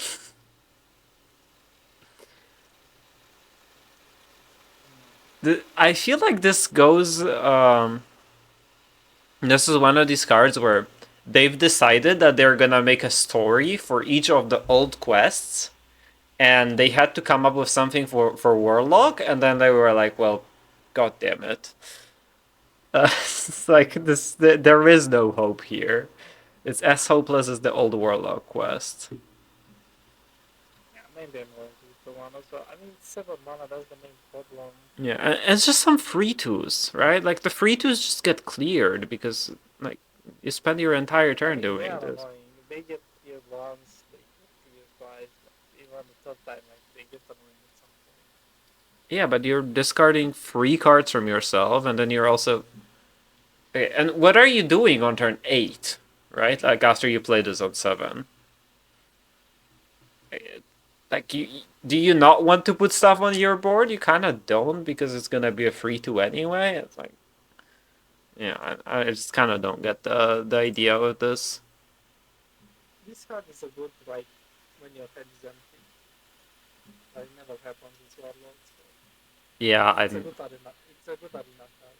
No, your card is not empty in arena as Warlock. It's bad even in arena, I think. It's a longer. Yeah. All right. And coming back to the quest, I guess I'm on a free with a quest, because this is how I kind of went about the quest cards. It's a little hard to do to play 6 temporary cards. I mean, the locations. Like, you have to play the locations, you have to play the Tunnel Terrors, and that's 8. Then the Cursed Catacomb is like 10 procs, and you need like 2 more, which you can do with Solarium, right? That's probably the way to do it, and then you would complete the quest about halfway through your deck. And that seems doable. Maybe. Yeah. I mean, I like the concept of the deck. Yeah. That probably happens on like 6 or 7, realistically. The only problem that I have is like you can only do it once per turn. Yeah, I mean, After you finish the first, it's like kind of annoying once per turn. I'm only summoning 2 minions, yeah. but they are broken minions still. I don't know, like it's a free, but it might be just unplayable. Yeah, it might be. Is there a theoretical high roll to do this on to have this on curve? Let me see. If you play location on 2, you click it. Then you play the 1-drop. Then you. What do you do on 3? Wait, we play Wisps in the deck because we're gonna play the 0 mana first. Yeah, Cursed Catacombs. Yeah, we probably Tunnel Terror 3, and then we Cursed Catacombs to Wisps, and that's the quest. Right? Yeah. Or maybe we Cursed Catacombs and Spelunkers, and then cheat out the random temporary. Oh, no. Actually, okay, I see the line. We get a Spelunker from Tunnel Terror. Yes. And then we play the Spelunker, and then we play the others temporary 1-drops, 2-drop with a 0. Yeah. GG. And then we have the quest on 5.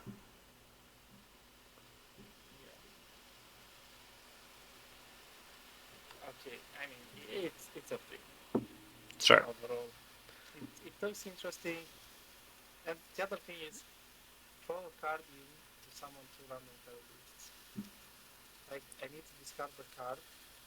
Yeah, I mean, you discard your Wisp. Or I played to complete the quest. yeah.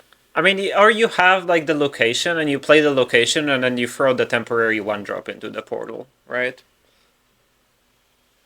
Yeah, I don't know. Like it seems like too ambitious.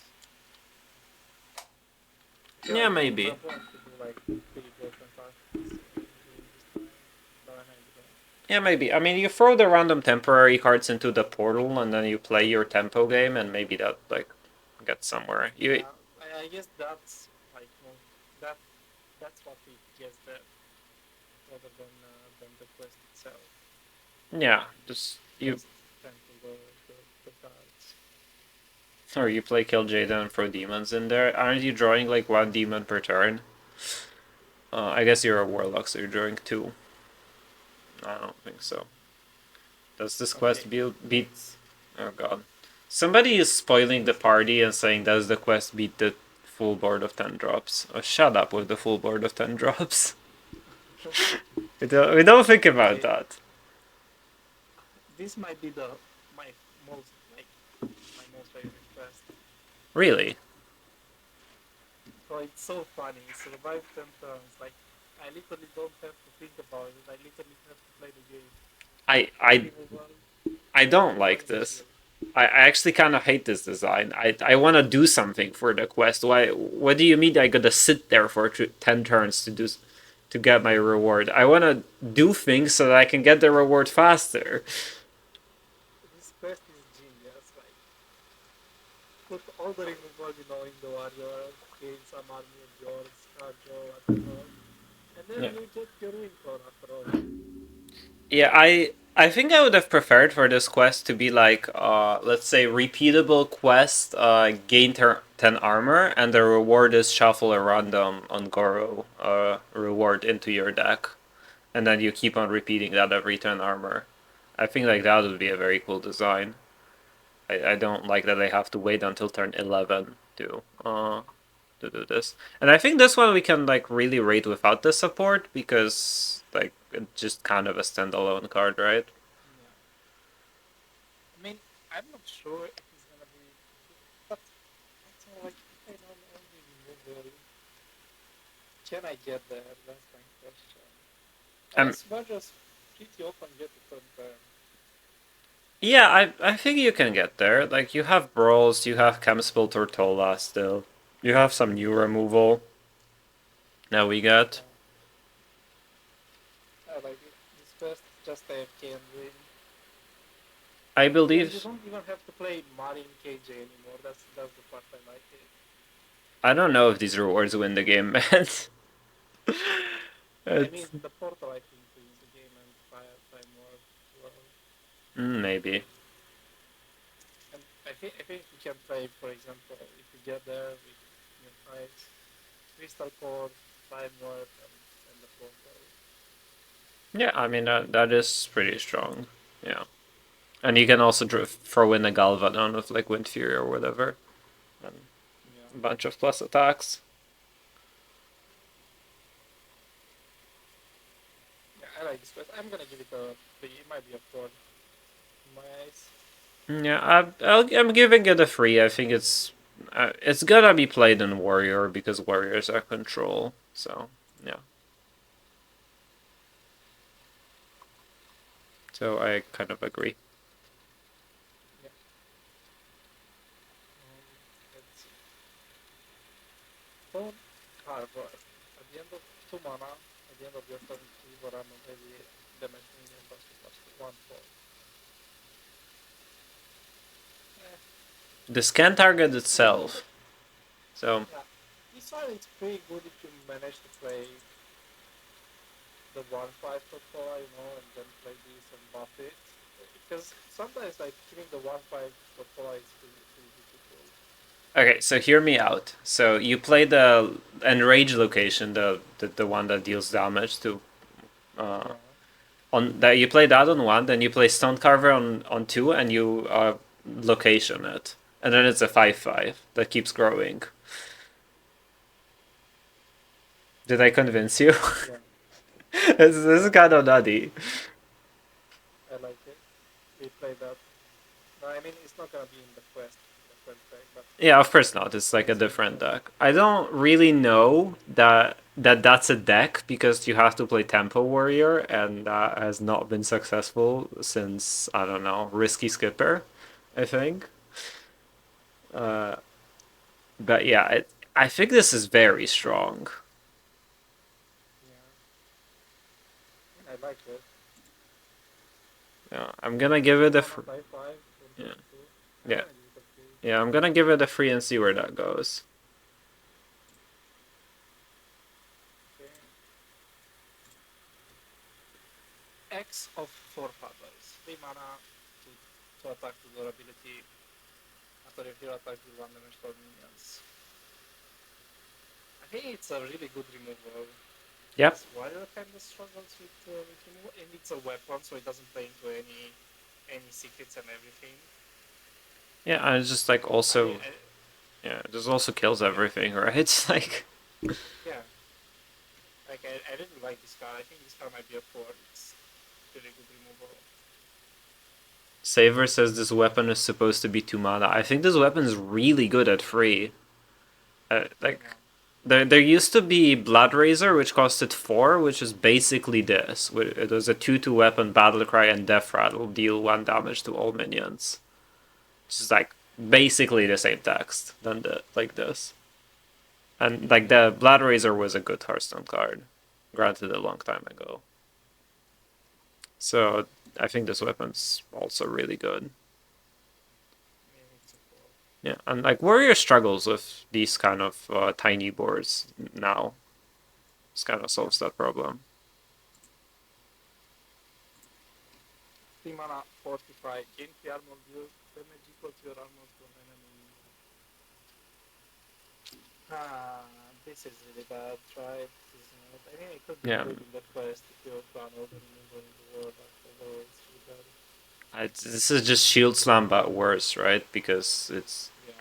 it's just hero power Shield I, Slam with +1 armor. Like who cares?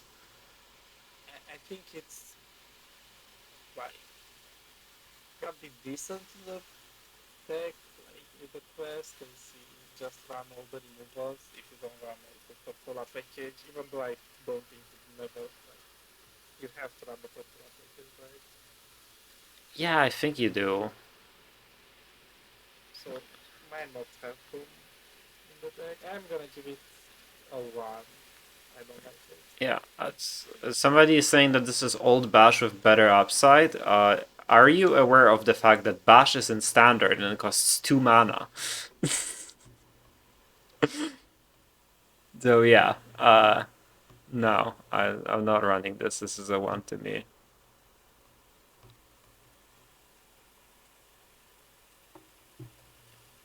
3 mana 3/3, Latorgian Armorer.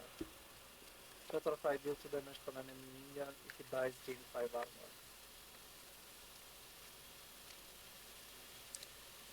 Do I wanna run this in my deck? I mean, it's only dealing 2 damage. I don't think I wanna run a card that deals only 2 damage. It'll Armor is nice, but dealing 2 damage is like completely useless. it's also a free and like, it's a free that deals 2 and gains 5. I think it does a lot of things. I Gains 5 if you kill a minion, which might be difficult. I mean, DK has a like if you're playing against like an aggressive DK, that they will always have a minion that does kills. It, I mean, if Plays you're against Rogue might be good, but it plays into weapon against Rogue. yeah, if you're playing Creature of Madness, this activates. I think it's just really good. I don't think it's gonna see play, but I could understand why you think it's really good. No, I mean I'm giving it a 3 because I think the card's kind of silly, for how good it Yeah, is. it's really cool.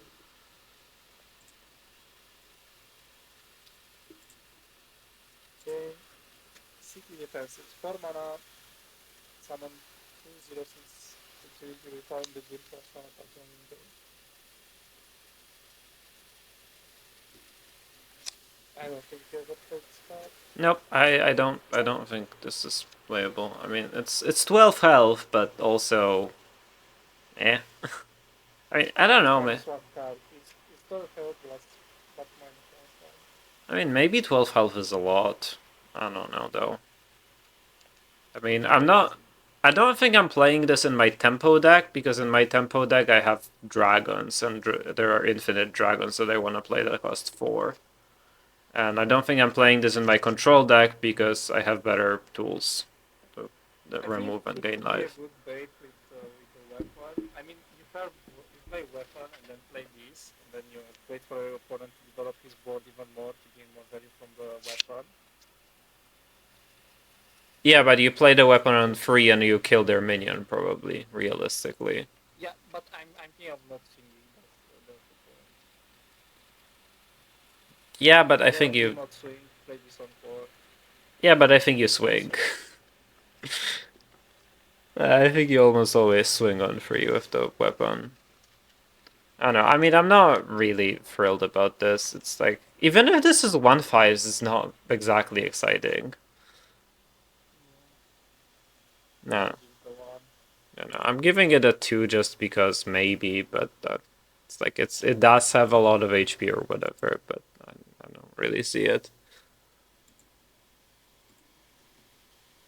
Okay. Shelnado. 4 mana, from up to 5 armor for each spend, deal 1 damage for minions. I really like this card. Yeah, It's broken, it's a 4, but yeah. So it goes through death yeah, like it kills death rattles too. Like it goes 1, then 1, then 1, then 1, then 1. yeah. I think this card's super silly, super strong. I agree with the 4. So, yeah, it's like you play Golgaz into this, you always get it, you always get the removal, it's just broken. Yeah. Susho, Sanitize was 4 mana, but also Threads of Despair was 1 mana. So yeah, it is not Sanitize, but original Sanitize was Omega busted. This is worse, but I think it's still a 4. I mean, it goes to depth across, as you said, so it might not even be that worse. Yeah, it goes for Divine Shields too, Yeah. which is actually, a factor these days. Also, it solo clears Shanti. Yep. Okay, this card is busted. Might be the best card of the expansion. I mean, that's the you're on 5 always, but Swap your hero power to deal 8 damage to a random enemy after 2 uses swap back. This is a 1. yep. It could cost. I think if it costed 3 mana, I would consider it, but not even then. Not even then, exactly. Okay. Nadia the Watcher. 6 mana, 5/7. Battle cry, summon copies of your damaged minions with your copy slash. This could be interesting, but you really have to think about the deck you're building within Rage Warrior, right? What? Why is it Nablia, which sounds like Eastern, like a Russian or Russian-ish name, and then she's in like a Greek environment? I don't really get that. Is that at least that picture? It looks kind of Greek to me. I don't think Nadia is exactly Russian. Not sure. Let's ask Susho. He might know. Yeah. Well, she said It, Nadia is not, so I guess. Yeah. It might be Russian. yeah. She is a character in Warcraft apparently. Uh, And all the cards are part of the world of Warcraft lore.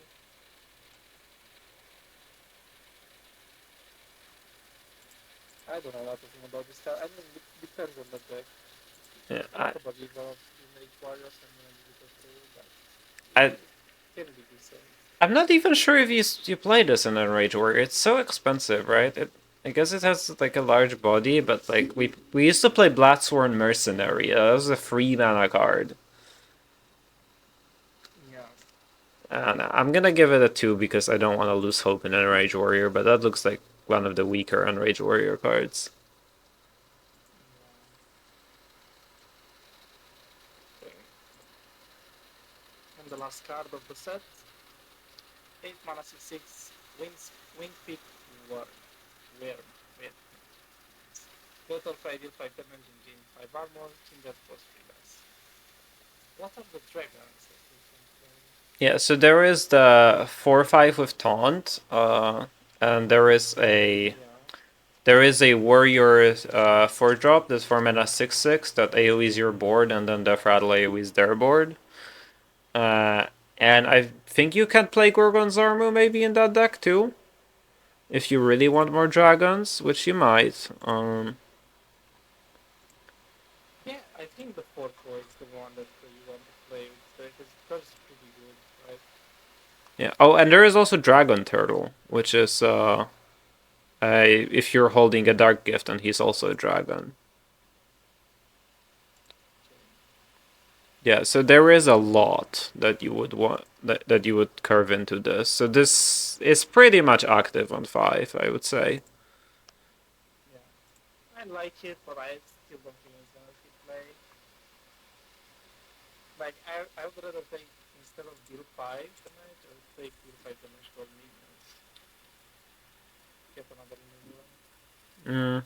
I mean, that would probably be better, but this is also like this is a solid tempo deck card, I guess, and maybe it gets me somewhere. But I'm not a believer of tempo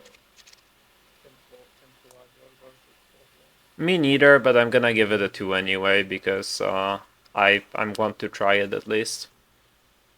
Okay. I guess I'm gonna give it a 4 as well. All right. Yeah. That's about it. Yeah, I think that concludes the review. All right. So I guess like a couple of questions at the end. What which deck are you the most excited to play, or which card are you the most excited to play out of this entire set? I think I like the warrior one. I think the hunter one, not that you convinced me in a way, and probably the rogue quest. So yeah, Yeah, the I top really like three, the I warrior guess. quest. Not gonna lie, because it's just so chill. You play it and you survive and you do nothing.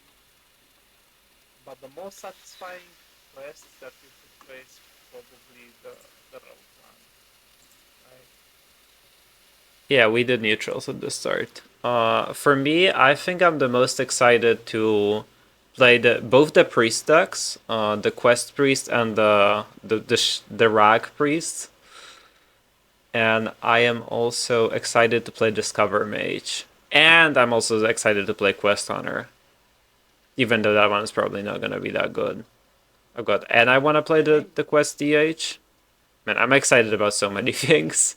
I think Discover Hunter will be more interesting than Quest Hunter, but I don't think you can put like 10 new cards, so you're not gonna be able to test it in theory crafting. Probably However, it's not. gonna be interesting for sure. Yeah, I only see really 5 that you can realistically play. Yeah. But yeah. Yeah. All right. Averages. I averaged 2.23 from the review. I've been like very optimistic, I think, compared to like my previous ones. How do you see that? If you go to the top, you should see your name. And then you click on that, and then you see like average by class, I rating distribution, and all that. yeah. I averaged 2.16. I mean, that is pretty good. My highest rated class is priest, which is probably not right, but Mine as well, actually. oh god, I've talked you into the priest cards. And the second one is Druid. Yeah, same. Yeah, it's priest, druid, hunter. Okay, but Warlock is for sure not up there. Warlock is a third place for me. As long Yeah. as Warlock, I don't think is. Yeah, I mean, I would say Warlock is more good than. I think rogue is the class that like might have gotten the most this expansion, but half of the rogue cards also suck, so their ratings are super deflated. True. Yeah. I've given, oh my god, I've given so many frees, and I've given 18 fours. Okay, I went crazy. I've given almost as many frees as once. That is incredible. And give 17 fours and 51s. Yeah, I like this set. I want to play around with the set. Like half of the mage set is the 4. Like I've given like every class, I think at least 1 4.